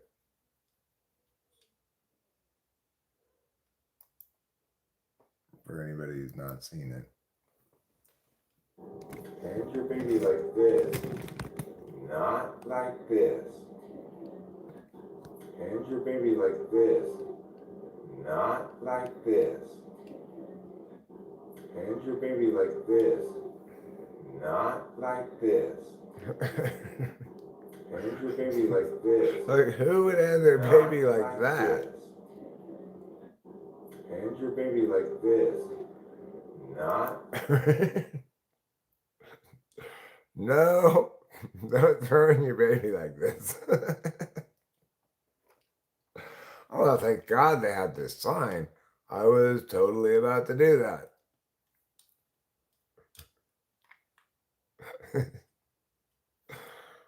I mean, seriously. Yeah, when they wouldn't let me go back there. I was waiting at the door. It was said, no, you can't come back here right now. We're in the middle of a shift change. That's when I took this video. Anyway, I'm always happy to share important public health information and stuff. And that's why I'm happy to share that important information. Because I mean, I get it. That's most people's natural instinct when they take a baby someplace, just to be like, so it's important for us to not do that.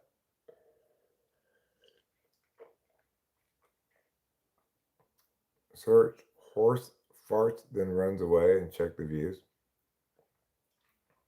I mean, I'm sure it's a lot of views, Casey Jones. I don't doubt that. People like that kind of stuff. Recycle your babies.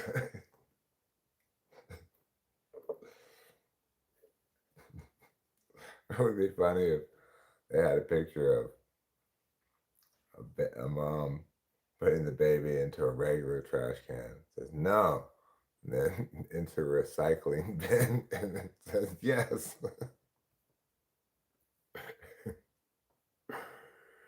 I believe it, Casey Jones.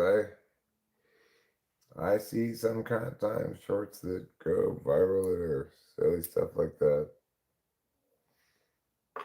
You know.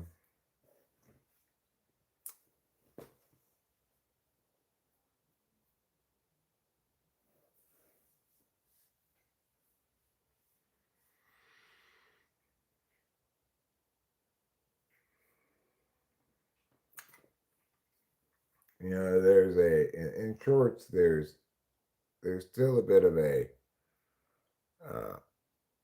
bias in favor of like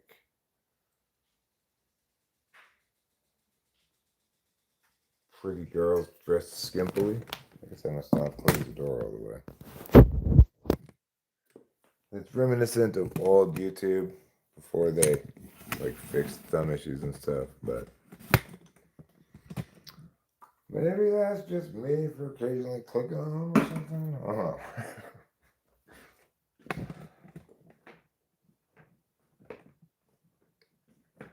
Stepping in gum feels like the 90s. Stepping in gum in all the right places. Stepping in gum in all of your faces.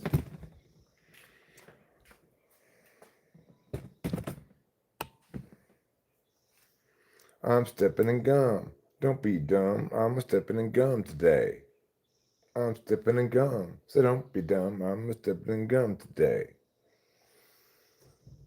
Look at me, stepping in the gum. It's sticking to my shoe. I'm having a whole lot of fun stepping in gum with you. Call that song Stepping in Gum.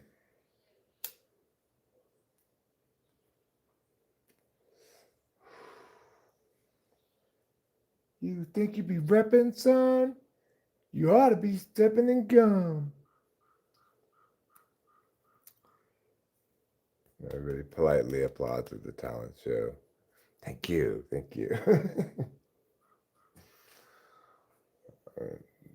Also roll their eyes at the same time. Oh my God, I cannot believe this guy got up there and did that ridiculous stepping in gum song.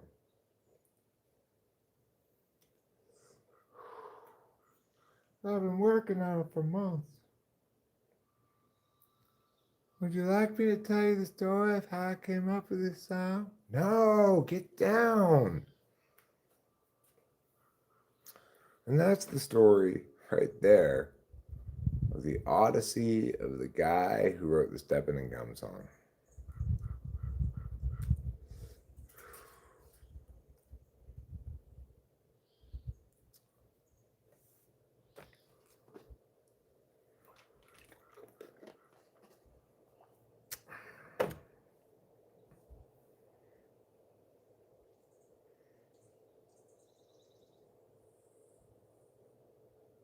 It's already stuck in your head, huh? I'm stepping in gum. I'm stepping in gum. It's a whole lot of fun to be stepping in gum. And it's got some like Lou Reed style background singers going in soulful voices. He's stepping in gum.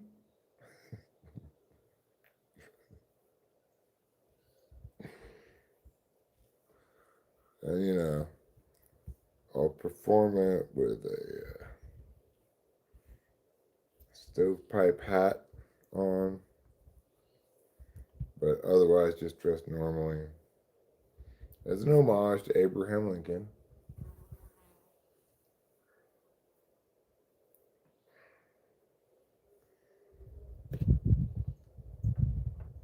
It's never too late to do an homage to Abraham Lincoln.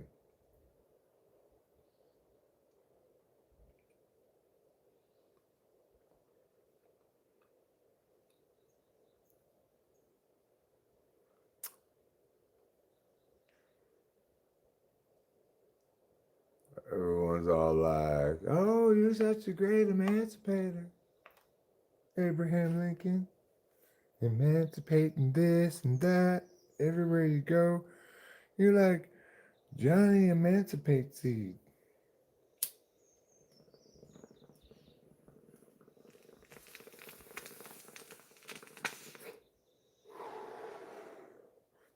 That's why in Holiday Inn, there's that wonderful scene where the maid lady, when they're doing the song and dance for Lincoln's birthday, the maid lady clutches these two little black kids next to her and looks earnestly at the camera, but kind of away from it, and says, "Thank you, Mr. Lincoln, for setting us free."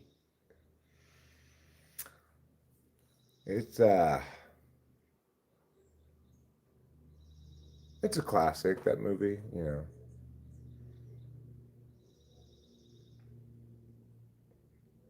Classic Americana.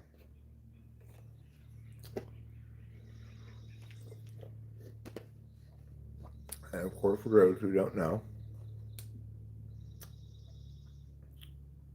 who's the guy in it? Jimmy Stewart or Bing Crosby? I think it's Bing Crosby. Well, he and the white blonde girl that he's with, they perform a song for Lincoln's birthday in blackface with like those ridiculous hairs coming out like this, and they perform it in the old minstrel style, an homage to people they respected, as I respect Abraham Lincoln. I'm not really a huge Abraham Lincoln fan. He did fine, but people lionize him a bit too much, I think.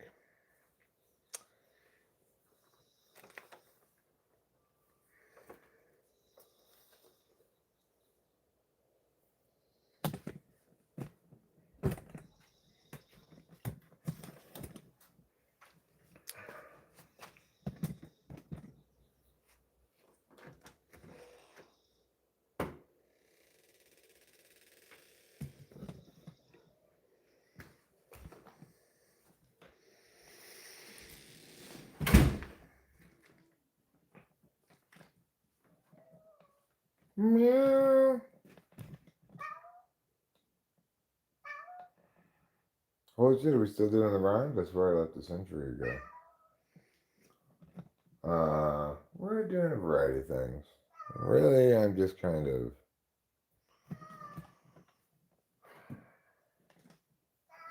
avoiding my feelings, processing them with some company, distracting myself, being avoidant, watching the cat eat.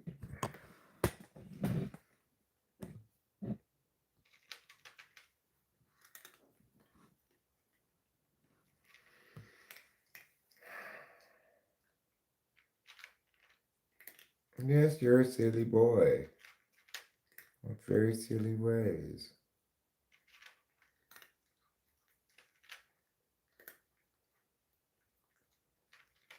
Oh, somebody run me over with a bus.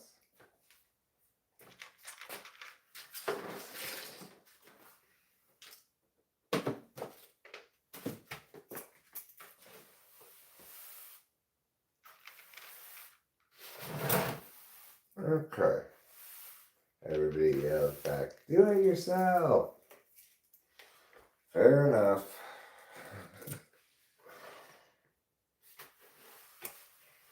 No reason for me to put that job on you.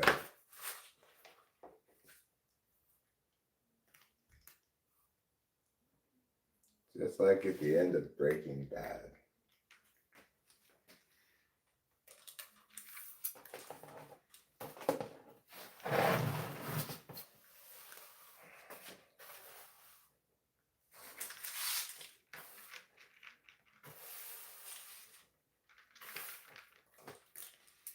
Doing a little sweeping. That never hurt anybody's mental health.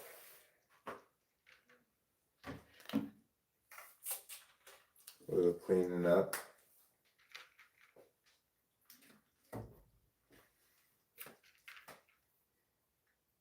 A little bit of nesting stuff.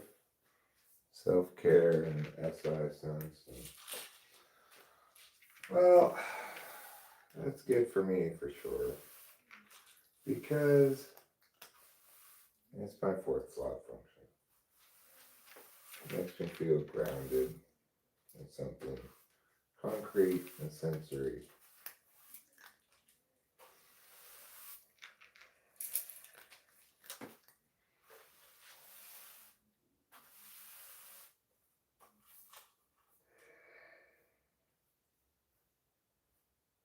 It makes me feel like the consequences of my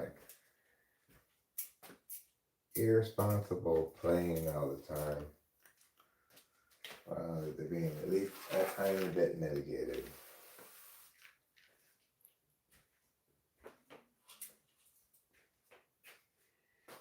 Mitigate my impacts down. now. Mitigate my impacts with wow.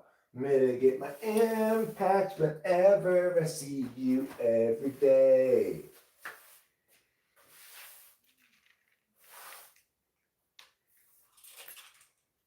Mitigate my impacts.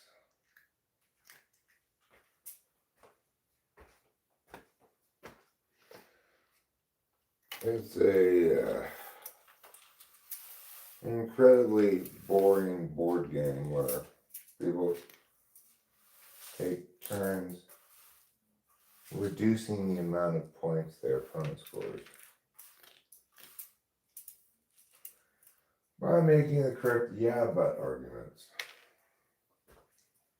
Yeah, but it's not going to work out as cleanly as you say. At most, you'll get, I don't know, 25% of those impacts. That's how you play mitigate my impacts. Who wants to play?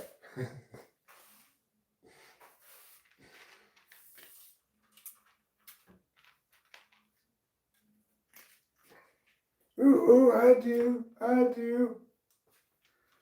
Let me start. I've got a great idea to accomplish me. Yeah, but it's not really gonna work. It might work a little bit.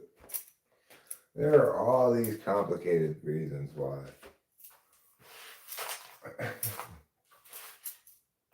Oh. Blah, blah, blah, blah.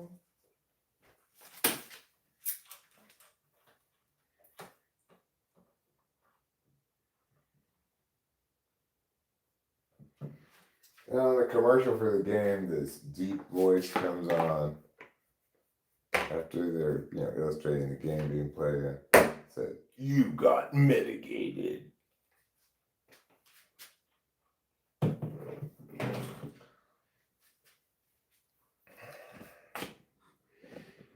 I think I'm ready to go to market with this game. I think it's going to be huge. It's going to be the next big thing. Just like Cher is the next big thing. You might not have heard of her yet, but she's going to be HOT hot.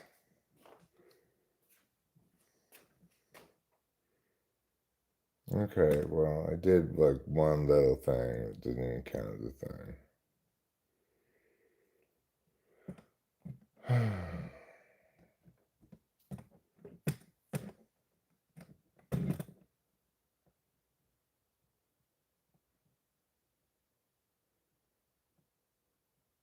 I just feel like a sad Chad.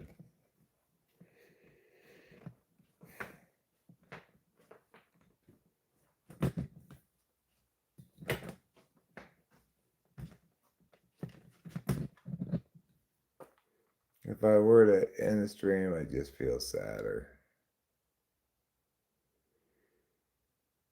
CJ, it's fun. It's good to know how to self-soothe, I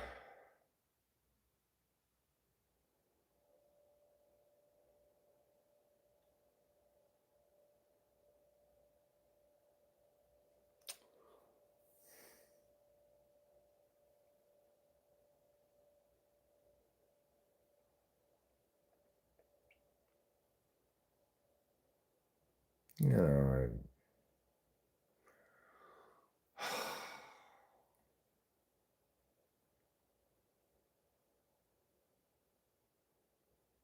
it's hard to process feelings of regret and guilt and stuff.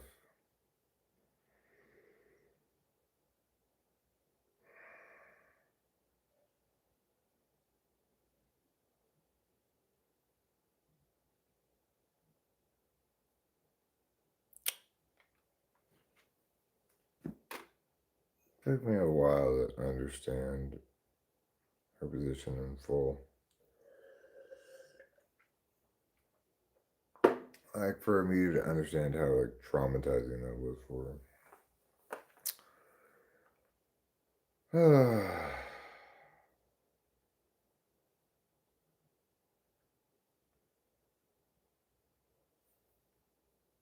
just, what are you gonna do? So try to waft it away with your hands, like, get out of here, I already understand now, so can we stop having to feel a bunch of stuff about it? I guess not. I guess not. Well, what do you expect, Eric? What do you expect when you fuck up? So, I tell you what I know is one good thing to do. And that good thing to do is, of course, to celebrate an important, critical part of North America. Naturally, I'm not talking about no Canada. I'm not talking about no United States. Instead, I'm talking about Mexico.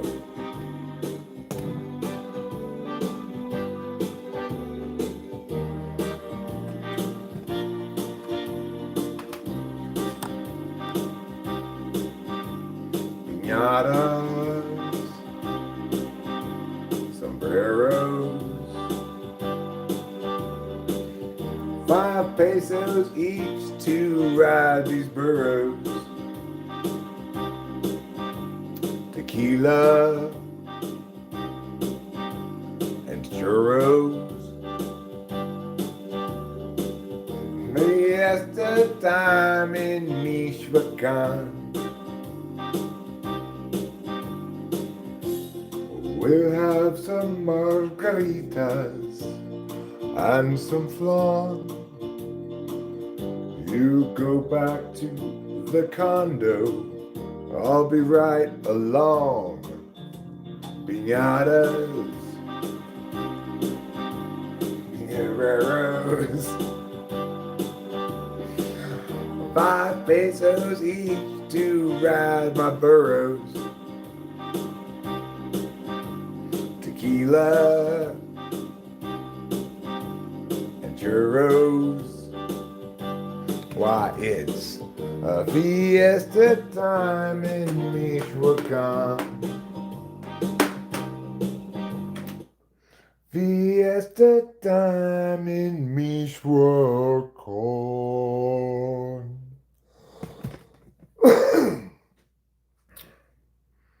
There, that's an improvement mood-wise.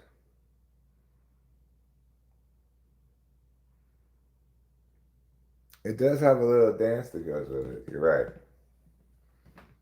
In which I'm demonstrating the things that I'm singing about. And it's funny though, like, paying attention to the dance things makes me like forget the words.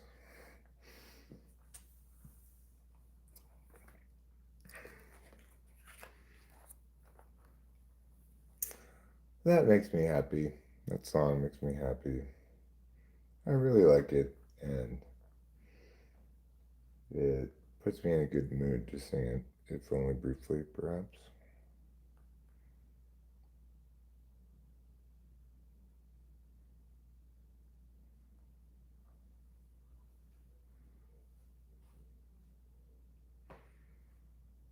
There's the mouse over there.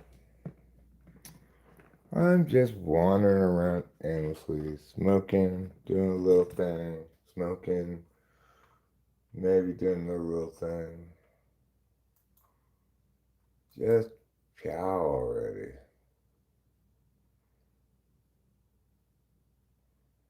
What's an FI hangover? Well, an FI hangover is, it's just a continuation of that stuff. Just me coming to terms with all that stuff. And really recognizing the scope of my failure here.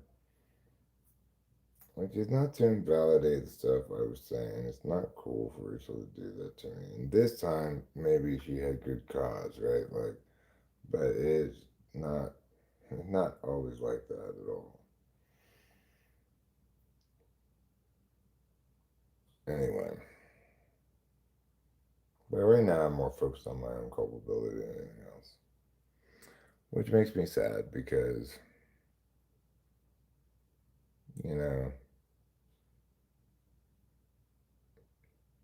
repeating mistakes that you thought you had learned from, is that the LCD sound system lyric, something like that? Goes to show you, I guess, how you can only learn so much in your polar, and unless the now event is exactly the same as the previous event, you're probably gonna miss the connection. You're playing Magic the Gathering? How fun! Acceptance is an absolute bastard. Yeah, well, I normally am not very resistant. In this case, I just didn't understand the scope of the SI concerns, the implications of my having disappointed her so starkly in such a way that hurt her so much, you know.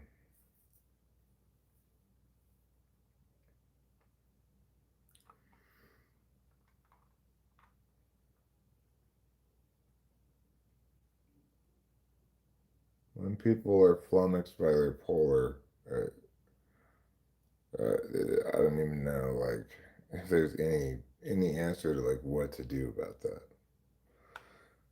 It's uh it's gonna make anybody, regardless of their polar, gonna feel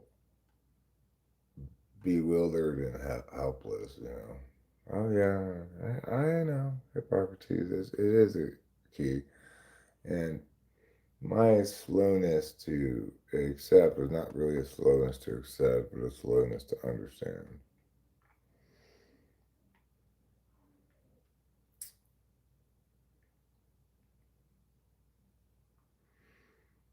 And it's not the sort of thing I understand quickly or well at all. So I have to I have to really have it fully expressed to me how and why it hurt somebody, and I can't fully understand it, you know.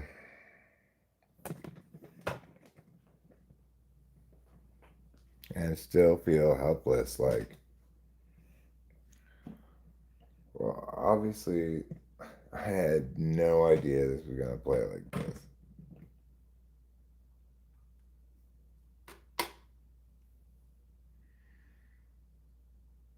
And certainly I should have, but that's the polar thing, right?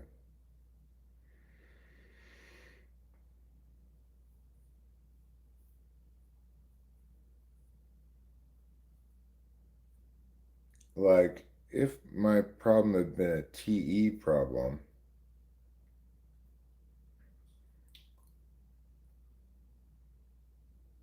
it would be less bewildering. It'd just be more acutely and specifically critical and of my failures to do this thing right. And I would have immediately been like, come on, Eric, you fucking dumbass. Unfortunately, it's an FI problem here, which leaves me much slower to reach an understanding about it, and also much more bewildered when I do. Like, when I fuck up on TE things, it's easy for me to think of how I could have avoided this and done things better and not been such a dumbass. With FI stuff, I can completely acknowledge that I shouldn't have been so absolutely oblivious, but it's also the case that when I think about it, I don't think like, well, here's how, here's where my mistake was made and how I should have met. It's just like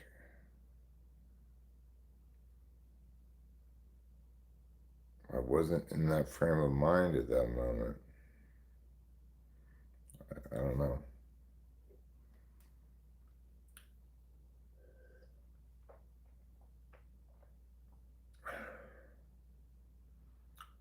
Well, thanks, Hippocrates. That is one feature I bring to the table. One consequence of my having bad FI is also my being. I mean, I'm not sure if it's a direct consequence, but links to it certainly is my capacity for objective self criticism. Of course, that also goes along with the tendency towards self loathing. And it's all a big, complicated ball of confusion.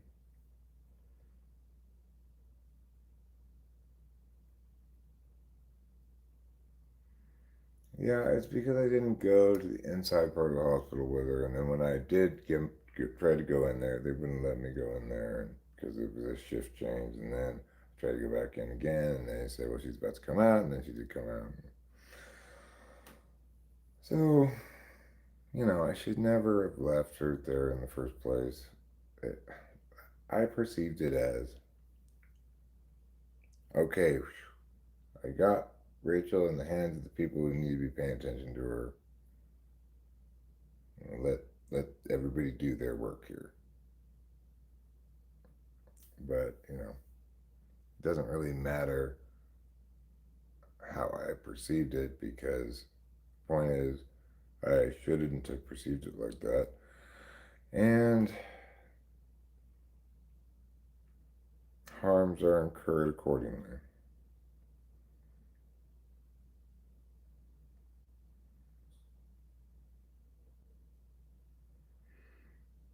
So, fuck me in the ass and call me Tuesday. Let's all have a horrible time.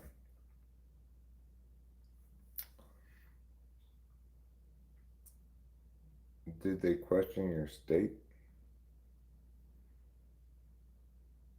Nobody questioned my state. I'm not sure what that means exactly. Uh,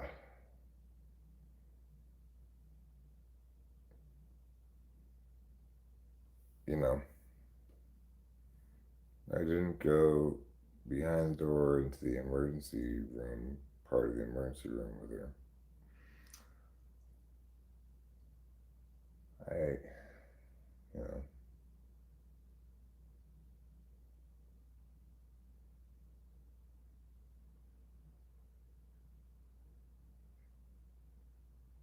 it's also just me projecting my frame of reference. I would not have, if the roles were reversed, I would not have preferred her to go back there with me. Just, it's gonna be fine. Just let them deal with it. I'll see you when I get out or whatever. But obviously, me putting myself in my shoes is not a good way to put myself in her shoes.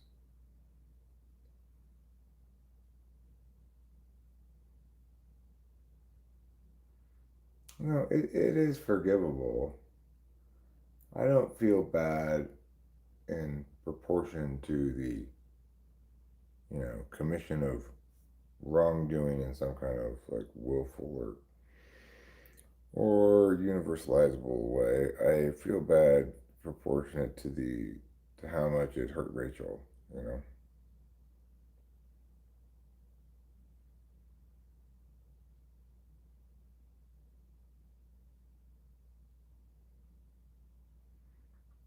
I mean, Compuse, Mintaz, the hospital guys.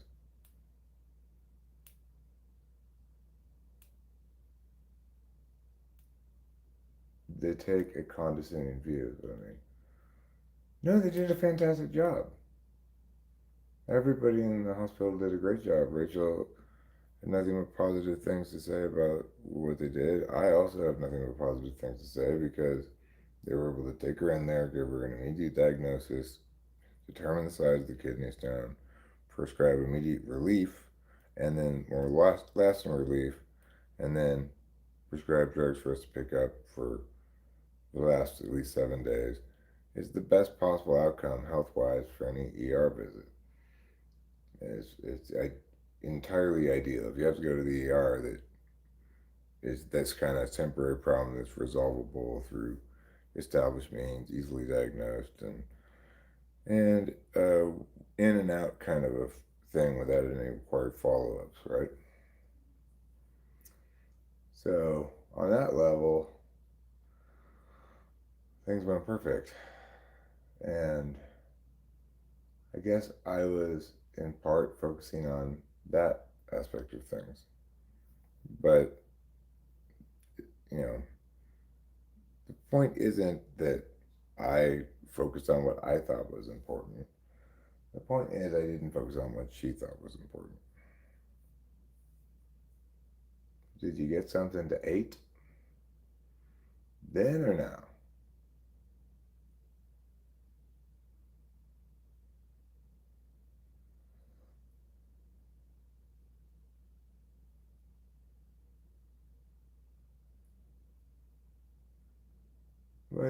But that's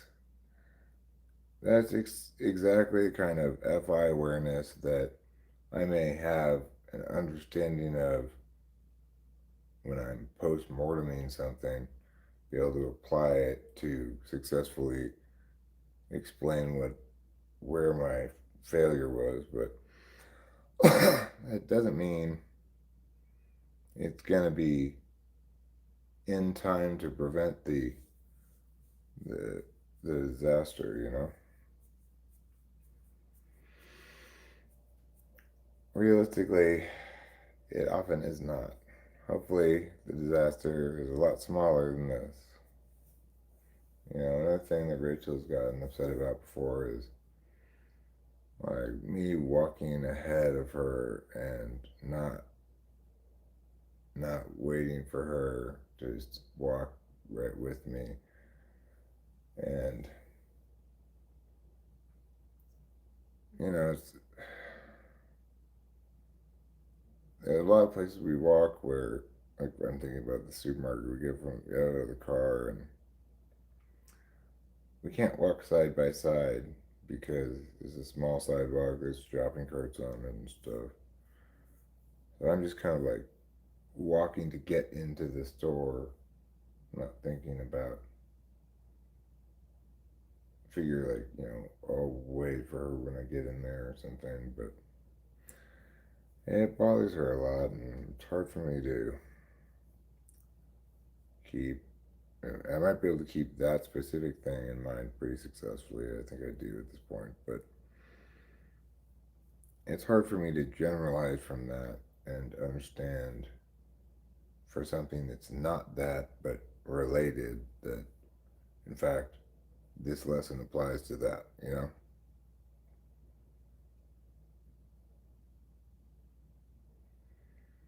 It's a sign of contemptuous familiarity walking in front. Well, I for whatever reason she doesn't like it and it makes her feel as though I'm not I don't care about her or that I'm not concerned with what's going on with her at all. For whatever reason, that may be it. Uh, I have made every effort to not do that. I think the reason it happens has something to do with SE8th. I'm just trying to. I think of walking as this instrumental thing that one doesn't pay attention to.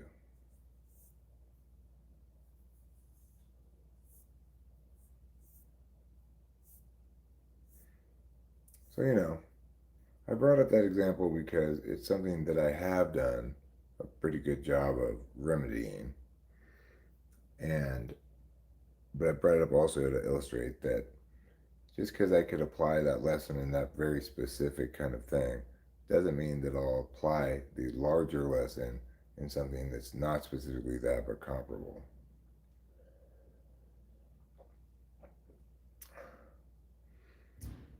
That's what I myself complained about in the past, Eric, coming from an IFJ.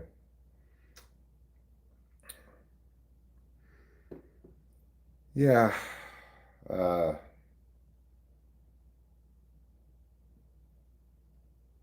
to some extent, these things are FE mistakes.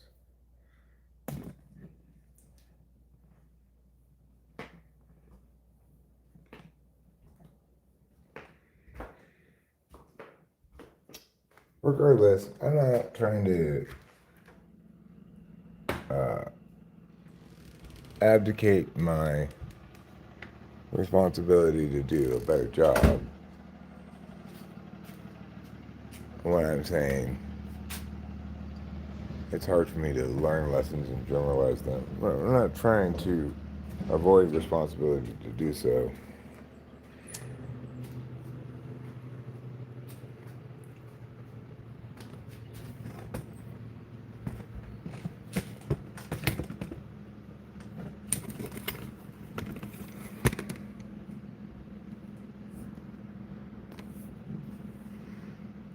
Life can be hard sometimes.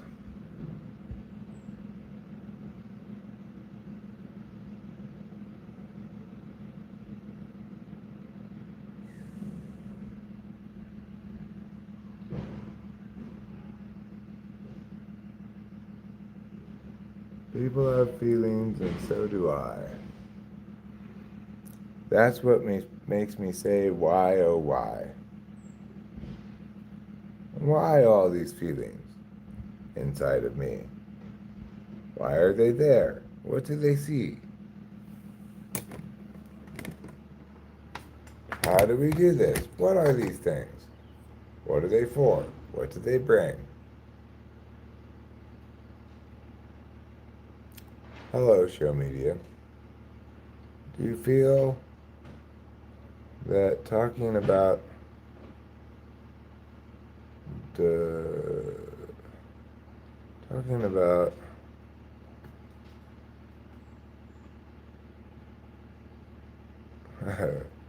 I've got to get my glasses or go inside. I cannot read that.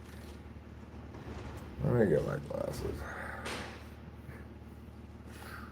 Oh, I hate this whole, never have my glasses with me thing. Can never read anything.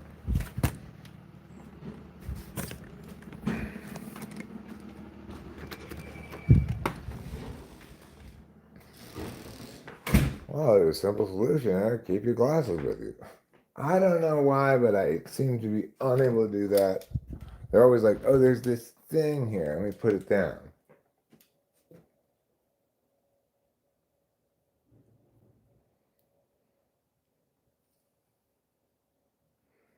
Do you feel that talking about goals, commitments can make one less likely to do them? Absolutely. I think that's definitely the case when it comes to SE8. It might be the case as well for SE7.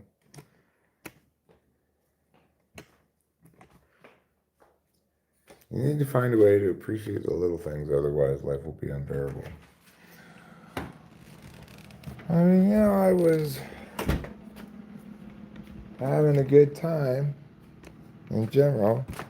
That has something to do with this whole problem in the first place. Is Eric was playing with something that's shiny and failed to prioritize what was important, I didn't switch gears like I should have. Note the event as significant as it was, right? I mean, the thing is, in terms of the outcome and everything, I was right.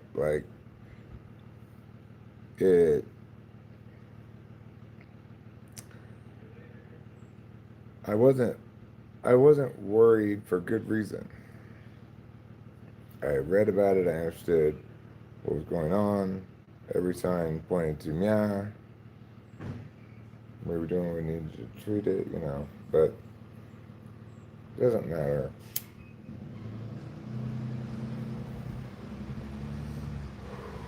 Because, like I said, that's not what was important to her.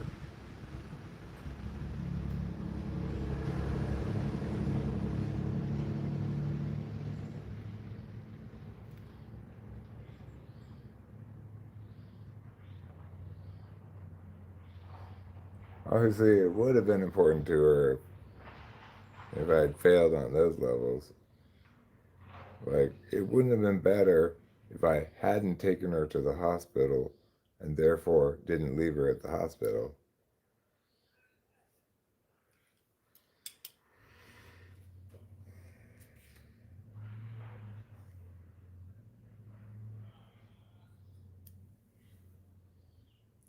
Why not get one of those glasses necklaces?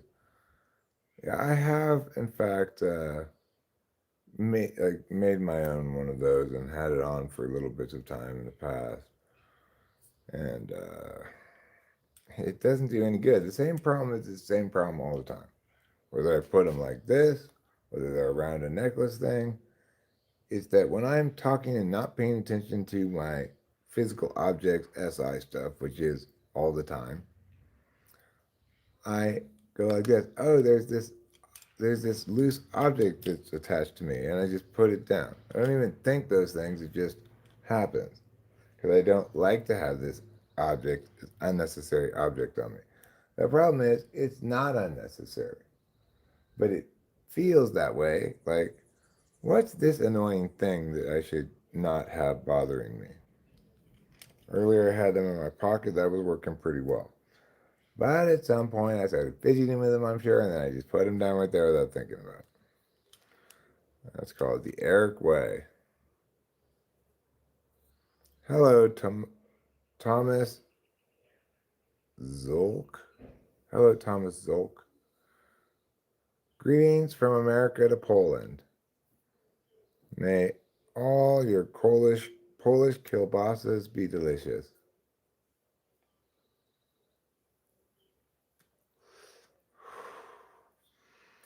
How does NI differ as a tool function from TI?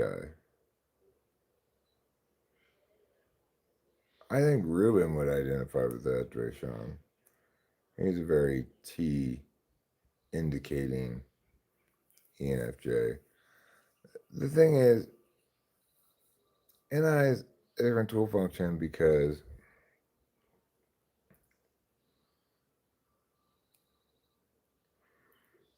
you're first and foremost knowing about things, intuiting what things are, right? Secondarily, you're checking somewhat with TI stuff in the fourth slot, and you feel as though you're more complete when you include more TI because it's your fourth slot function.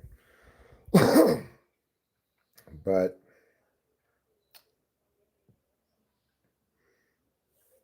I suppose in practice the difference is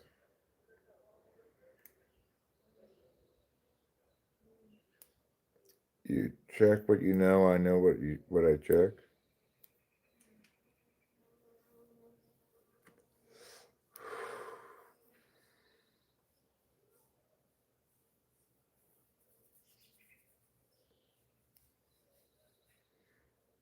Like, I don't know something until after it's been determined, unless it's SI knowledge. Like, there are exceptions. I use NI to know things about music or some show I'm watching, whether it's good or bad or derivative or original or whatever. But on balance, the way I work is I determine something to be correct, then I remember that it is and why.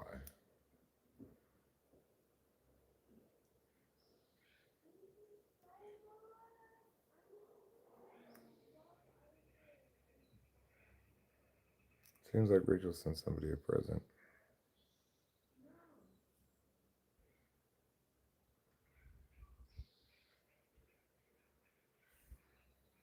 It's actually Schultz, the way you pronounce it. Fair enough. Oh, my bad. I figured I got it wrong, but I made the old college try at getting it right.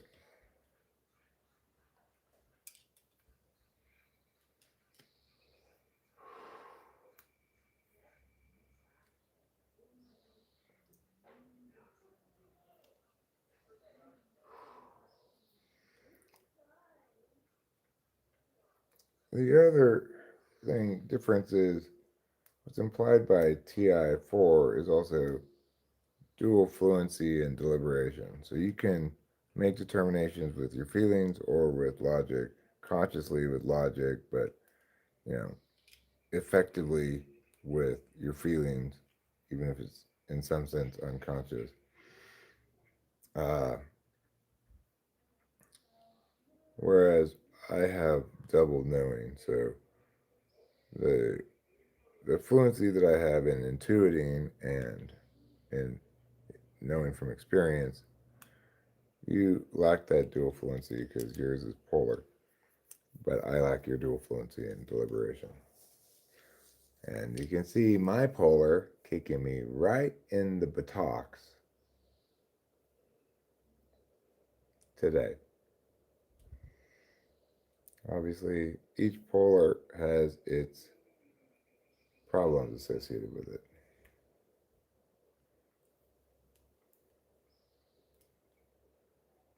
And those problems sometimes kick us right in the buttocks.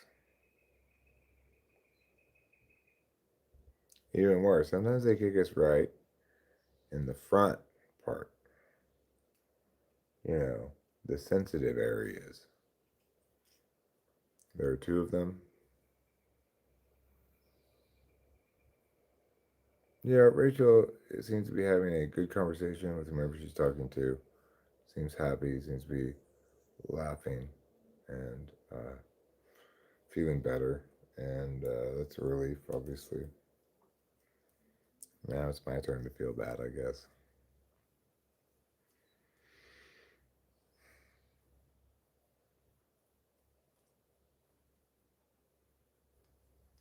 Maybe Rachel and I will go out somewhere tonight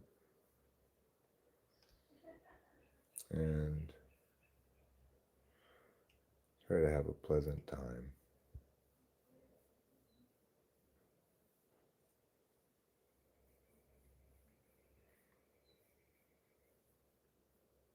Generally speaking, I'm in favor of pleasant times and less in favor of unpleasant times.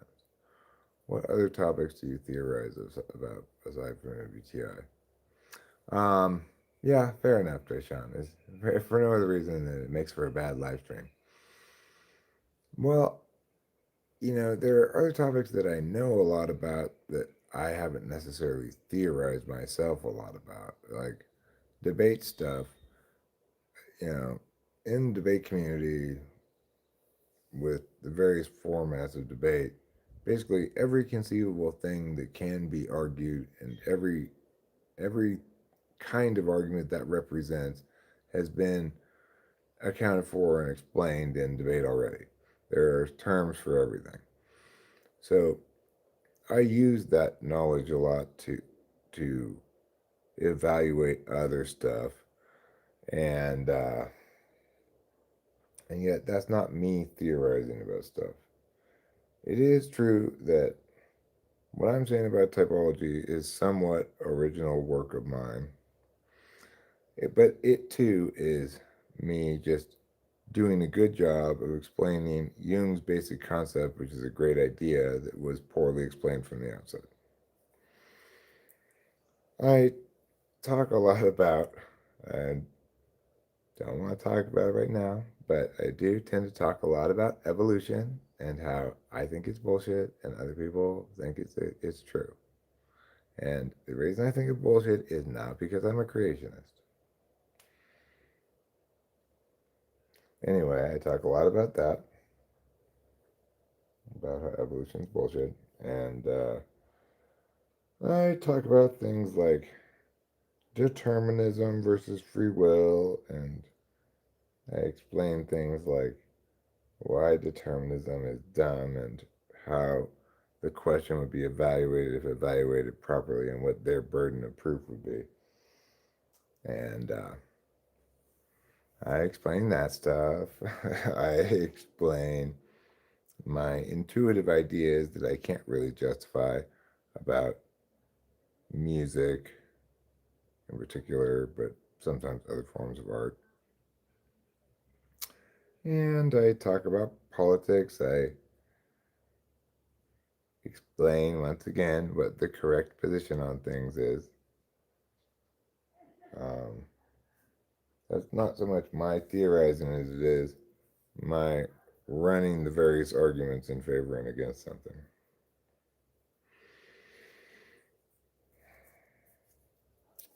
I explain about morality and negative rights versus positive rights, and the difference between something that's evaluatable by a normative framework that tells you whether something's moral or not versus something that's not normative and predictive, like utilitarianism, which cannot inform you about the moral legitimacy of an act before you take it, and this does not count as a real normative framework. We'll talk about that. These are things that I get like meow meow meow about.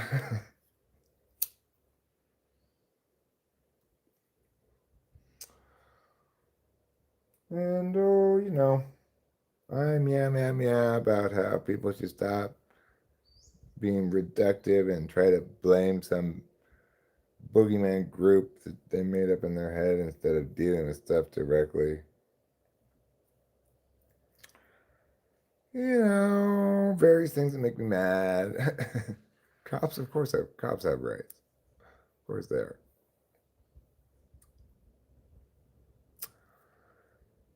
They should have rights. They do have powers. They do have rights. They have powers as well. The thing is that their powers should not be of more significance than the rights of the people they're arresting. When they exceed the legitimate scope of their powers by using them in bad faith, as we often see, well, then they should not get away with that, and that's a problem. And one of the reasons why that happens is because there's not clarity about this thing. Scroll up and see my suggested idea. Maybe we can take a position on NPCI that you have and one that I have and then make a video about it and we make content. Yeah, okay, I'm down to make content with you. That's fine. I'm down to collaborate.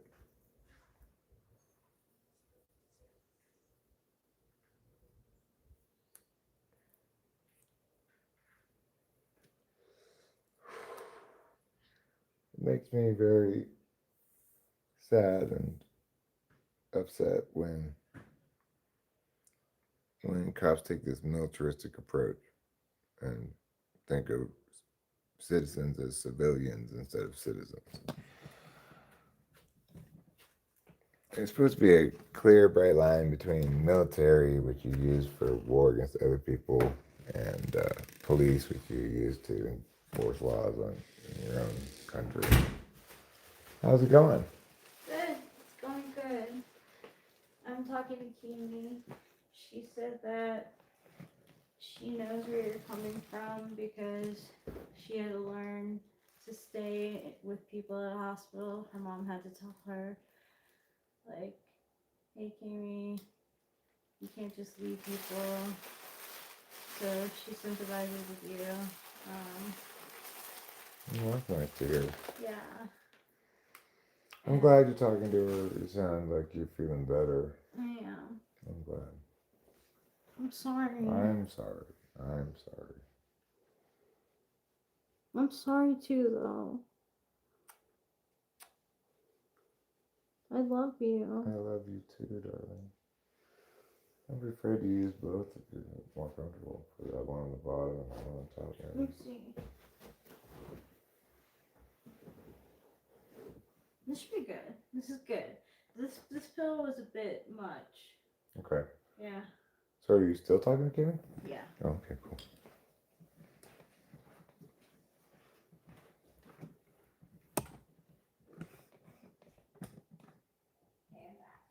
opinions on Yes the band. I don't feel as though I know them well enough to comment on them. I can't at the moment even think of a single one of their songs.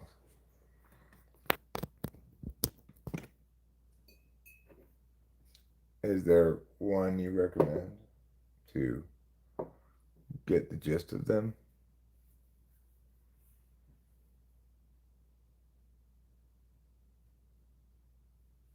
I think he'd not be into it. How about that roundabout, though? They got some riffs for sure. And the guitarist had a light touch. I'm going to hate it. Okay, well, now I'm curious.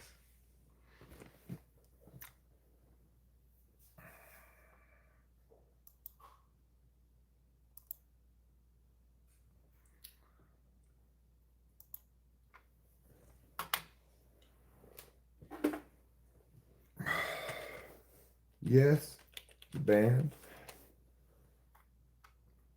I was Owner of a Lonely Heart. That's a good song. Owner of a Lonely Heart is a great song.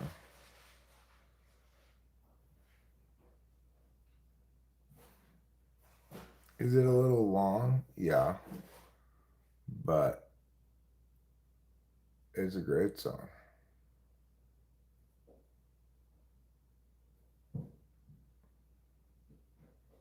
Meow, meow, meow. Meow, meow, meow, meow, meow, meow. Roundabout. Oh, I don't think I know that one. That's 8 minutes and 36 seconds. Are you sure? Yes.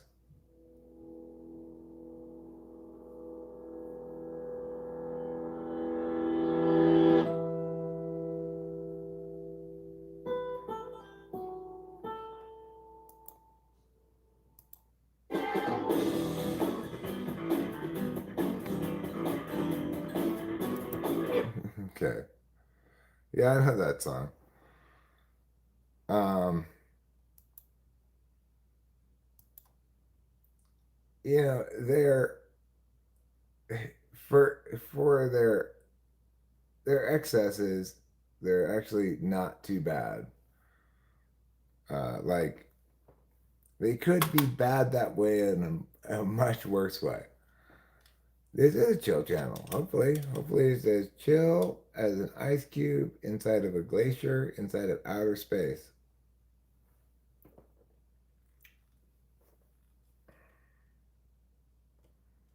Because that's how we roll around here. Ice cold. I need to eat a little bit of food though. And I'm going to need that to not be ice cold. So, what do I want to prepare? Let me ask Rachel if she's hungry. I could make macaroni and cheese, potentially, with chopped up hot dog in it. That's a possibility. I could make a salad.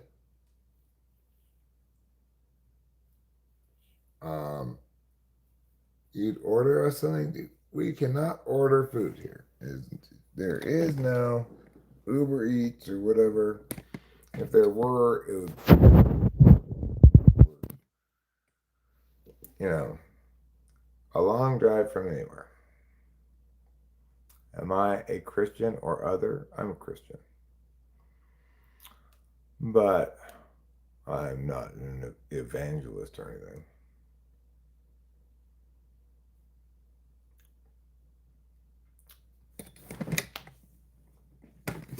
I don't make Christian themed content.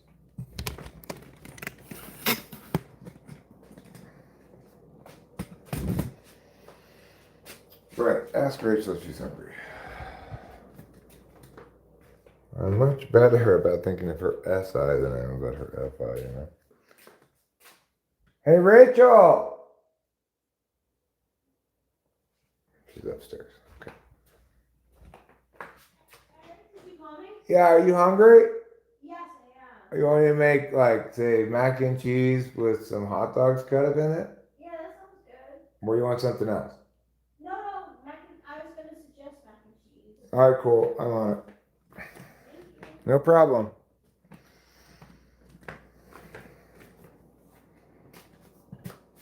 Okay. Now I'm going to teach everybody how to make macaroni and cheese. First thing you need to do to make macaroni and cheese is get your glasses. I have them here. Do I support Israel? No. I think that they are warmongers engaged in a bunch of extra legal freaking intelligence agency bullshit. When we're more honest, we'll call it illegal.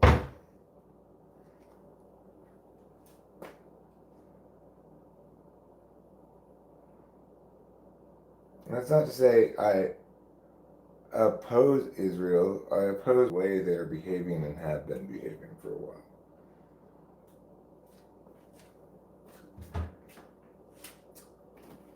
Macaroni and cheese. As you may have been able to guess, there are two key things in macaroni and cheese.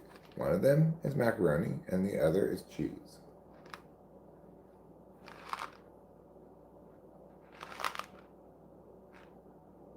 Okay, but do you believe God and Jesus are real but not following them? Just a question.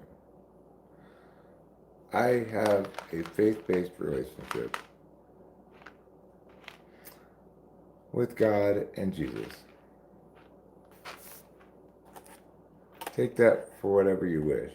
The thing I don't do is make arguments about it, because that's not the appropriate thing to do regarding a faith-based frame of reference.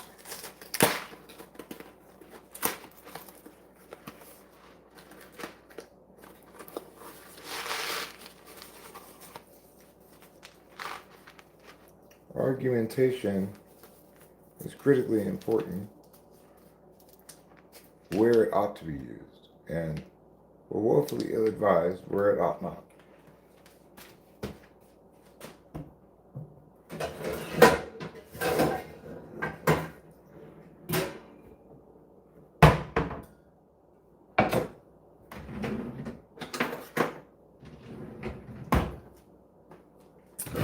I also, as a general rule, don't approve of others evangelizing because, of course, the proper thing to do regarding, I don't need this, where did I get this from? Regarding one's religious faith, if one wishes to share the benefits of it or whatever, the proper thing to do is to wait for somebody to ask you, like, hey, why are you so cool? So you go, well, it's because of Jesus. Then that's fine, because that's promotion, that's attraction, not promotion.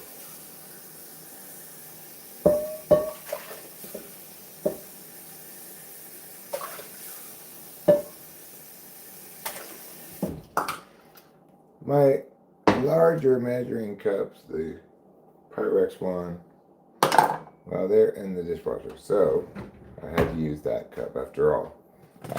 It turned out I did get it out for a reason. I didn't know what it was when I got it out. This is what you call 6+ cups of water. It tells you to put 6 cups of water, but you can put more. It just takes a little longer to boil. I probably put a little bit too much, but I had less opportunity to successfully measure 6 cups because I was measuring them 1 cup at a time rather than 2 cups at a time. We're going to put this lid on because this will help the water to boil more quickly. Then, while we're here, we'll do a little bit of cleaning up. Like this knife could go back. I used to use it to cut some bread. It's not really dirty. You know, it's not God's gift to cleanliness, but it's not really dirty. So, we got this bowl here I need to clean as well. And I could clean out this bread pan. I might make bread again pretty soon.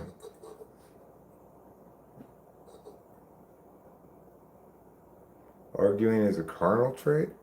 No. Arguing has nothing to do with any physicalities or subjectivities at all.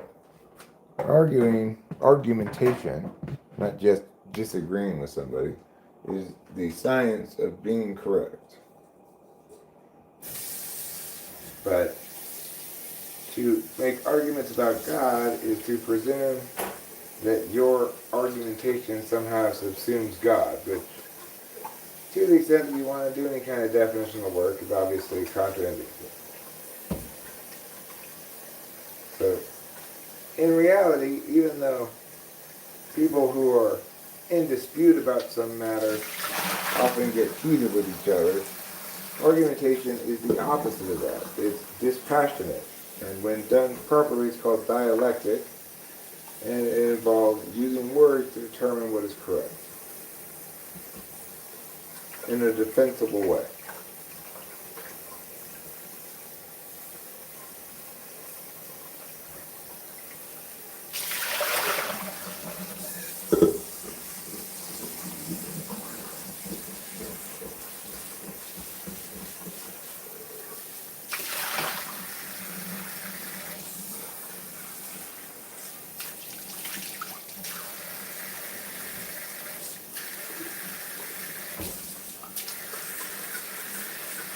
In this instance, it's the opposite of hate the game, not the player. Yeah, I'm saying hate the player, not the game.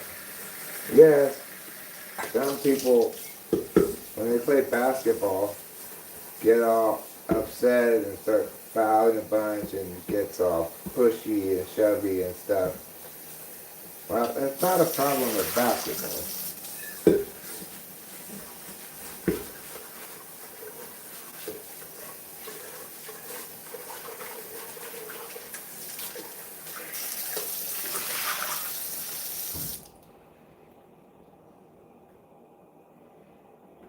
Damn straight, says everybody.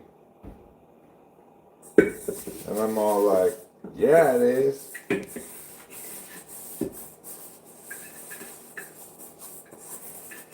Well, this is the sort of thing that happens when instead of cleaning it when I should, right when I'm done using it, I let it just sit there, and then what's going to happen? Well, the stuff's going to get stuck to it, and now I got it, yeah. This is the natural consequence of me being a dumbass. Or a lazy ass, really. Like, oh, I'll do that later. Damn it, Eric, stop leaving shit like this for me to deal with.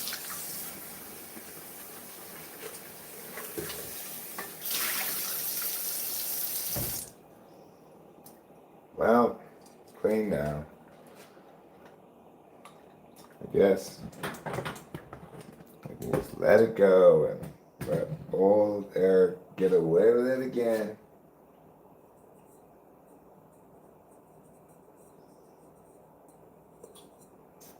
Still got little bits, but it's fine. It's good. Alright. This will be a lot easier to clean. This is just a... What denomination is you? Well, yeah, it is true that when people are disagreeing about something, they each typically think they're correct, but there's only one way to determine which one actually is.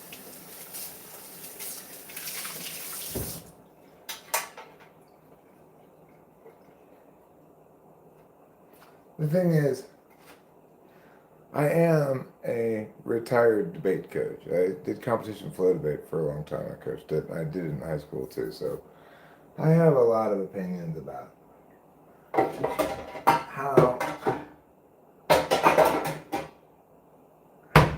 parsing things with words can accomplish positive outcomes.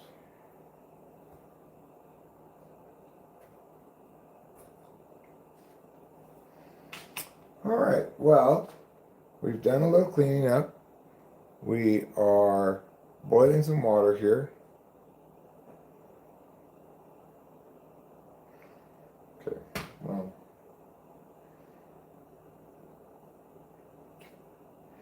that's all well and good.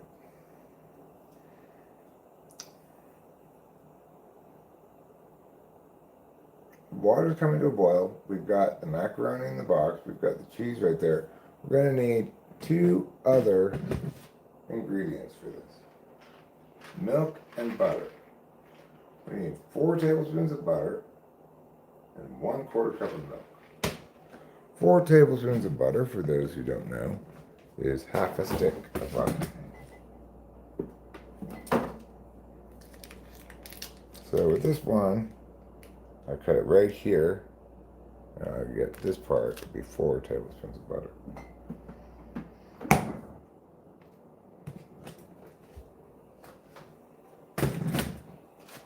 Okay.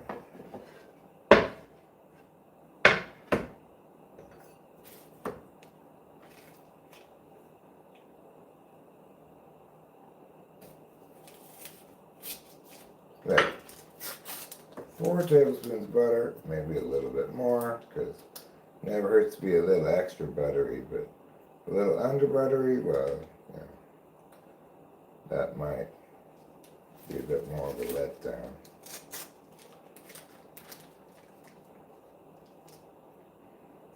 Got the butter, we'll get the milk. But I put Tabasco on my mac and cheese. We don't have any Tabasco sauce. I like spicy stuff more when I was younger. These days, my stomach will get heartburn, you know. You might be saying, well, won't your heart be getting heartburn, Eric? I actually think it's my stomach. Let me see if this milk is still good. Is it? What's the date today? This is the 25th. It smells fine. I like black pepper on mine too. That I definitely put on is black pepper. And I'm also a putter of ketchup. Some people say, hey, don't put ketchup. I like it. I don't always put it on mac and cheese, but I'd say a majority of the time I do. Obviously, ratios are very important. You have to have the right amount of ketchup.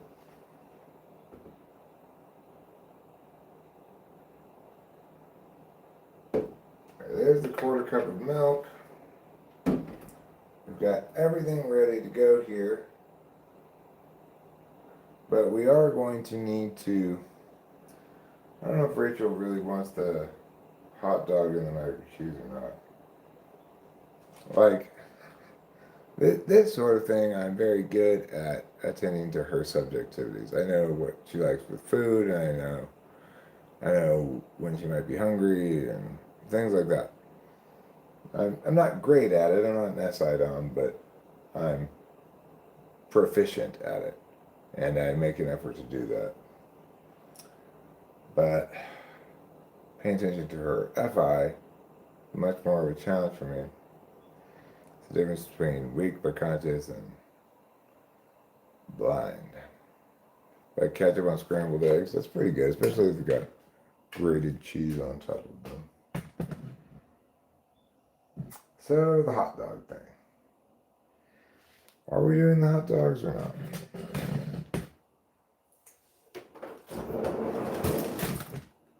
If I put hot dogs, Rachel might eat around them. But the thing is, the reason I want to put a little bit of hot dog in it is because I have this leftover hot dog from I think yesterday, day before maybe. I can just put up a little bit of hot dog. I can cut this up. Put it in there. I think it tastes like shrimp cocktail. Scrambled eggs and ketchup. Makes sense. Eggs have that kind of Same kind of like umami-ness as shrimp. If I want to get all fancy with my culinary talk.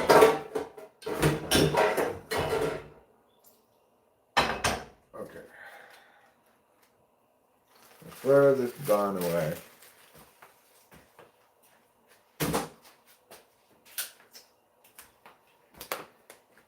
I'm gonna have to dirty the whole pan just to heat up this bit of hot dog, but that's okay. Cut it up nice and small.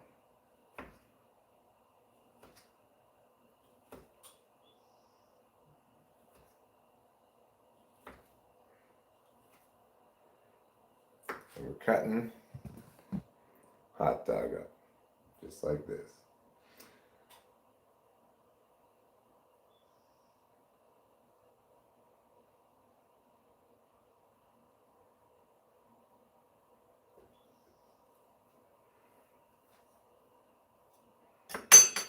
All right, put this in here, just like that.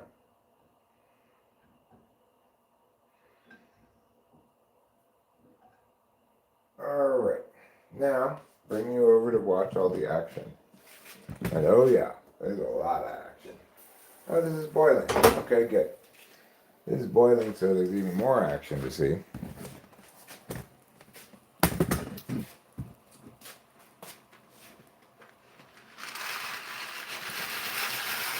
Pour that in. We're going to stir it. And make sure we stir it often towards the beginning here to make sure it doesn't get that huddled together pasta thing that happens if you don't stir it adequately. And in the meantime, we will turn on this burner over here. And let it heat up.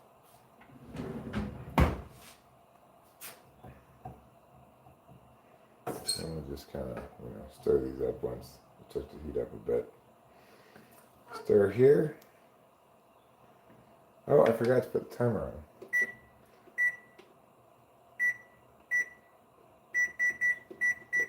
Eight minutes is the total amount of time. I'll maybe pull this a little bit less than 8 minutes because obviously there was, 30 seconds to a minute of me not putting a timer on.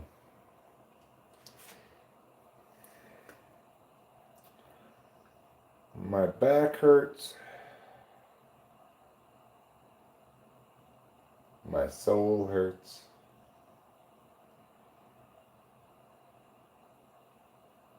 But prospects are for a brighter tomorrow.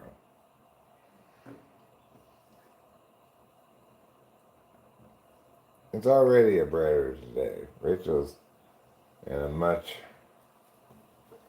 improved mood. And I think to some extent Kami saved the day by not being like, oh my God, you should leave him, he's horrible. But that was a big save on her part. She gets mad points for that.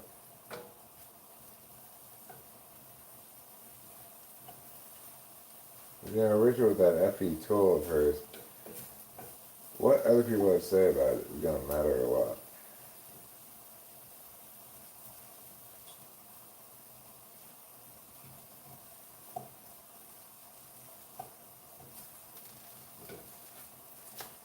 Well, hot dogs are warming up.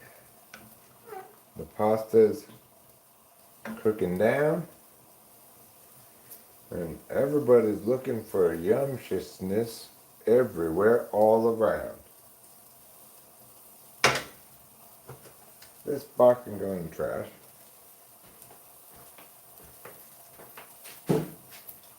And I'll bring these paper towels over here, like so.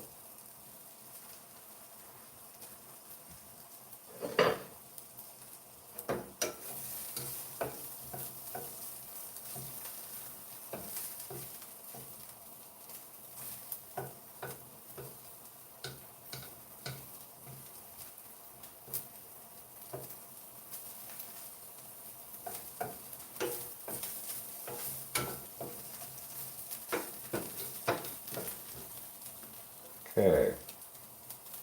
Do you know that there was a brief craze a long time ago? I don't know, maybe like 1800 or something, maybe late 1700s, early 1800s, in some parts of America, where there was this guy going around and promoting heavily the idea that it was a good idea to farm cats for their meat. You know, some people believed him and they started buying cats to make more cats so they could eat them.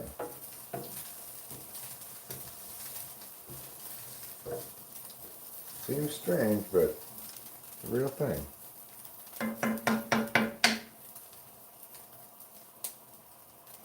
You might say to yourself, but Eric, of course you'd actually be saying it to me, but you might say to me, but Eric, who'd want to eat cats?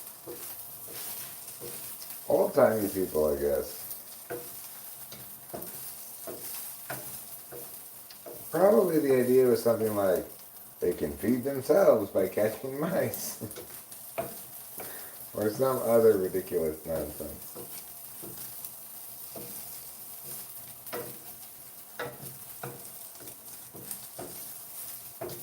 That's cooking up fine, fine, like strawberry wine.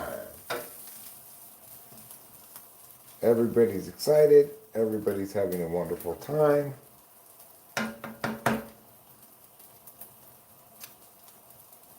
Pasta's getting ready. We're gonna, I think, call this a wrap on the pasta when it starts to count down from 1 minute and starts showing seconds. Because I probably left the timer not on for about a minute. Maybe a little bit less, but seems like about a minute. I don't want it to be overcooked, so that's the plan. Okay, this is now done. This can be done. And I'll just let it sit here and wait until its final destination is prepared for it.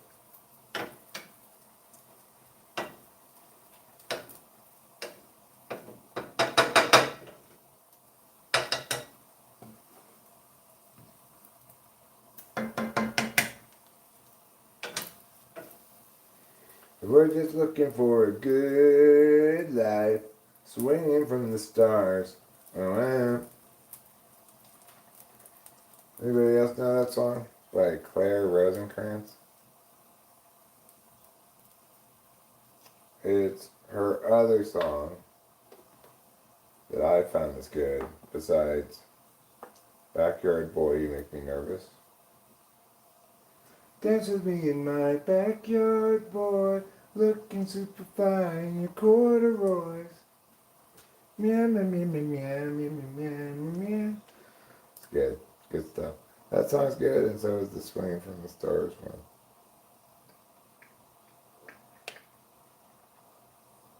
She's got a very breathy voice.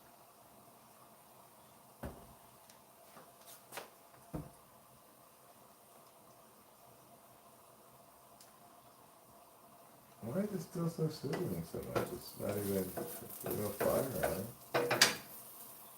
Okay. We're also going to need this, obviously. This will allow us to strain the macaroni without taking it out of the pot.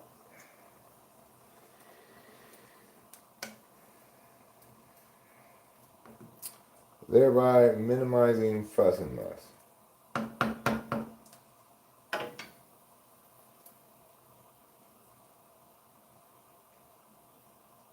Okay, that's a minute left. I think it seems to be about done. So, I'm going to go ahead and meow it. Alright, let's get with the meowing.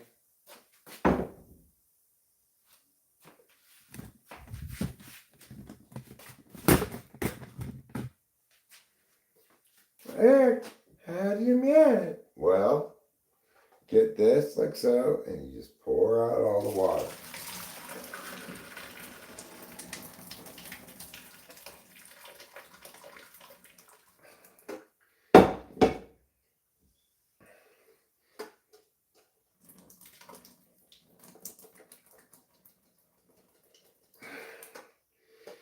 That's pretty good. I think I got enough of it out. This now, I will just sit here for a moment.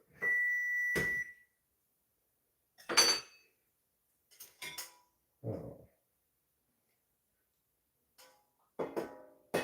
Didn't mean to do that. That's fine. Okay. So now we'll take this back over there.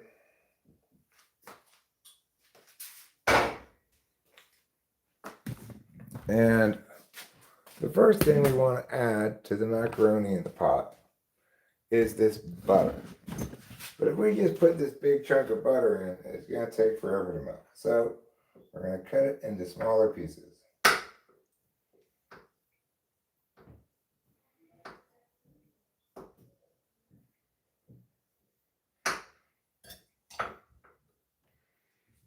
Put this in here, like so.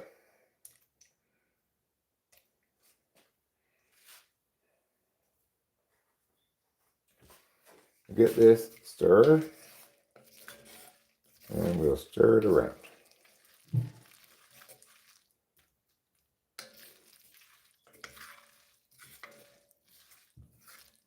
Demonstrating the process that we have the skills to pay the bills, both spelled with a Z.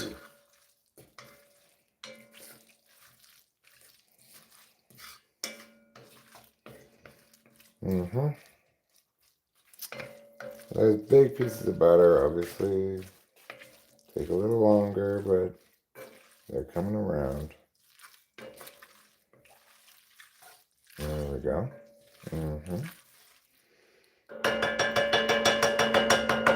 Okay. Next, we're going to take this packet. You might say, what's in there, Eric? Well, the answer is quote unquote cheese. Sprinkle that in there like you're putting sprinkles on a cupcake. And we're going to give it a little stir. Now, it's not wet enough for this to stir properly, obviously. But now that we have it in there, we can add this one. Ciao.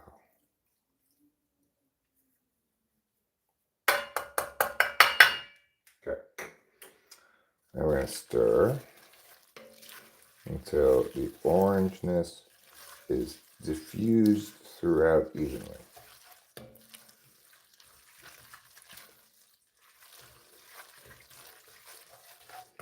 There we go.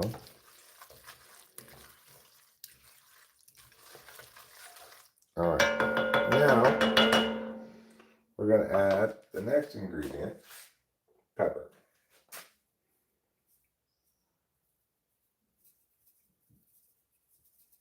It's good to have quite a bit of pepper.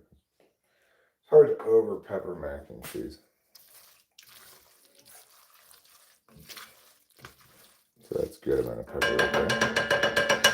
Then the last ingredient, hot dogs.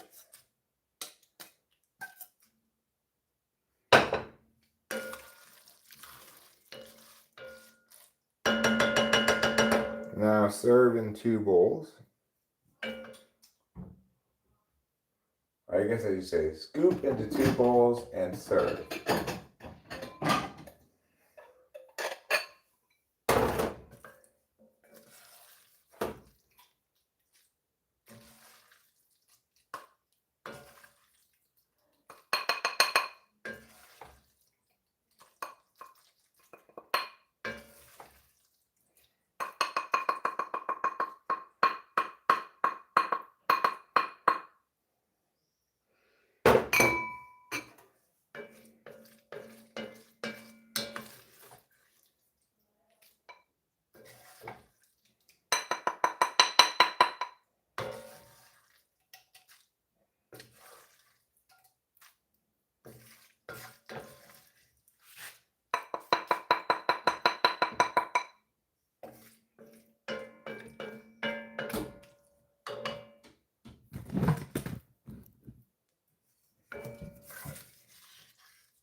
Oh.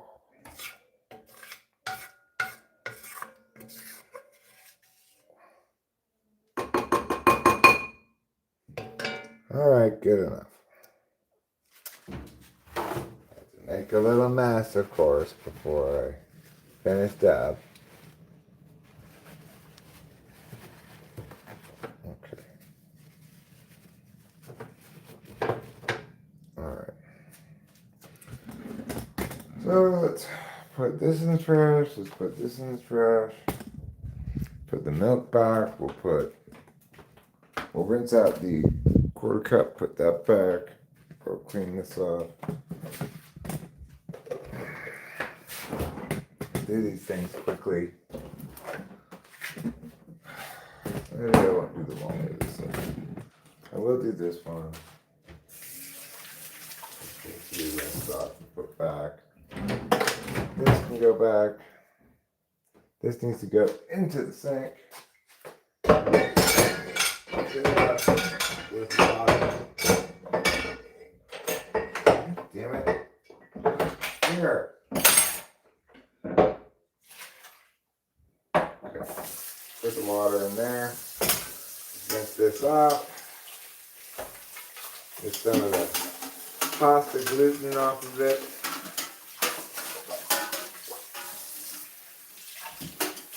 Put it back. Oops, leave that on.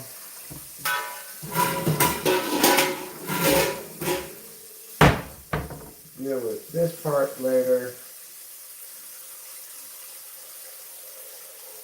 But that part now. Okay. And turn this light off. Get 2 forks.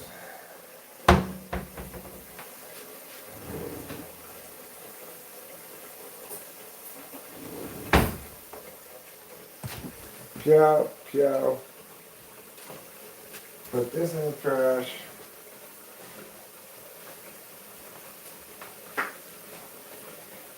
Turn off the water. Get the ketchup. Get myself a beverage. I'll ask Rachel what she wants.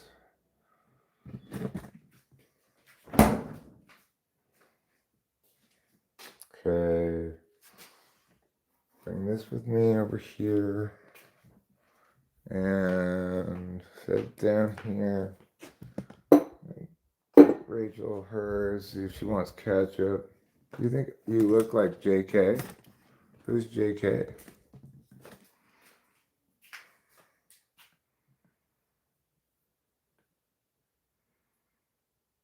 J.K. Rowling and Gene Simmons' love child.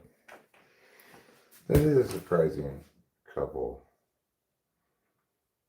Kind of like Mel Brooks and Selena Gomez. That one always surprised me.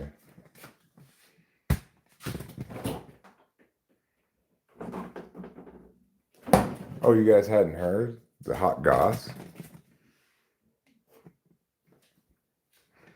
Yeah, Mel Brooks had been hooking up with Selena Gomez.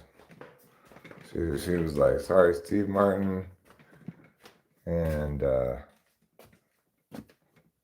Martin Short. You're not old enough. Rachel? Oh, she's not in here. Hey, Rachel, here's your food. I can bring it up to you if you want. Do you want ketchup? No ketchup. Okay. Do you want a drink? I have iced tea here. Okay. Do you want iced tea? No, I've got a Heineken.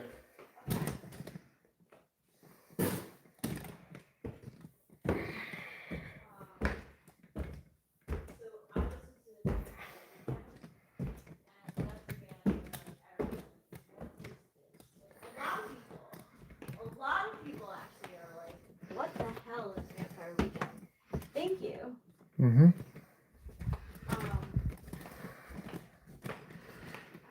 Okay.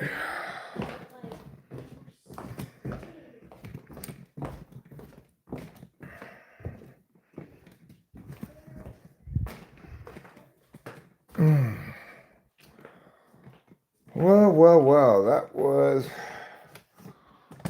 A little bit of exertion, but not too bad. Host Eric looks like J.K. Simmons. I do. Someone finally figured it out, huh? I thought nobody would figure it out because they'd be like, you're too old to be J.K. Rowling's kid. But what they don't know is that I have that get old very young disease.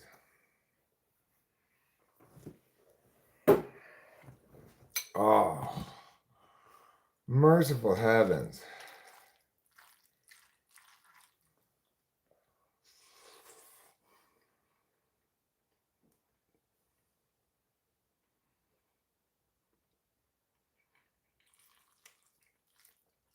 So yeah, obviously pretty shocking to find out that Mel Brooks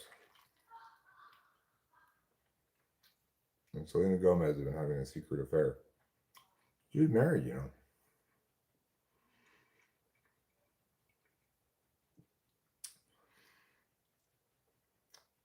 But from what I understand, Mel Brooks, you know, is a real ladies' man.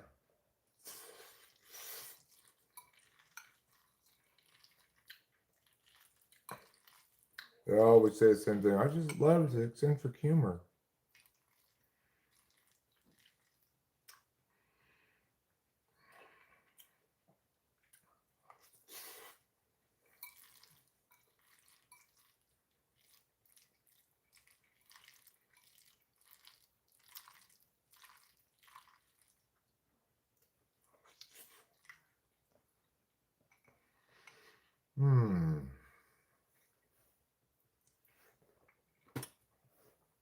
I guess yes made me hungry.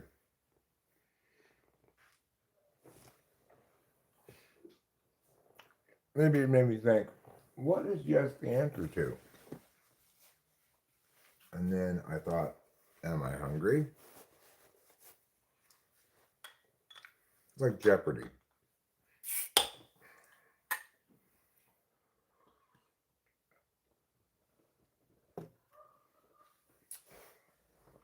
Oh, that would be a ridiculous Jeopardy clue. Yes. Category is things and objects.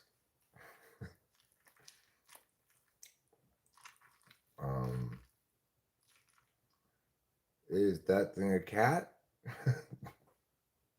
Ding, ding, ding. Wow, good answer.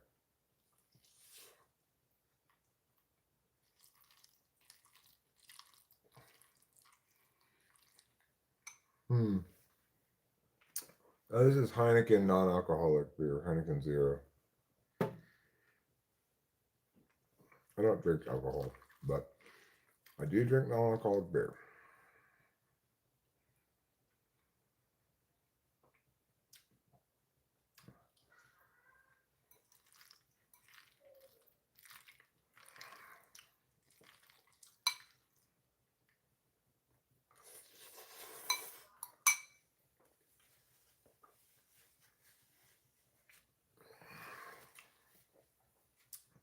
Oh yeah, I've had Rolling Rock. I've heard of it and drank it plenty of times. But I don't know if they have a non-alcoholic version or not.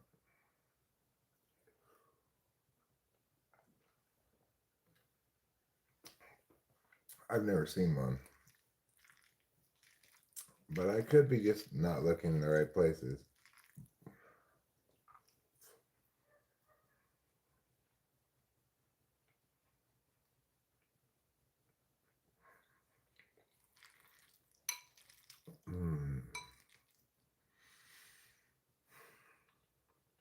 Sometimes a hearty meal can make a big difference. That brewery was 45 minutes from home growing up, Latrobe, Pennsylvania. My dad was from Lebanon, Pennsylvania. or Lebanon, depending on how you say it.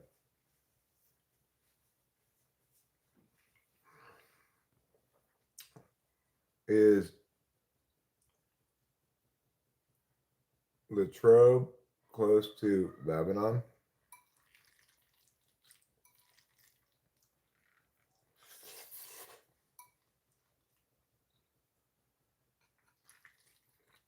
My wife went to college in Pennsylvania. She went to Kutztown.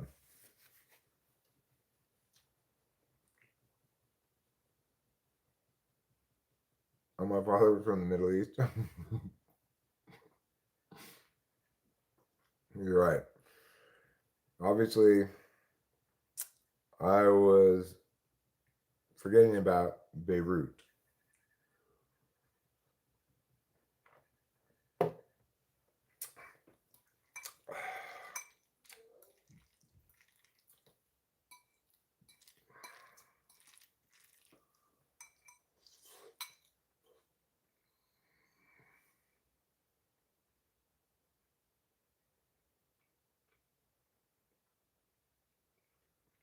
Oh yeah, Kutztown is too.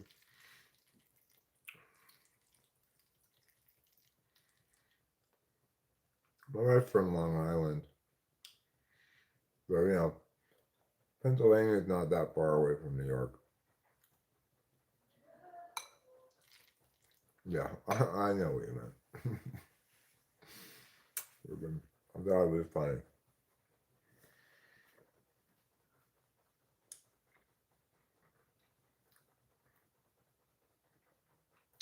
Arnold Palmer seemed like a special guy from the little I've seen of him. Well, I mean, he was the first person ever to mix lemonade and iced tea together.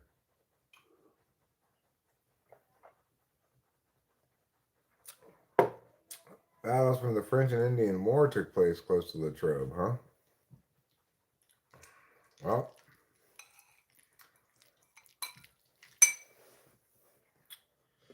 you know what's funny about the French-Indian War? It wasn't a war between the French and Indian people. It was a war between us and versus the French and Indians.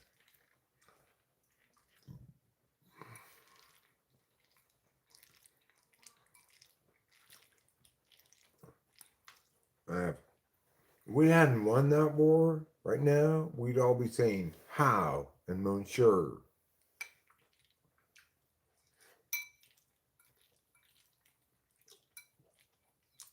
God bless America.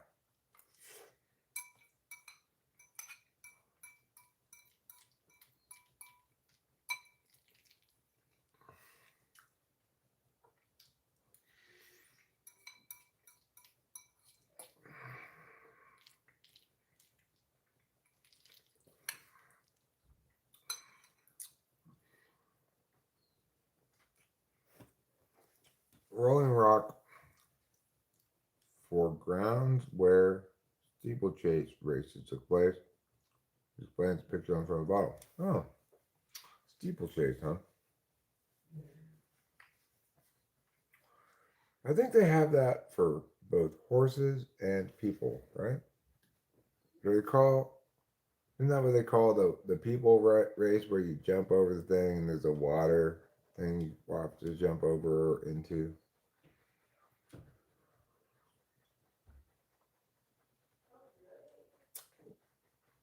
I read as in Carnegie Mellon. A people steeplechase. I think there are steeplechases for horses and for people. And that in both instances, it involves jumping over a hurdle and then into some water.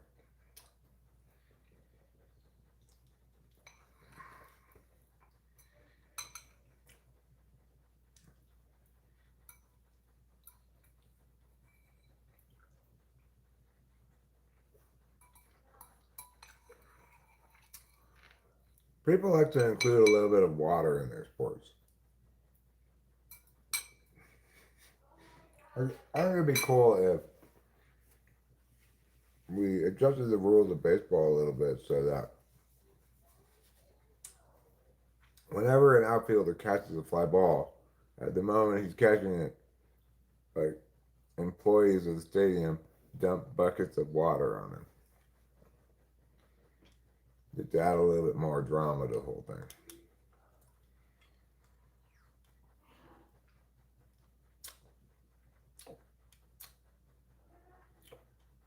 Or like the sixth inning could be designated ice field inning, where they freeze all the grass. No one's owned most of the property around your mom, around Latimer. Beautiful grounds. That's what they say about my coffee.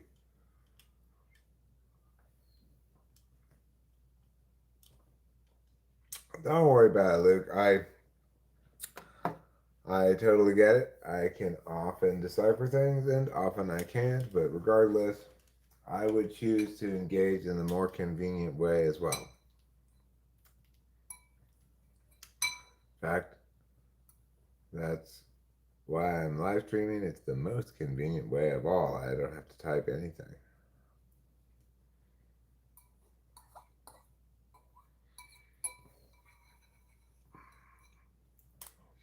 All right.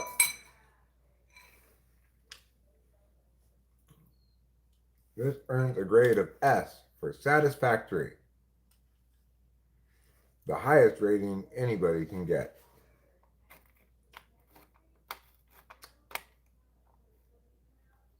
Oh, I see. Push this here. No, not that. No, not that. I didn't mean to do that. Stop.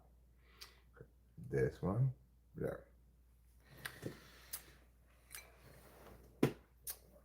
Me and my large fingers, they're too big to push things on the phone.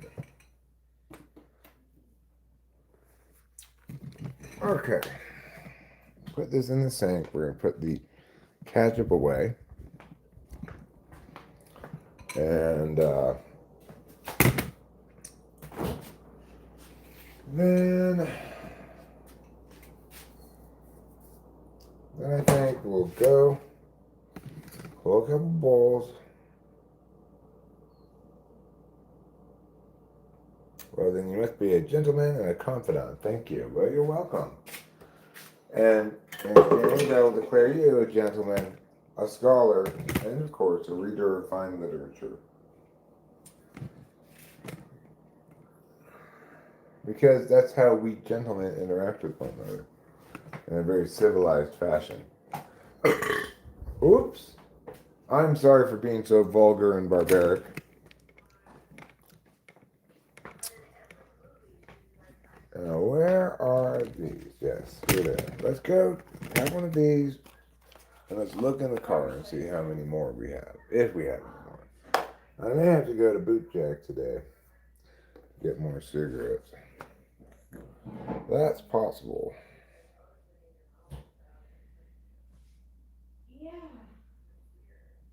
But I might have another pack in the car. I don't think I do, but I could play wishful thinking.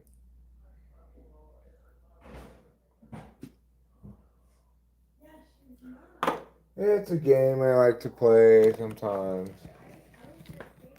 Maybe I could just pretend that there's a possibility that I don't have to do that. Well, you can pretend, Eric, but your pretending is just going to end in disappointment. Get out of here, wasps. Oh, wasps. These fucking wasps, I tell you. Oh, like, we want to make our wasp nest underneath this part here so they don't get rained on. But, sorry, wasps. I don't think so. How about instead of that, how about you get out of here?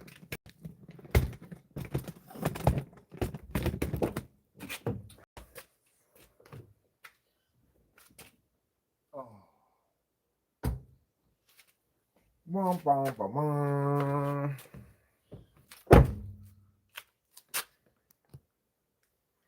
Why don't you ever take the stream to Bootjack? Because we did have a pretty nice chat session.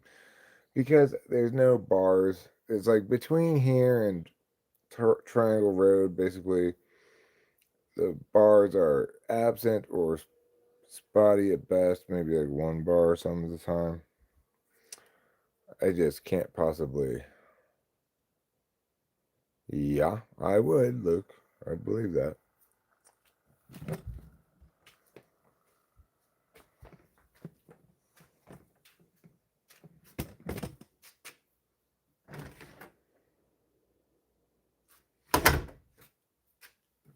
After all,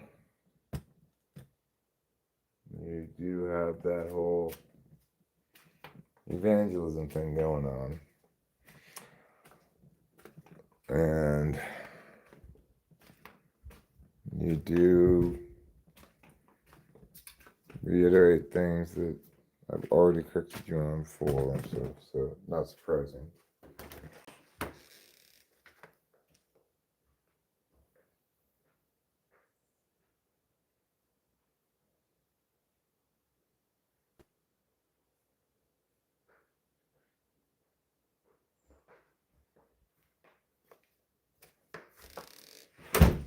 Hey, witness, I had a pleasant enough exchange with you.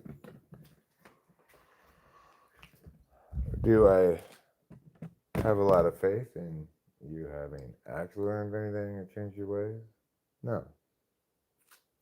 But, prove me wrong.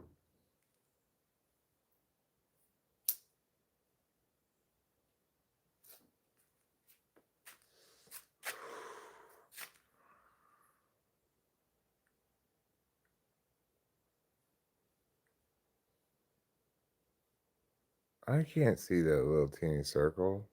I have no idea what that looks like. It looks like a guy in a car.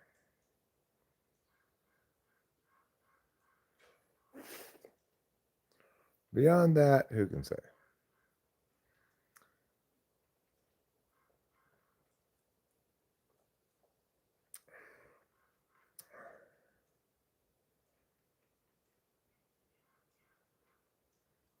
Mariposa isn't Mariposaing today. Seems to be doing fine. The wasps, as usual, are getting too big for their britches. And I guess maybe I am too.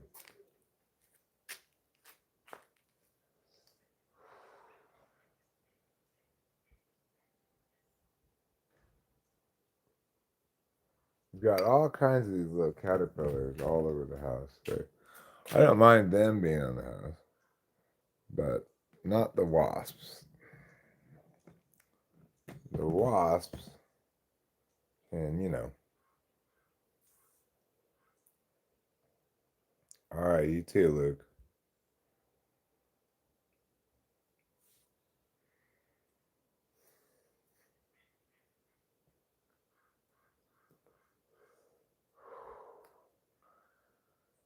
Yeah, well, future typology, we've got a little bit of history here with a witness who's been difficult in the past, but is apparently attempting to turn over a new leaf, and I don't want to condemn somebody entirely for past mistakes.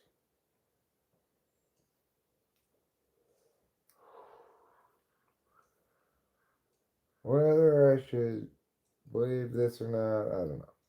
But I operate in good faith, which means assuming others do too.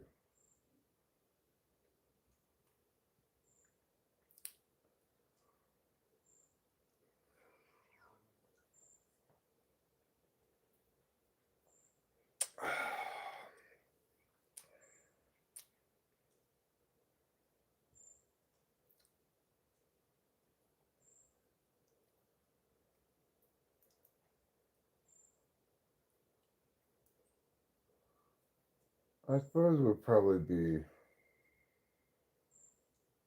a good idea to try to not download, but capture a type police suspect video to feel like I'm accomplishing a little something besides just mulings.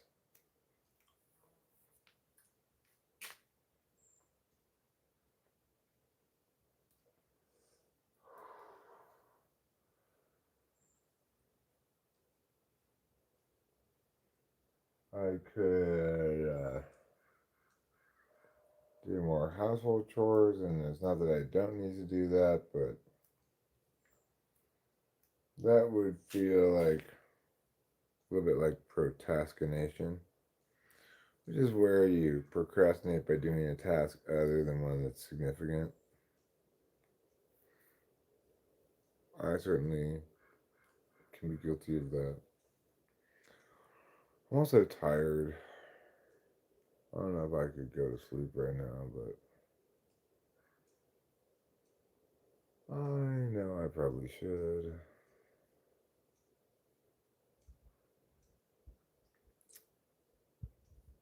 Or it would benefit me anyway to do so. I was in bed for a reasonable amount of time last night, but I didn't sleep great.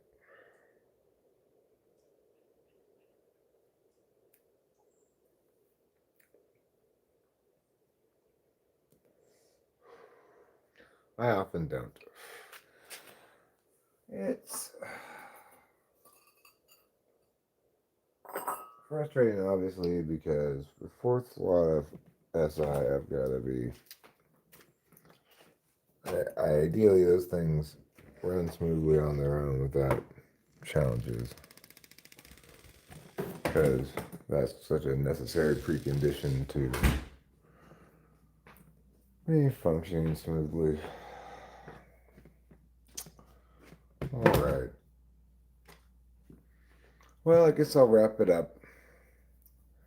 Thanks a lot for being here, and see you next time.